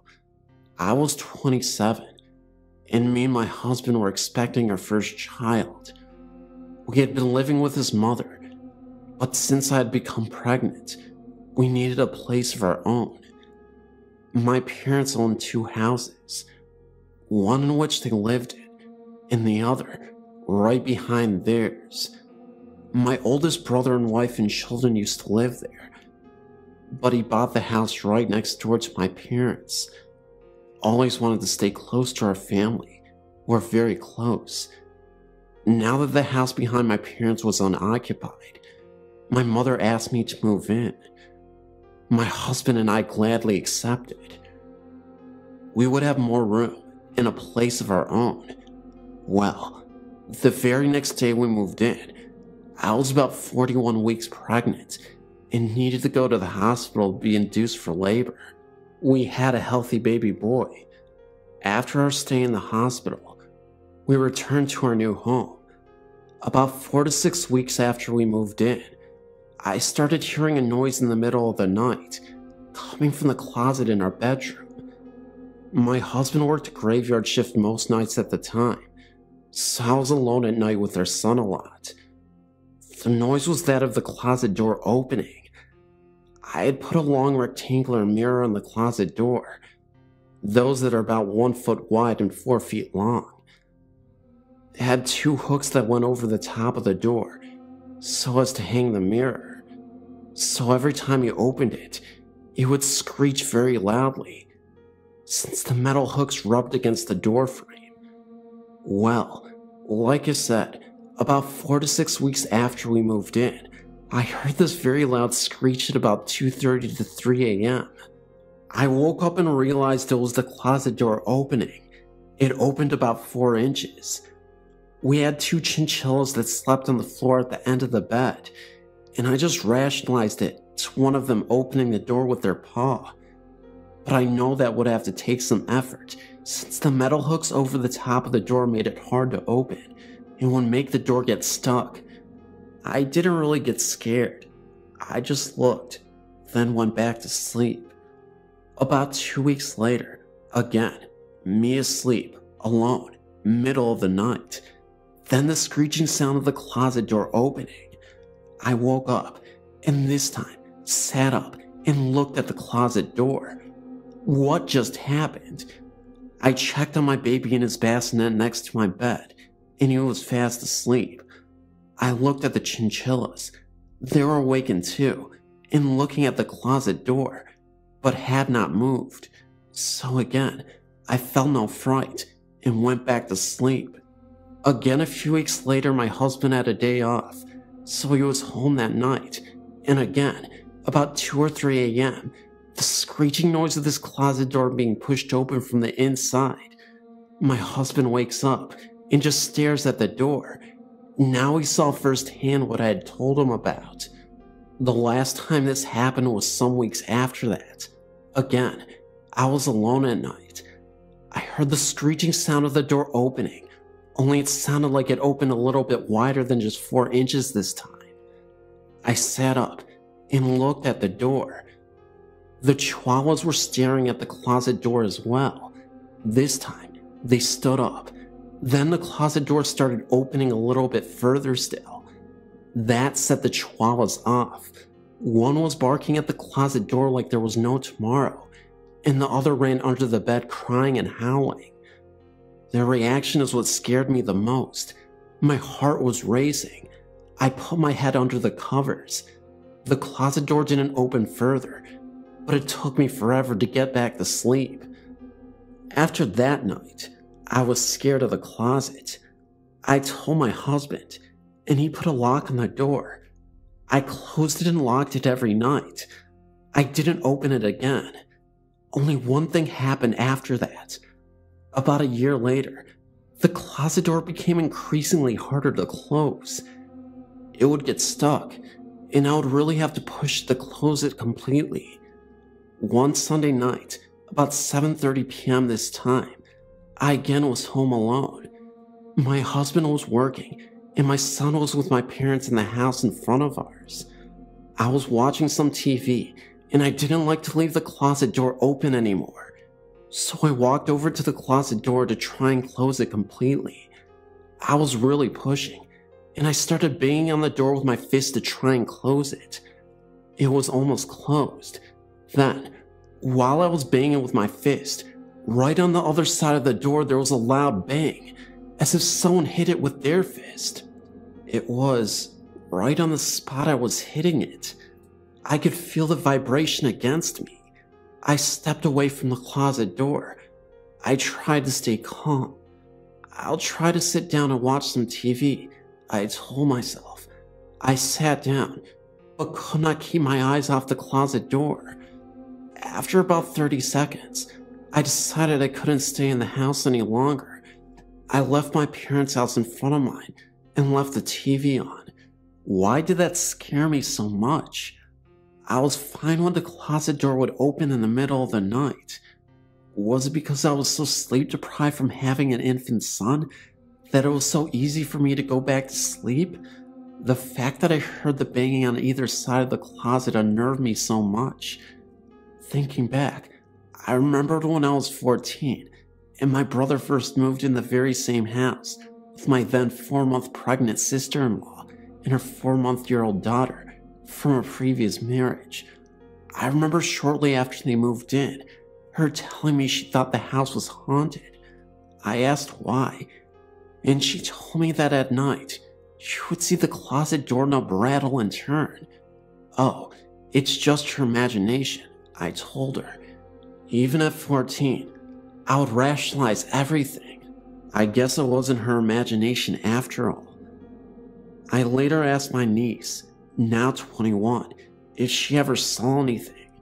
She told me she did, which I later write about. This is something completely different to my experience, and I think it had something to do with her and not the house. She also used to tell me that the closet door used to open in front of my brother until he confronted it. Then it stopped. Thank you for taking the time to read my story.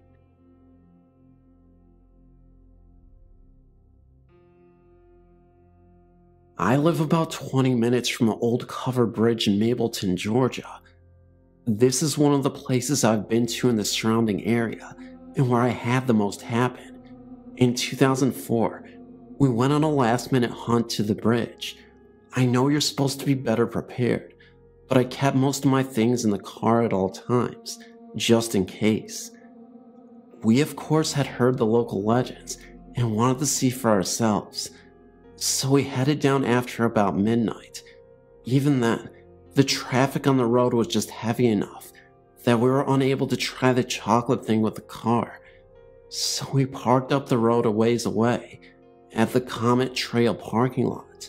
We walked down and took our flashlights with us. On either side of the bridge are orange streetlights, so the bridge is lit up all the way through. One in the group brought her cousin, and I didn't realize at first that he had been drinking, or he would have stayed behind. He got up in one of the bridge's windows and peed into the creek below. After yelling at him to stop, I realized I could no longer see the lights on either side of the bridge. Our flashlights also stopped working, all of them.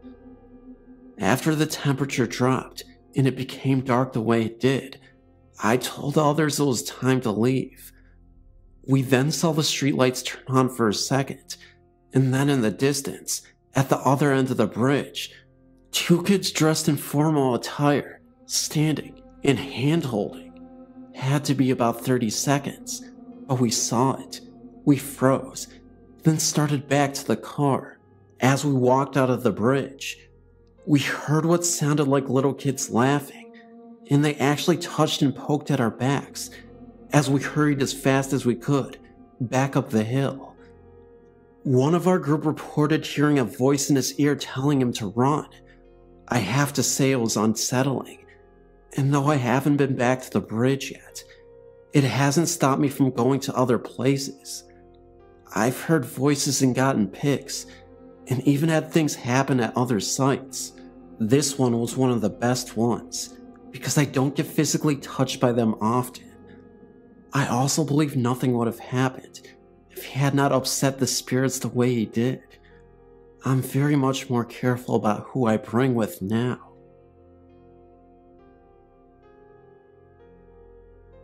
Only one town over from our home stands one of the largest and most ornate railway stations in our state.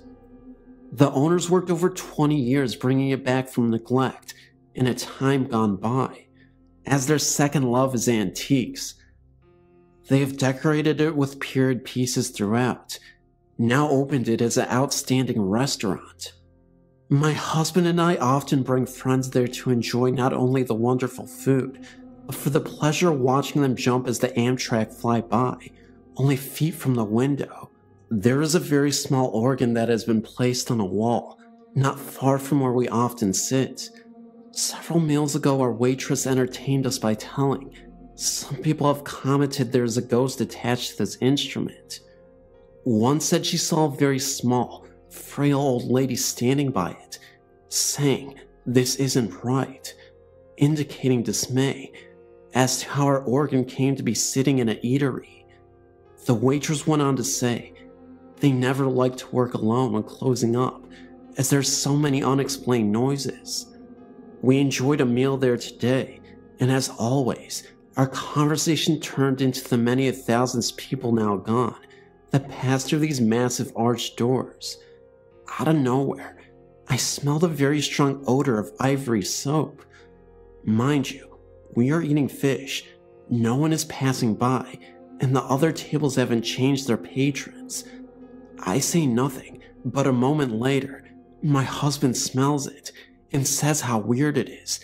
Such an uncommon smell today. It lasted for about 3 minutes. There was no explaining the smell. As we finish, we wander through the hall looking at various rail-related antiques and move on to the outside. There's an Amtrak train on the track, but it is going slow. Strange, as they usually are speeding enough for an onlooker to feel their wind as they pass, heading for Boston. It comes to a complete stop at the station. A man in uniform gets out and looks at the front and then under. Turning to us, he says he thought he saw someone laying on the track. He walks about, making a full inspection. Then he gets in and then starts going. We see the riders in their seats, but as we watch, he stops again, just down the track, and repeats the inspection again. Strange day. This place should be investigated.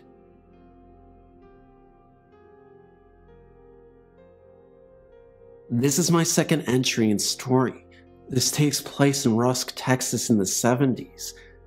This story comes from an acquaintance of mine, who is really more of a good friend of mine, of my good friends. Mike and Katie were married and had 2 children. One was a 9-year-old boy, and the other was a 5-year-old girl. They moved into a house that had a shotgun-style layout. In other words, you entered into the living room, and there was a straight hallway all the way to the back door, with all of the rooms off of this one main hallway. Mike and Katie took the first door on the right as their bedroom, while giving the children the last door on the left to their bedroom.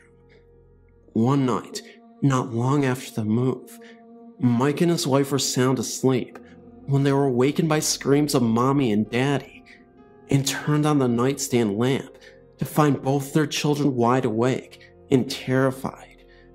The children claimed to have seen a man with a hat on and a beard peering into their window. Mike immediately got his gun and ran around the back, where he found an empty field and no sign of anyone having been there. At first, they were under the impression that this man had a ladder, because the back of the house stood on a steep grade down, and no one could be peering into one of the back windows without a ladder. But the occurrence repeated itself, and finally, Mommy asked the kids to describe exactly what they had seen. Their stories were both told at different sessions and matched completely. What had woken the children was a strange light out the window and someone walking up and down on what sounded like wood boards. They said this man leaned over and looked down into the window, and he had a shotgun in his hands. The couple moved the children to another room, and Mike did some laborious digging into the history and county files in the house. Through newspapers and files, plus some additional info from some of the older townspeople, Mike learned that this house had once been at another location, and when it was moved, it was turned around so that what had been the front of the house was now the back of the house. He also learned that the man who had died at the house had been arrested and died in prison for shooting his wife and her lover in their bed with a shotgun.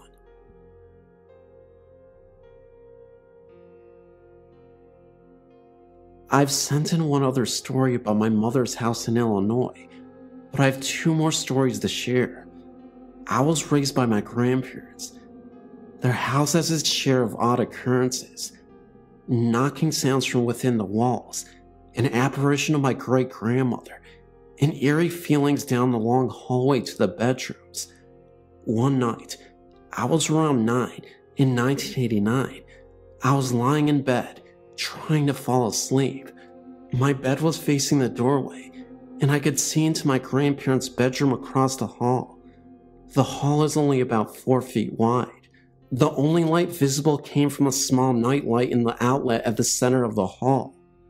As I was tossing and turning, trying to fall asleep, I looked out into the hallway and saw a young woman with curly hair, her body glowing faintly. She carried a candle in her cupped hands. She walked slowly and paused for a second and turned to look into my grandparents' room. Being the nervous child I was, I quickly pulled the covers over my head and ignored it, eventually falling asleep. Years passed, and I never saw another apparition. When I was 16, 1996, I was still living there. I grew up in that house, 13 years total, and had moved across the hall, having switched rooms with my grandparents. I decided I would try an experiment. I found a dress similar to the one I saw the apparition wearing, so I decided I would put it on and sort of relive that experience. I have very curly hair, and it was the same length as the apparitions. I put on the dress, grabbed a short white candle, turned off the hall light, lit the candle, and took the path that I had witnessed the apparition take. I took the same route, made the slow walk, paused at my old bedroom door, looked in, and walked into what was now my bedroom. Was what I saw a ghost, or merely a glimpse into my future? Was I seeing myself on some other intersecting point of time? I'm still trying to figure that one out. Next story. This occurred in 1997, while I was at a Native American ceremony in the woods in Nebraska. We had been out in the woods for about a week, living in our tents and teepees, ceremonies going on throughout that time. I'd heard the stories of spirits who lived in the trees, and being as curious as I am about the supernatural, I was nervous and excited to see what might be out there. For the first few days, things were normal, and I went about my business working in the cook shack, making large quantities of food for the huge number of people there. One evening, after dinner, I was sitting at a table with the aider, talking about the name he had just given me, Star Woman, for my love of looking at the stars for hours on end, when my right hand suddenly went ice cold. My mother was sitting to my left, and I said, "Wow, my hand just went freezing cold." There was no wind, and it was July in Nebraska, pretty hot, even after the sun went down. She said, "Oh, don't worry, that's just a spirit touching you." I can't recall the name for them, so I'll just say spirit. I think it was Wayne Guy, but I'm not sure. Okay, no big deal. Our tent was set up along the perimeter of the tree line, with an outhouse about 50 feet to the right. On several occasions, while walking to the outhouse, I noticed black human forms in the trees. When I'd shine my flashlight on them, they were gone. I attributed this to my imagination. A few days later, a friend who had brought along for the trip was sitting in my tent with me, talking about the day. I was on the left side, leaning back on my arms, with my lantern flashlight next to my left hand, about 12 inches away. It was the kind where you could pull up the body of the flashlight to reveal a lantern. We were talking, and we noticed the light shifting in the tent. There were no other lights, aside from a bonfire on the side of the camp at about 300 feet. I looked at my flashlight, and it was standing on its edge. All we could do was sit and watch it. It stood on its edge for about 2 minutes. Then we decided to leave the tent for a while because we were a bit freaked out. The flashlight had a rounded head, not a square one. My hand did cause the tent floor to dent in slightly, but my flashlight was nowhere near my hand or the dent I made in the floor. The light was literally standing on one rounded edge. When I mentioned it to my mom the next day, she quipped, "They were playing with you. They must like you." I wasn't really scared, just a bit nervous, considering we were out in the wilderness with no lights. I was intrigued more than anything, considering the nature of the ceremony we were attending. I'm certain the spirits were focused by our activity. I hope to return to that spot in the future.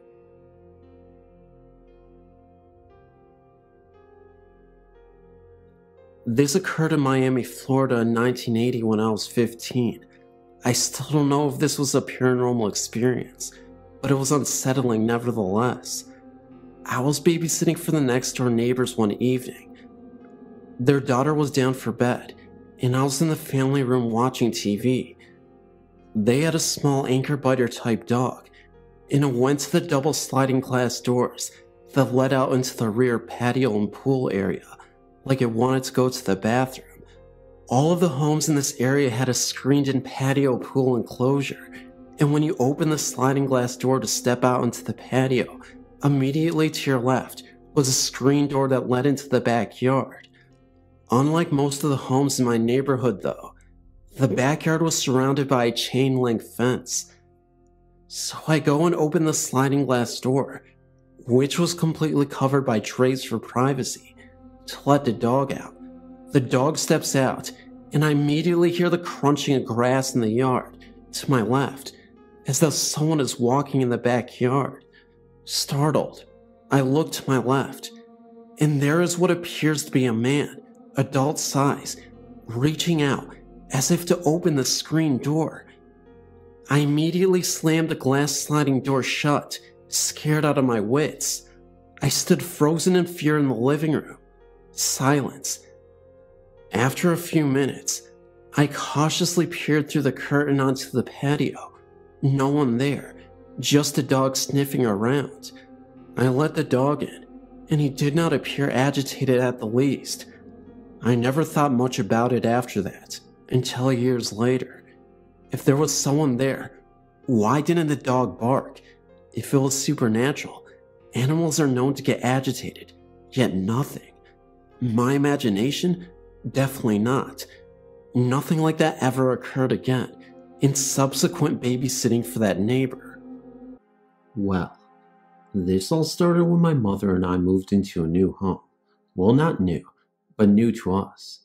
Anyway, it wasn't that old, about 30 years old. This was back in 1987. We moved in with not a problem, but I started to notice things about this house. Things would go missing, only to be found days or months later in the same spot. I'd see darts of movement out of the corner of my eye, and when I was alone, it felt like I wasn't. I spent a lot of time alone in the house, which was fine, until dark came. Then the house would not feel so warm and inviting, as it was in the day, but nothing ever came of it. Until many years later, when the footsteps started in the kitchen, they would come to the living room carpet, and stop. As the time wore on, this came closer and closer, until one night, I was lying awake in bed, like most children do. They began to walk up my stairs to my room, and I know it wasn't my mom. I could hear her snoring downstairs. Now, don't say it was the house settling, because my stair made a very distinct squeak when someone walks up them. Anyway, once they reach the top of the stairs, I peek, being curious and all, and see a shadow standing at the door to my room. I froze, and a few seconds later, it turned around and began its descent down the stairs. This happened once in a while, but only during stressful times in the house. The shadow itself looked like an average male, with nothing really standing out, but when he looked at me, it was a mixture of complete terror and a strange comfort, like he wasn't there to hurt me or scare me. Like I said, I see him once in a while checking on me, but eventually, he became a part of my life. The one that did scare me lived in the basement. Again, it was a man as far as I could tell. He was very angry, and his feeling was felt through the basement air. You could actually feel it as he walked into the basement, that this was just the beginning of him. Mostly, he would just sit in the corner and glare at you, as he did whatever you had to do, and he always kept as far away from you as possible. It's weird because you would see him move as you move, which was at the time very scary. Even though I was a very brave child, I rarely finished my choir there, even in the daytime. Eventually, my mom refused to go down there anymore, after she was tripped by something and fell and broke a couple of toes. As time went on and on, the basement became less and less used, to the point in which the activity was too much that we couldn't even handle it. We were even too scared to even use the laundry. But after a while, we forgot about the guests downstairs, until one night, when we heard a loud whoosh. We looked at each other in terror, as we knew something was wrong in the basement, and we would have to see what it was.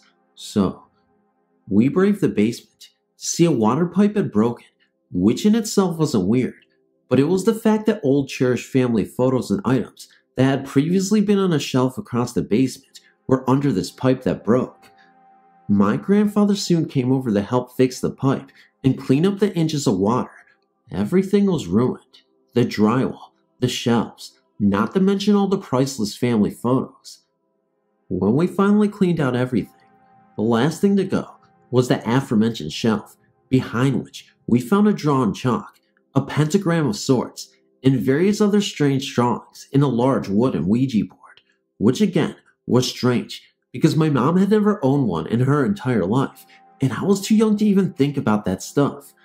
Anyway, fast forward 12 years to 2002. My mom had met a great guy and had moved to another town to be with him, and I was moving out too, so I could live on my own. I was just staying in the house until my apartment was ready, which was 2 weeks away, and cleaning the house for the next owners. Our other housemate had stopped making his presence known many years ago, except for the glaring he did in the basement, and it was the furthest thing from my mind, and I was down to the last 3 boxes of stuff in the basement. In the basement there was 4 lights. Every time I came back for a box, one light was burnt out. As I went to get the last box, and I see I'm down to one last light, I know what's coming, but I need that box. So, I grabbed the box and stood up and looked in horror to see him standing in the darkness in his favorite spot. 2 things I noticed this time. He was huge, standing around 6'4", and something I never noticed before.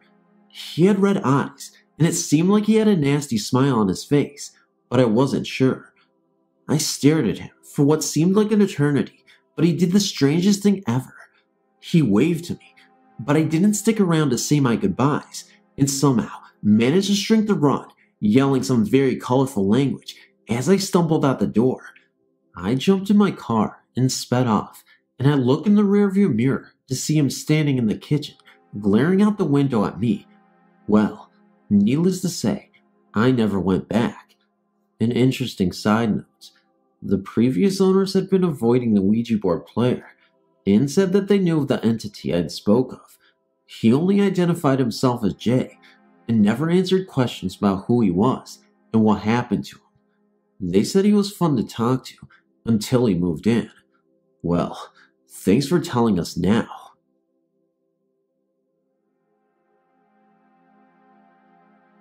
This happened about 4 years ago, when I was 15. I was working at a farm in Connecticut at the time, and it was a habit for myself and my coworkers to have nighttime barbecues throughout the summer. On this particular occasion, we had killed 3 of the chickens we had and grilled them, nothing better than fresh chicken. As the night was winding down and we were getting ready to clean up, I noticed a very potent, sweet smell. To note, we were next to a sugar shack where maple syrup is made, and this smell was much stronger than the strongest syrup I've ever smelled. As I smelled it, I noticed my friend glance at me with a perplexed look on his face, and suddenly, a very thick fog drifted in. He got up quickly and declared, "We're leaving now." We of course left, leaving everything to be cleaned up the next day. We went into the farm office, and the fog was still there, along with the smell. It seemed to have followed us. I was a bit spooked, as I knew my friend was experiencing what I was, but the woman had no idea why we started acting strange, and was a bit confused at the sudden rush to leave. As we were leaving, it seemed as if the fog was thickening. However, when we reached the chain link fence, that is the border of the farm, the fog stopped abruptly. I looked out and saw that the fog followed the length of the fence, which was about 50 yards. We left and proceeded to the woman's house, and my friend told her to walk in her house backwards. My friend comes from Ghana in South America and is very superstitious. His grandfather had been a voodoo doctor of some sort. I heard numerous stories of him healing crazed people who talked in odd languages. Anyways, apparently, she did not walk in her house backwards, as we found out the next morning. However, when he told me to, when he dropped me off home, I did so, with no argument, knowing that sometimes you just don't ask why people tell you to do things. My friend picked me up from work the next morning, and I asked him, why did he even make me walk in backwards? He mentioned the smell in the fog, and said if it was a supernatural presence, it would not follow you into your house if you faced it, because it would think you knew it was there. We got to work, and the girl was there before us, and she looked very disheveled and tired. She immediately said she barely slept because things in her house kept falling and waking her up all night. She even said her door opened twice that night. She then said how it was odd how she had smelled something sweet and seen the fog, and then strange things happened to her. My friend and I had not said anything to her about the smell or the fog the previous night, or yet that morning, so we both looked at each other in amazement. She noticed and told us to tell her what happened to us, but instead of telling her that we had the same experience, my friend just asked her if she had walked in her house backwards. She said no. We can only guess why the strange happening went on in only her house and not ours.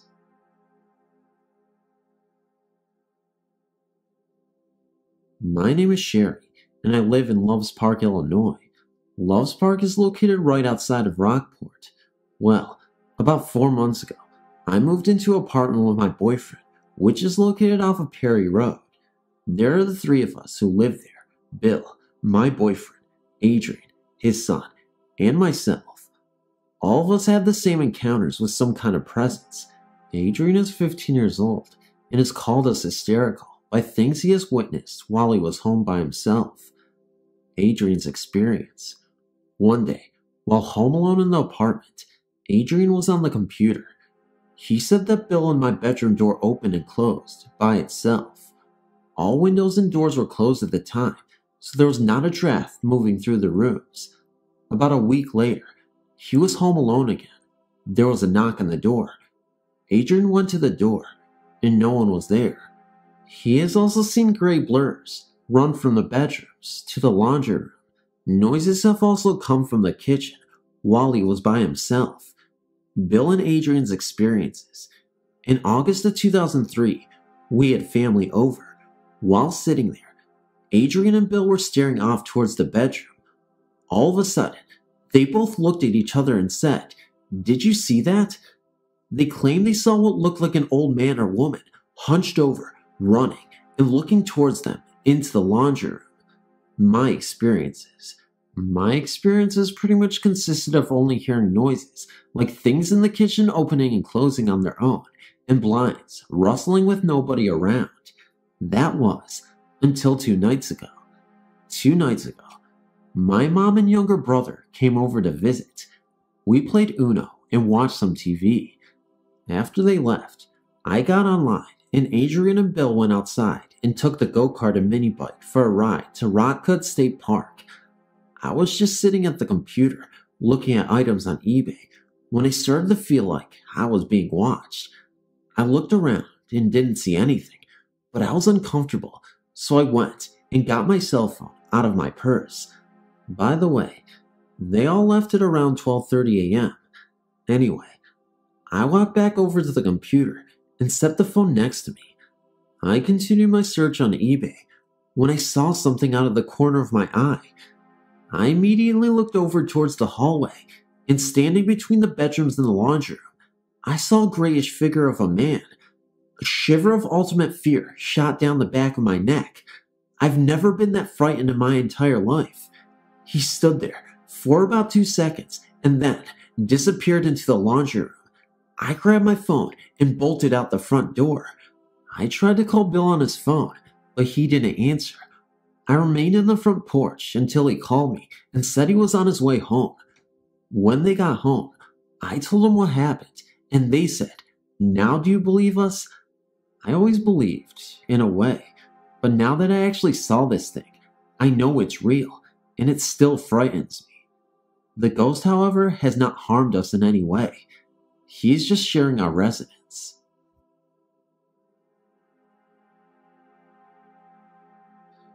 I'm not sure exactly where to start. All my life, I had feelings and happenings around me. Some I remember, and some are still a bit hazy to me. I have a couple of true stories that have happened to me that I would like to share with everyone. I grew up in a small city in California called Pico Rivera, but moved in '92 to Colorado. Growing up in Cali, I've had 3 sisters and my mom and dad. The house we lived at was on Maris Avenue, and from what I was told, it was originally the first church in Pico Rivera, but was torn down to make a home for an elderly couple who, I believe, the husband died of old age. Their house was torn down and ours was built. I was 8, I believe, when I really started to understand what I was experiencing. I remember that I would always see horrid faces on the wood paneling in the house.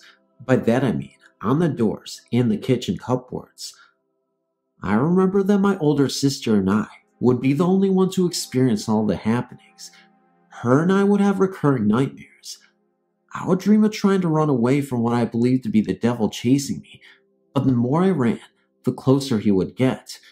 My sister would dream of a young girl in a checkered red and white dress trying to kill her. Every night, I would hear the same things, stomping on a roof or a stampede of running feet right above my head, and just as fast as it would start, it would disappear. One day, I was alone in the house. My parents and sister had gone to the store, and my 2 older sisters were at work. I was peacefully watching TV and playing with our cat Midnight when a feeling of being watched came over me. Thinking absolutely nothing of it, I went on watching TV, but noticed that Midnight had run off somewhere. I thought it was odd that she had just run off, but I still didn't care. I just kept on watching my cartoons. My mom has a habit of putting this plastic rug thing on our carpets to keep the dirt off, and we had one, so if someone was walking on it, you could hear them. So, what I started to hear was what I thought the cat running back and forth, so I yelled out her name to get her kitty butt over to me and stop making all that noise when I heard her meow from behind the sofa. I found this strange, wondering how she did that so fast, so I went behind the sofa to take a look. Sure enough, she was huddled in the corner, hissing and meowing with her eyes wide open. I of course tried to get her out, but she wouldn't even let me get near her. I left her alone and figured that she would come out when she's good and ready, and went back to my TV. Then, all of a sudden, I heard the noise in the hall again. I put my TV on mute, thinking that maybe it was the cartoon I was watching, and the noise stopped for a second, but then went back right to it. I started to listen really carefully, and what it sounded like was footsteps, heavy footsteps. With this, I decided to do the same my cat was doing, so I hid in a little tiny opening that was behind her sofa, and I listened very carefully. Then I noticed that whatever it was making, that noise stopped, as if it knew that I was aware it was there. I could feel my heart beat in my throat, and then it started up again, but this time it was faster, and then the doors and windows were opening and slamming shut.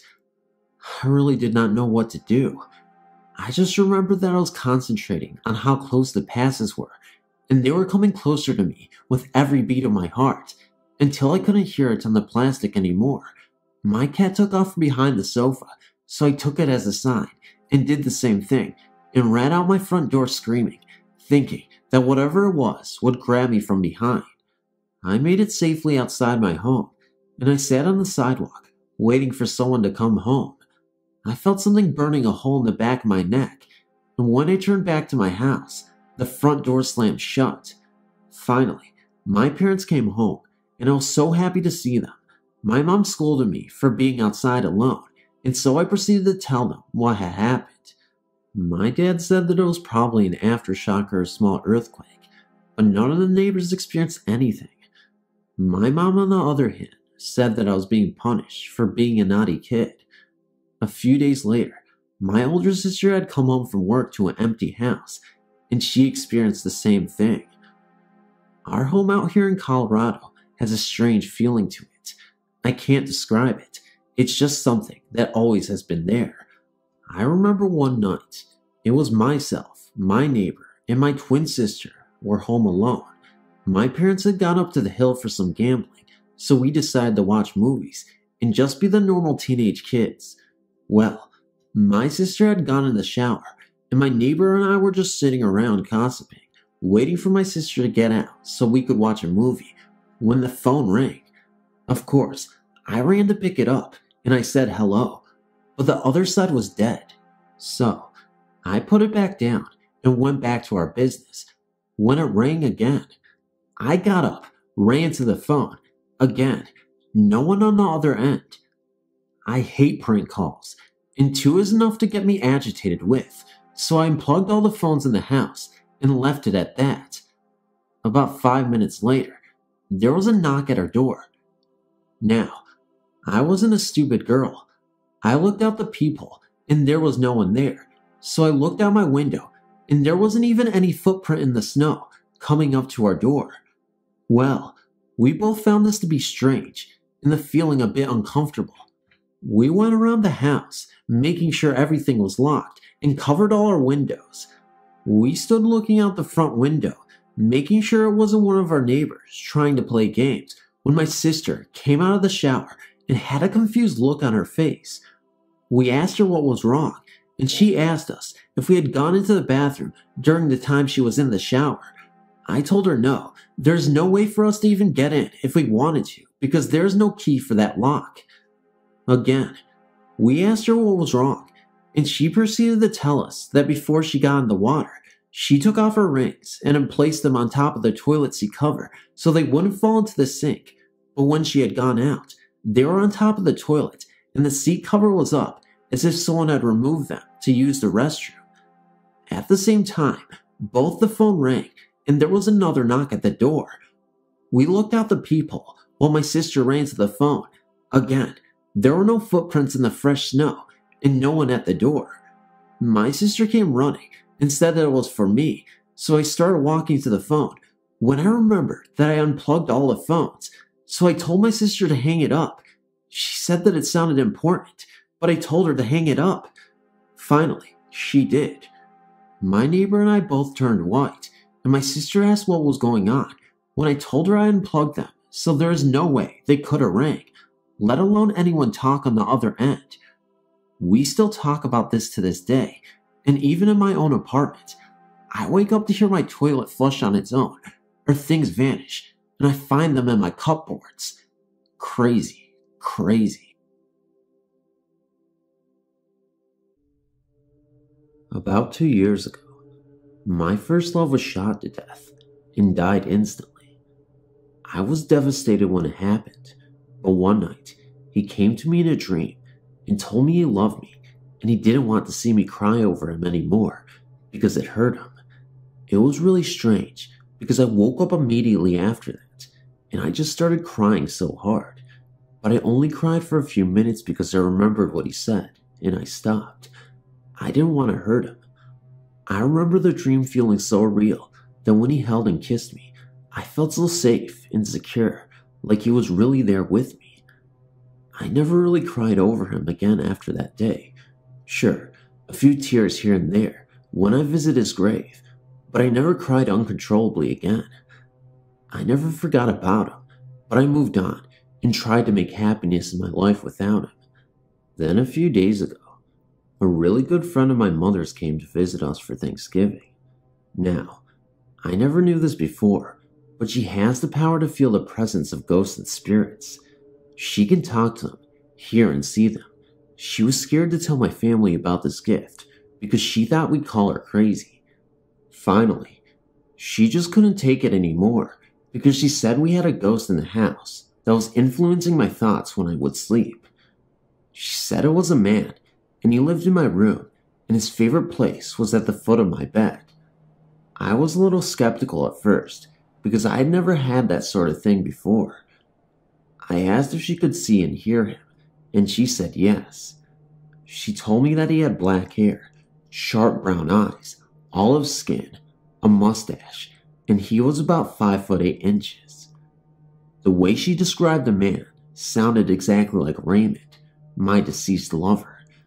She asked me who that was, and I told her the story. She got this freaked out look on her face, and then I asked her how long this man had been living in my room. She said that before I could even finish the question, he answered me, 2 years, and she repeated this answer to me. I then got goosebumps all over, and I said, he passed away in 2001. She asked me if I had any pictures of him, and I showed her one. She only glanced at it when she said, that's him. I still don't know if I believed it, but I was freaked out by the thought of a ghost living in my bedroom for 2 years. She said she had asked him what he was doing in my home, and he replied that he loved me and was there because of me. She then told me that since he was my ghost, I was the only one who could make him leave. She told me to light a white candle and tell him to go to the lights and that God was waiting for him in heaven. I felt like a lunatic talking to myself, but I did as she said, and then I left my room with all the lights off and the door shut and nothing but the candlelight on. She went into my room about an hour later, and she saw him standing there. She then asked him, "What are you still doing here?" He told her that he couldn't go to heaven because he's done too much bad in his lifetime and God will never forgive him. She assured him that wasn't true and said that God loves all of us and will always forgive us no matter what we do, as long as we ask for his forgiveness. She then told him to think about that because God is waiting for him, and she left the room. About an hour after that, I returned home and we went to check if he was still there. Sure enough, he was there at the foot of my bed. I told her that I wanted to talk to him and asked him why he was there. Raymond was a gang member and was killed by the cops for reasons unclear to me at the time. I just knew that he was too good of a person and had too big of a heart to have done anything to deserve death. I never really had a sense of closure regarding his cause of death, and I felt the real story was being hidden and no one would ever find out what really happened. Only the people who were there knew his death. Well, he started out talking about a teen named Joey that had gotten killed about a week before Raymond. He said that he wanted to know that he had never hurt Joey, but Joey had tried to hurt him with a blade of some sort. Raymond's uncle Eddie, who was a gang leader, ordered the gang to go after Joey, who was from a rival gang. They did, and they shot him to death. Raymond said he had nothing to do with Joey's death, but that Joey's ghost had come for Raymond to get revenge on his uncle Eddie. Raymond said he was done wrong by his own family because his uncle Eddie and Aunt Christian knew that Raymond was going down, and they never warned him or said anything to anyone to help him out. They just let him die. I didn't really understand what he meant by this, since he said he was killed by the cops and not a rival gang member, but I knew it was really him because of all the names he had said. I knew that my mom's friend could never have just known those names or made them up, and for the most part, it made sense, except for the part about his aunt and uncle knowing that it was going down. They were both present when he was killed though, so maybe that had something to do with what he said. He said that they had betrayed him and they were no longer his family because family wouldn't have done that to him. He just wouldn't tell me exactly how they did him wrong or what they knew that they never warned him about. He said he was very hurt to find out that two people he had cared so much for had done such a heartless thing to him. He said he just wanted to know this, so I would know that he didn't deserve to die, and he would never hurt anyone or try to hurt anyone, that he was set up by his own uncle and aunt. He also said that if his friend had known what was going on, he would have still been alive today. Leia, my mother's friend, couldn't make out the name of the friend he was talking about, so he said, the one with all the kids. Right then, I knew he was talking about my best friend Javier. He said he only told me all of this, so I would know the truth and would never think of him as a bad person. What he didn't know was that I never did think of him as a bad person, and I knew, deep down inside, that he didn't deserve to die the way he did, or at the time that he did. Before he passed away, we were going through a lot of problems because he had cheated on me with another woman. He told me that she really never meant a thing to him, but that she threw himself at him, and guys will be guys. He said that we were supposed to get back together and get a house together, and I was supposed to leave his son. He said he wasn't ready to go yet, and he had plans for us, and that was why he chose to stay with me all this time. He just felt comfortable with me there. Leia had told me that since he died so suddenly, he never knew he was dead, and therefore had not crossed over yet, and had been trapped here on Earth. He said that he never meant to hurt me in any way, and that I was his true love. What was really weird was about a year ago, 2002, I had a new boyfriend living with me, and he broke my heart.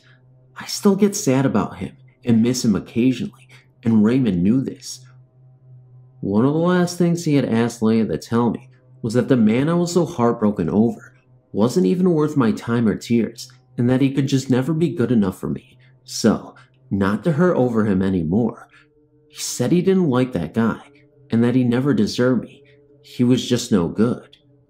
Well, he was so right about everything he had told me in that whole conversation.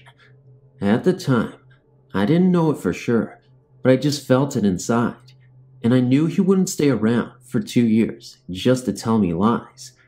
After he told me all of that, he said he didn't want to talk anymore because I should be able to figure out everything from what he already said. Leia and I then asked him to go to light and go with God. I promised him I'd pray for him to be forgiven by God and led into heaven, but I already knew God would take him without my prayer. Just then, Leia's eyes moved across the room, as if she was watching someone walking. He said one last time, "Please tell her that I never meant to hurt her, and I'm so sorry." I said I forgave him a very long time ago. He then asked me to tell me that he loved me and would wait for me in heaven. Then Leia told me to watch the candle, and just at that moment, the flame grew very tall, and the blue of the flame disappeared, and it was all white. She told me he said goodbye, "I love you," and he was gone. He just wanted to tell me those things, and wouldn't leave until he got the chance. I felt really happy after that, because I sent my love to heaven, where he belongs. This is a true story, and it was honestly the best experience of my entire life, which isn't too long, since I'm only 19.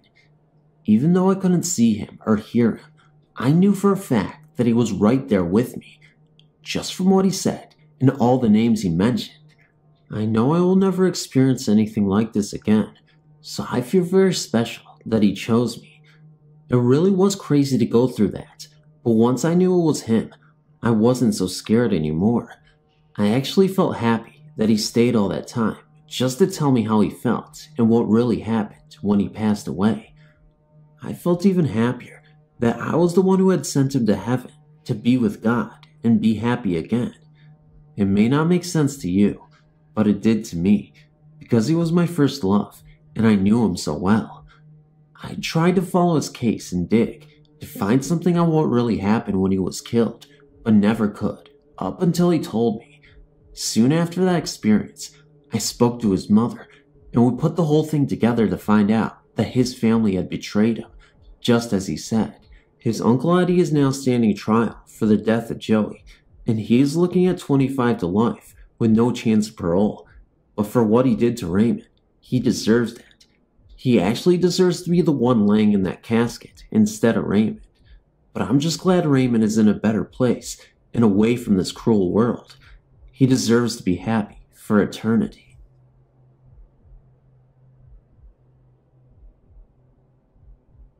This happened over a span of time from June, my last visit on October 31st. When I first did a search in the Amity Hall Hotel in April 2003, I read about how back in the days of the PL canal system, canal travelers used to stay there. Then in the Civil War days, it was used as a hospital. Then only internet, which I thought odd. I've looked on the internet many times for historical information on Amity Hall. The first time I went there was June. My friend had been telling me about it, so we went with a group. I brought my camcorder and was outside with a girl that was scared to go in.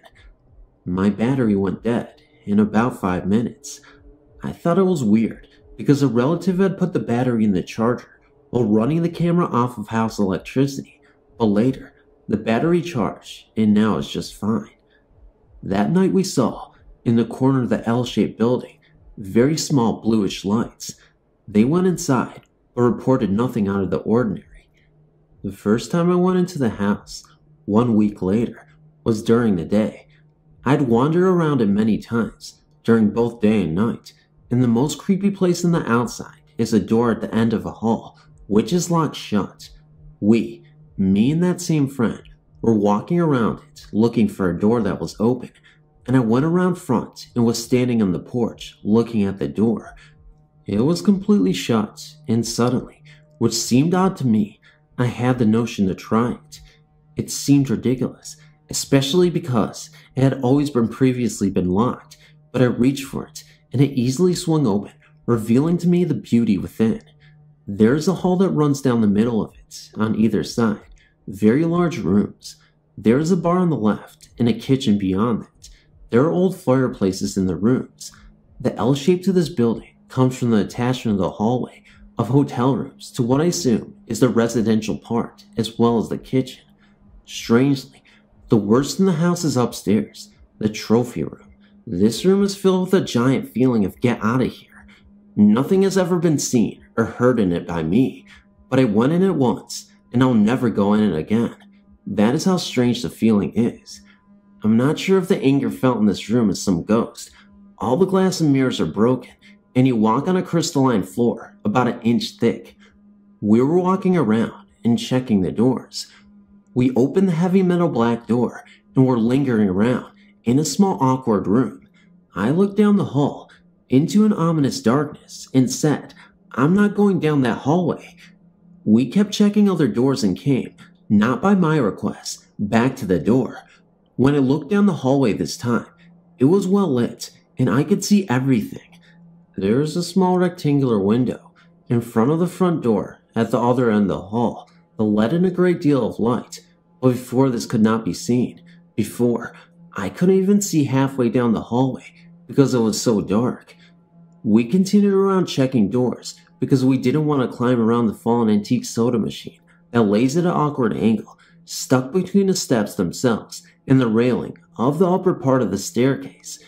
It looks like it's ready to fall. We went to the door right in front of the stairs, which was locked before, and my friend, for whatever reason, reached out and opened it. She was also very determined to get into the hotel rooms, so we were climbing across the little porches, separated by railings, and after we already tried all the doors, she, without rhyme or reason, walked right up to the third one in and opened it with ease. Throughout the summer, we went back with equipment trying to get footage, but nothing works correctly around it. I've seen, one night, the very faint white figure of what appeared to be a woman in the attic window facing the parking lot. I've seen white flashes of light in the attic windows facing the road, but the worst time ever, I'm getting goosebumps and watery eyes thinking about it, was October 11th. It wasn't that cold, but I remember wearing my winter jacket. Me, my best friend since childhood, and my boyfriend went driving up. We talked all about it on the way there, and then we parked. We just couldn't bring ourselves to get out of the car. For some reason, we were all scared to death. That night, there seemed to be a battle going on of energies, good and evil, because believe me, the place has both. You could, at times, actually see in the window the swirling of something that is hard for me to describe as anything other than something out of this world. There were faint glows fading in and out of the windows, as well as small but somewhat bright points of light coming from the corner of the L shape. The driver, my best friend, got out of the car and basically was so scared she just stood there and then quickly got back in. I'd heard of the hounds of hell, chasing people from sitting in the parking lot like we were. Maybe that's what she saw. I don't know. I was watching the house, but suddenly, my boyfriend in the passenger seat freaked out and pointed to the front left corner of the car, and just as he did, I was suddenly scared. I cried a scream that came straight from my soul. Go now. We spun out of the parking lot and parked on the other side of the road. Each time the car was still running. My boyfriend was talking about what he saw, which was a black figure, not the shape of a dog, but about the size of a dog, lingering around the front bumper where the driver was standing. We were talking about how still, from this far away, the house felt creepy and strong. This may sound weird to some, but I don't care. I was sitting in the back seat on the right side, the side of the car that was facing the woods. Suddenly, I got this creepy feeling that something was outside the window. I knew it was watching me. In the front, my friends were talking, and just as I was turning to look out the window, in a split instant, my boyfriend, the passenger, started freaking out, screaming the driver's name, and to start driving. I was, somehow, too slow for this. The timing was just about right, that I never got to see with eyes what I already knew to be there, just outside the window, not just watching, but glaring at me. I hadn't even began to describe what I experienced when suddenly it started coming from my boyfriend's mouth. He was trembling and telling about how something was outside my window, looking in at me, and it wanted to hurt me. He said there was a woman outside his window, silently screaming at him, which is why he screamed. I started crying and going into near hysterics because what he was describing was what I felt, and at the height of my terror, he was the one who freaked out. It was one of the most horrific paranormal experiences I've ever had. He said he could clearly see her, and that it looked like the female was bleeding a lot, and that her clothes were from the 1800s. The last time I was there, October 31st, it seemed like respectful party people had taken up part-time residence in the house because furniture had been all moved to one room, and there was no further damage to the house. I later found out that several of my friends went later, and the house is now inhabited by a cult of some sort. They have told me that they spoke with someone. Whatever the case, I don't think I'll ever go back at night. There's something there that is anchored with me for some reason. I'm still looking for history to figure out who the woman and man were outside of my car. I would appreciate any ideas you might have for why the male gave off the feeling towards some and no one else in the car. My boyfriend is also wondering the same thing about the male. To be honest, I don't think I'll ever go ghost hunting anymore either, because I've been so frightened by the above events.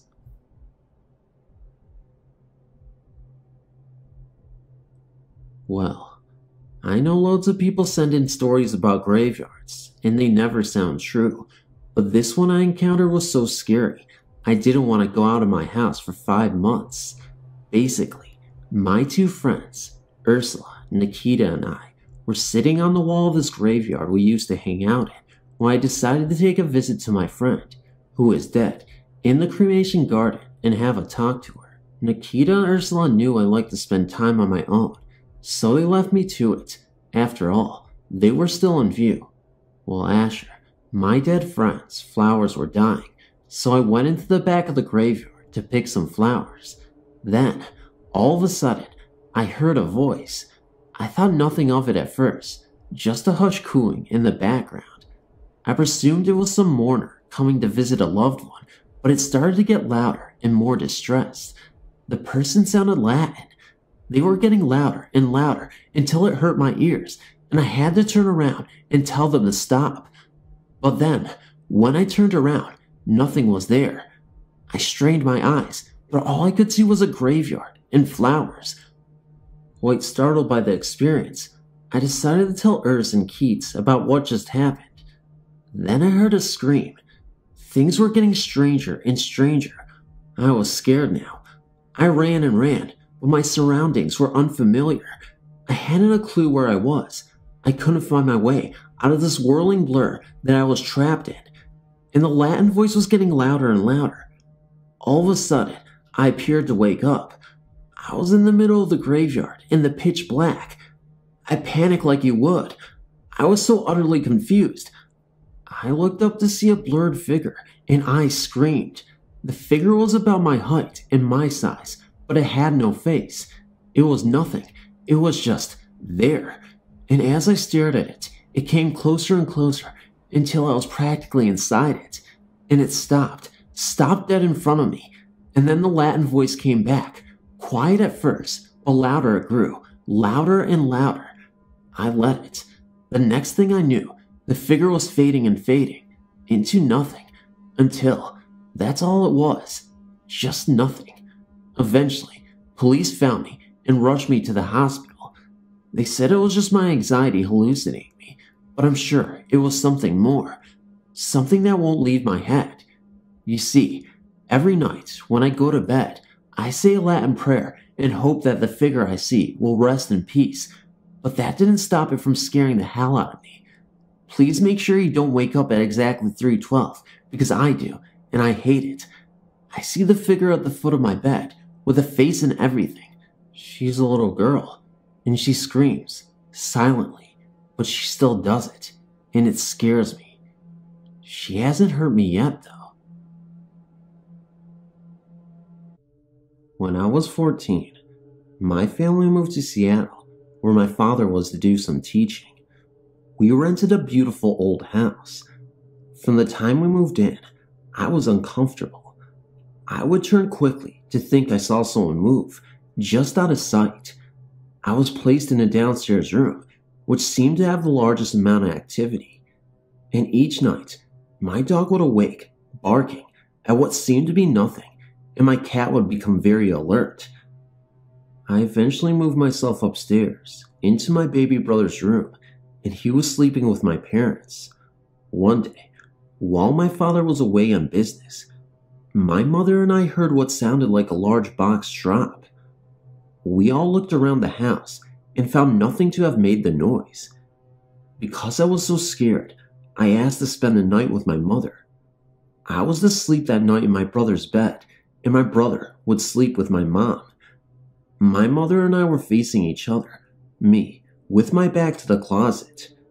We said goodnight and turned out the light. A moment later, my mother bolted upright. Startled, I said, "What is it?" She told me to be quiet and reached into the nightstand for some mace.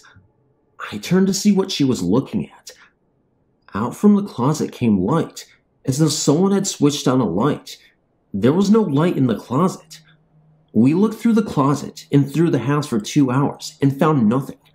I remember my mom saying, "Don't worry, it's just a ghost. It won't hurt you." She was right. It never did, but I continued to feel uncomfortable and see what I think was a woman until we finally moved from the house. In another incident, in 1990, my grandfather was in a retirement home. He had several strokes and could no longer talk. His hearing was always bad, but had gotten to the point that he could no longer hear. He had recently come down with shingles and was not doing well. That night, as I was drifting off to sleep, I clearly hear my grandfather talking to me. He told me he loved me and then said goodbye. The following morning, I got a call saying he was dead. I already knew. There was another incident that has haunted me to this day.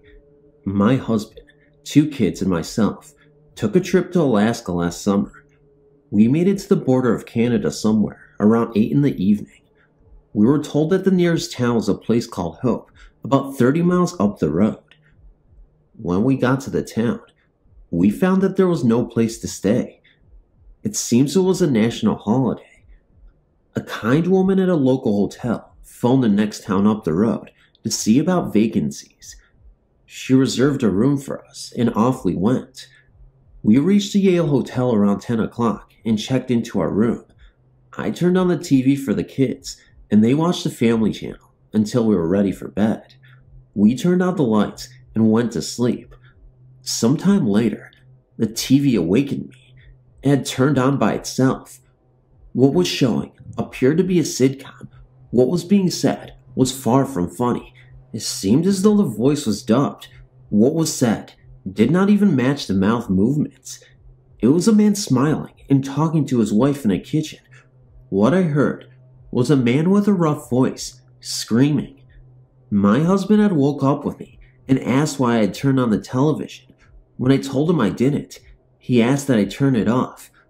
I accidentally switched channels, and when I turned the knob back, the show was gone. It was called Just Snow. It's funny, it didn't really dawn on me until the following day how very strange it was. I've never before or since had a television turn on to what was the Family Channel and have it spew profanities at me, but I guess we all have firsts. In my last and final instance, my family and I moved into our house last October. My husband and I had been looking for houses for some time. When we found this house, we loved it from the start. It was a good warm feel, and it really was the best house we could ever have. Shortly after having moved in, my husband and I compared notes and admitted that we were both having strange feelings. Creepy was the word we agreed on. We were both finding the closet in our children's room open. The door would stay closed sometimes, and other times you return to find it ajar or fully opened. My husband shared with me that he was outside doing some digging on the French drain. He had set down a piece of chalk he had found. He turned around to pick it up, and it was gone. On another occasion, my family and I were sitting on the couch. My husband asked me to smell my son's hair, and it smelled intensely of perfume.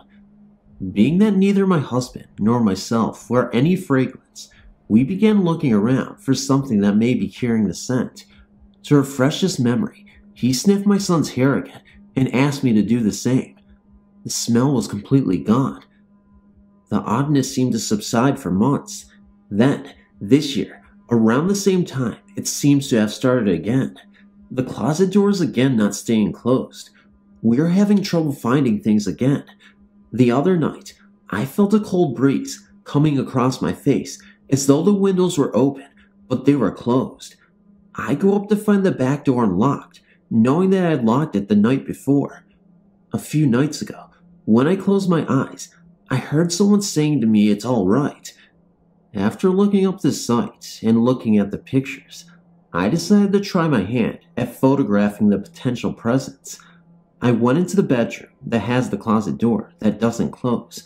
I said out loud, though I'm not comfortable with the idea of having a presence in my home, I think I could deal with it better if I knew whether or not you exist, and since I have children, and they would be able to see you if you exist, I feel I need to be aware of that fact. So, I'm going to take pictures of the house, and if you are comfortable having me take your picture, you can get in front of the camera. If you're not comfortable, I can respect that. I'm guessing you're a good entity, because my cat seems to like you. Note, my cat is very insistent on spending time in this room. I must say, I felt a little silly talking to the air, but it seemed the right thing to do. So, I took pictures of the house. I frankly was hoping that nothing would be found, and that I would find my imagination had run away with itself. When I got the pictures back, I found that the photos taken in the bedroom and in the closet have what I understood to be a vortex. Needless to say, I'm pretty spooked. I'm planning on finding out the history of the house to see if I can figure out who our roommate is. Also, I'm hoping to contact some people that are knowledgeable on the subject of ghosts. If this entity needs my assistance, I hope to help. If it just wants to hang out with us, that's fine too. And if it's bad news, I need to know. I'm hoping that my initial feeling of my house is correct, and that what I believe is a ghost is of the non-threatening variety. I just keep telling myself that. The ghost has been very polite for the last year, and those that should be able to sense the presence seem not to mind it. The cats and my two children, whose room the ghost seems to live and spend time in. Thank you for your time, and I'm glad that you were able to read my story.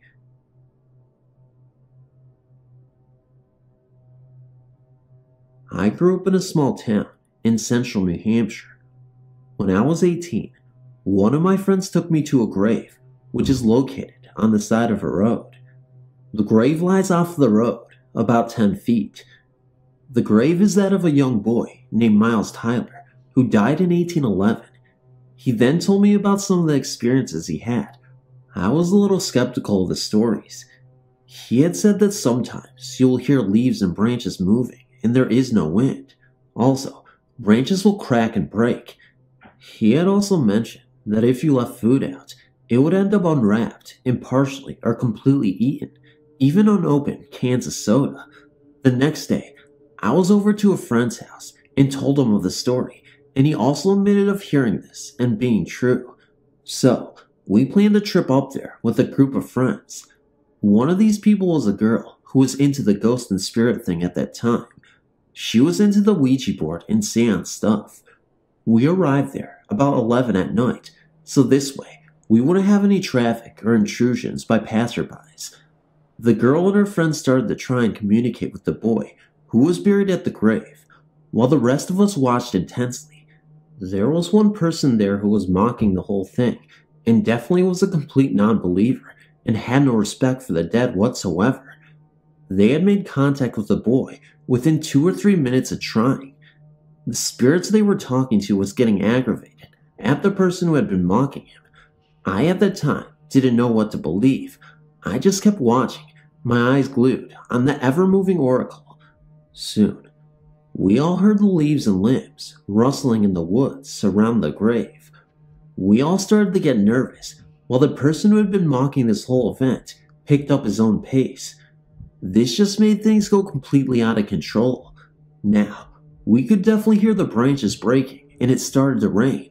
Suddenly, the guy who had been mocking this whole event was staring at the headstone in complete fear. That's when we all noticed that it had moved. It had tilted to the left at least 2 to 3 inches. That's when we all decided to leave. Me and 2 of my friends jumped in my truck to leave. It wouldn't start. I tried for what seemed like forever, still scared out of my mind. I jumped out of the truck and told my friend to get in the driver's seat. I got out and started pushing the truck down the road. Within 50 feet, the truck started and the rain stopped. So did the wind. We left and never looked back. I haven't been back since. We all stayed up until daylight, and I dropped them off and went home. We were all shaking up by this, and we didn't even talk about that after. That morning, I told my mom what had happened. Funny thing is that she did not say that she didn't believe me, but just chose to say, "I hope you have learned your lesson and don't go back." I'm sorry for the lack of names, but didn't want to involve anyone without their permission. I now live out of state and have lost track of most of them.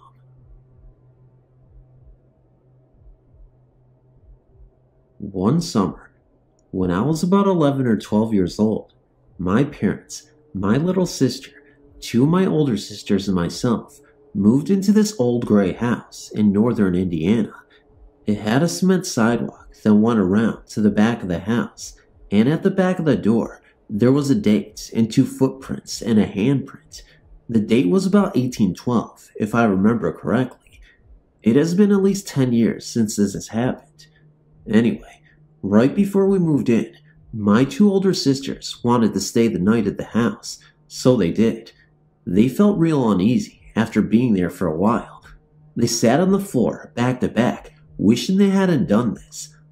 All of a sudden, they heard a loud banging noise coming from the basement. They called the police from the neighbor's house. After the police checked everything out and found nothing, they left. Once again, my sisters, still scared out of their minds, sat on the floor. They heard it again. So once again, they called the police. They showed up and stuck around a while to see if maybe they could hear it. About 15 minutes or so later, they heard it. One of the police officers told them that it was just an old furnace in the basement making noises. My sisters had a good laugh and finally drifted off to sleep. When we finally moved in and settled down, I wanted to really check the place out. In my room there was a walk-in closet, about 12 feet in length, and on the left side inside the door was a smaller door that we assumed led to the attic. I felt very odd every time I had to go to the closet. One night, my little sister decided that she was going to sleep in my bed with me. Of course, being the brave sister I was, I picked up my little book of ghost stories and began to read a story entitled Phone Calls from a Ghost. All of a sudden, the light in the hallway began to flicker. It was the light we were using to read the book by. We got scared, and I threw the book out my bedroom door. We laid there talking, wondering what caused that to happen, when we began to hear music and lots of voices coming from the attic. I could hear a child running around and laughing also, but my sister says she didn't hear that. We decided to go downstairs and sleep in her room that night. A few weeks go by, and one of my older sisters bought a Ouija board. My mom didn't like the idea of it being in her house because her mother always told her that they were of the devil. But, being a little curious herself, we all sat down and watched as my mother and older sister began to play the game. The spirit in the board said his name was Ghoul. I'm not sure how it would be pronounced, but I remember how it was spelled. We asked it some silly questions, and then my mom asked it a more serious question about if one of us was going to die, when, and how. The board told her something. She wouldn't tell us. Then she got really mad at the spirit and began calling it names. The little device that you put your hands on began moving around the board really fast in a figure-8 pattern no one was touching. Then it flew off the board and sailed across the front room into the dining room. My mom told my sister to get out of her house and never mention anything about what had happened. But she didn't take it out. She just put it in the closet in my room. One night, me and my little sister decided that we were going to be gypsies. So, we got our crystal ball, which was nothing more than an electric candle with a blue bulb, and sat in the playroom and turned off all the lights. My mom was the only one home, and she was downstairs. We sat next to the candle and began chanting, "Oh spirits, if you are here, give us a sign. We want to know who you really are and why you're here." Over and over we chanted. Just then, I felt this cold chill. The windows were closed and it was midsummer. The bulb in the candle flashed and then went out, and I heard someone whisper, "I'm here." It sounded like a child's voice. Then, the hall light flashed twice and then stayed on for about 5 or 10 seconds and went out.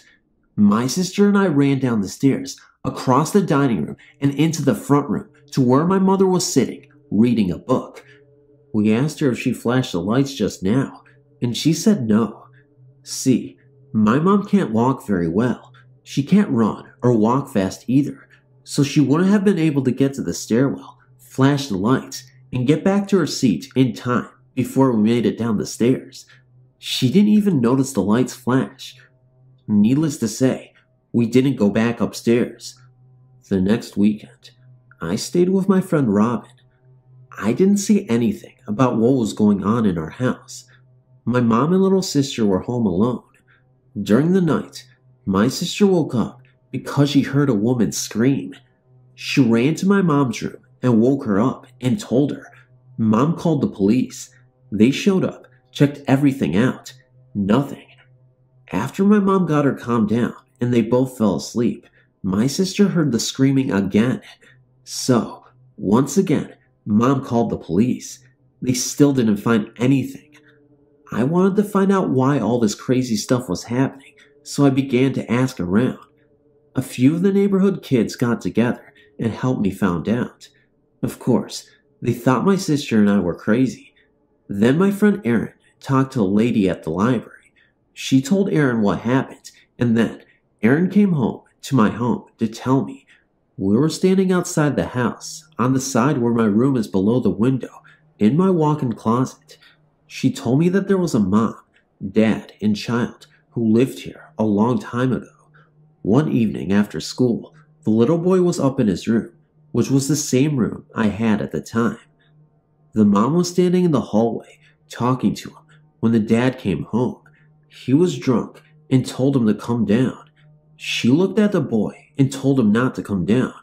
He could hear his mom and dad yelling, and then all of a sudden, he heard his mom scream, and she just kept screaming.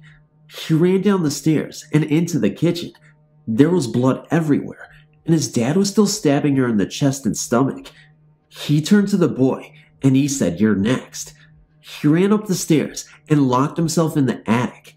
The dad took the mother's body and went down to the basement. In the basement, there was a little cubby hole in the wall. Inside that hole was another hole. He put her in the second cubby hole and went after the boy. He kicked the attic door open, and when he found the boy, he began stabbing him little at a time, just enough to make him bleed a little bit. The neighbor heard the boy's screams and called the police. The dad took the boy, still screaming, and went down to the basement and climbed into the second little cubbyhole and finished killing the boy. He then took his own life. After Aaron finished telling me the story, I looked up at my window, and it was like I was looking at a family photo. I could see the mom, dad, and boy looking down at me. She was wearing a whitish sweater. The dad was wearing overalls and a plaid shirt, and the boy was wearing a pair of overalls and a plain t-shirt. They looked happy.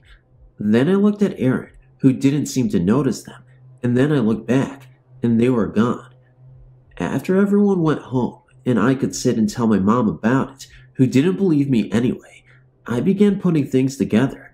The child's voice in the attic, the woman screaming, the banging in the basement. I know it could have been of the furnace. It was the middle of summer, and there wasn't a need for a furnace to be on, so it wasn't in use. I still had the visits from the family, but nothing as bad or as horrible as what they went through when they were alive.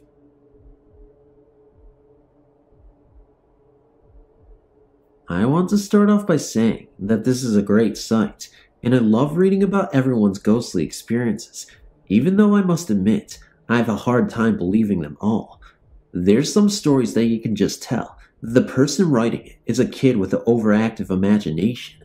I only say this because even though I am a believer, I am a college educational rational individual, and I can also be the biggest skeptic you've ever met, which brings me to this incident that occurred while I was still in college. I just want to stress to everyone that's as skeptical as I am, that even though this experience sounds extremely unbelievable, that this is true and it really did happen. I know that this is long, but bear with me. I want to make sure I didn't leave anything out. This experience happened one late night in October in 1994. I was a junior in college at the time and had very little free time to do anything because besides class, I also worked part-time and was very active in my fraternity. Every year, we would have a big Halloween party at one of our fraternity brothers' houses and just have a completely wild, chaotic night, but nothing can compare to what we all experienced that night.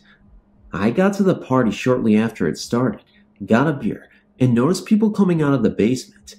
I asked one of the people what was going on down there, and they told me that my friend Jeff had brought his Ouija board to the party and was down there, acting stupid. Apparently, these people didn't know Jeff very well. He took the Ouija very seriously. If anything, he was addicted to it. He constantly used it and kept people in close contact with a spirit named Jack that he contacted through the board. I'd come to learn that Jack wasn't the most pleasant spirit and was a pretty mean individual who had died in prison, but for some reason, Jeff liked conversing with him. I then proceeded down the stairs to see what was going on. There was about 10 people down in the basement. By the way, this was not a finished basement. This was the spooky concrete floors and dust everywhere basement. Jeff and a girl I knew named Lynn were using the board and talking to Jeff. Lynn began getting tired of it. She was just trying to have a good time, and she thought that Jeff was taking the whole thing way too seriously. Before she could get up to go back upstairs, a girl we knew named Dana came down the stairs. As soon as Dana came down into the basement, the board went absolutely nuts, moving around at a frenzied pace. Jeff said that this wasn't like Jack and asked the board what was wrong. The board spelled out that it wasn't Jack, and it just kept spelling Dana's name over and over. Jeff asked the board if the spirit knew Dana, and it said yes. At this point, everyone's kind of looking around confused and everything, and Dana was just looking at the board all weird. Jeff then asked the board what its name was, as it spelled out the name Michael, and that he was 6 years old when he died. This is when Dana went ballistic. She just started crying uncontrollably and shouting, but we couldn't understand her because she was crying so much. She then ran upstairs and out the back door. A couple of us followed her to try and find out what was going on and to try and calm her down. We went outside and saw Dana crying on another girl's shoulder. This other girl looked both pissed off and scared to death at the same time. We asked her what was wrong and started yelling at us. How could you dare pull a mean trick like that?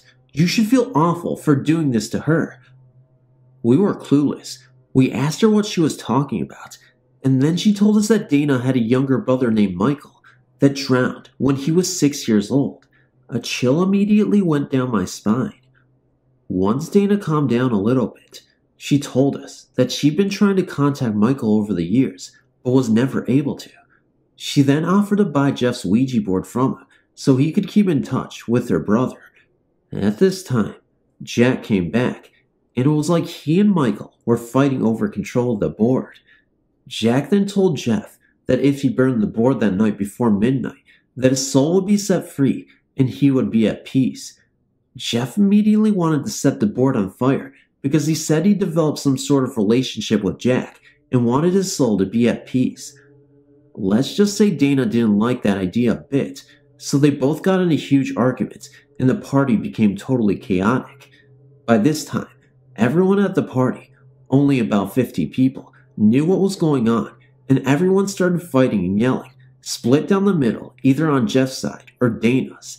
Eventually, Jeff snuck outside with a can of lighter fluid and set the board on fire, with Dana standing over it and crying her eyes out. As you can guess, no one was really in the mood to party after that, and everyone ended up either staying at the house the party was at or left for home to get their head back together. After that night, not one person I know that was at this party ever talked about that night again, not even once. I don't know how to explain what happened, but all I know is that there's no way that this was some sort of trick or joke that Jeff and Dana could have played on us. Being the skeptic that I am, to this day, I tried to find out just how they could have pulled this over on us. Dana was just a friend of a friend of a friend that not very many of us knew that well, and that night at the party, none of us knew that she had a brother. Just that one friend of hers at a party that yelled at us knew anything about it. And then there's Jeff. He just takes the occult way too seriously and would never use it as a basis for a joke. And if it was a trick, he's not the type to let it go. He'd make sure he knew it in our face about how much he scared us and what a great joke it was every chance he got. That's just how he is. To this day, anytime I tell anyone about this, when I get to the part that the spirit was her brother, I get a chill all over my body. Words simply can't describe what it is like being that night and what happened, but I'll never forget about it. I can remember it was just like it was yesterday. If anyone wants to write me about this or anything, feel free to. Well, Heidi ho there, neighborinos. Welcome to the YouTube channel Phantom of Darkness. And if you're new here, I invite you to subscribe, like, and comment on the video. Share the video so we can reach epic proportions of people who appreciate me. I don't know what I'm saying. If you guys are new here, just remember that I mumble on like a soldier in the I got nothing. Okay, it's not like I was, quirky, clever. I had a way with words anyway, so... Anyway, guys, appreciate your subscribership, and thank you so much for 33,000 subscribers. Let's get this video shared. Let's subscribe. Let's keep it going, and, sharing the video really goes a long way. Leaving a comment and a like, and writing poop at the end of the video lets me know, which you should write poop, by the way, that you got to the end of the video. Love you guys. I'll see you in the next video. You can really say anything. It doesn't have to be poop. I'm a weirdo. Anyway, love you guys.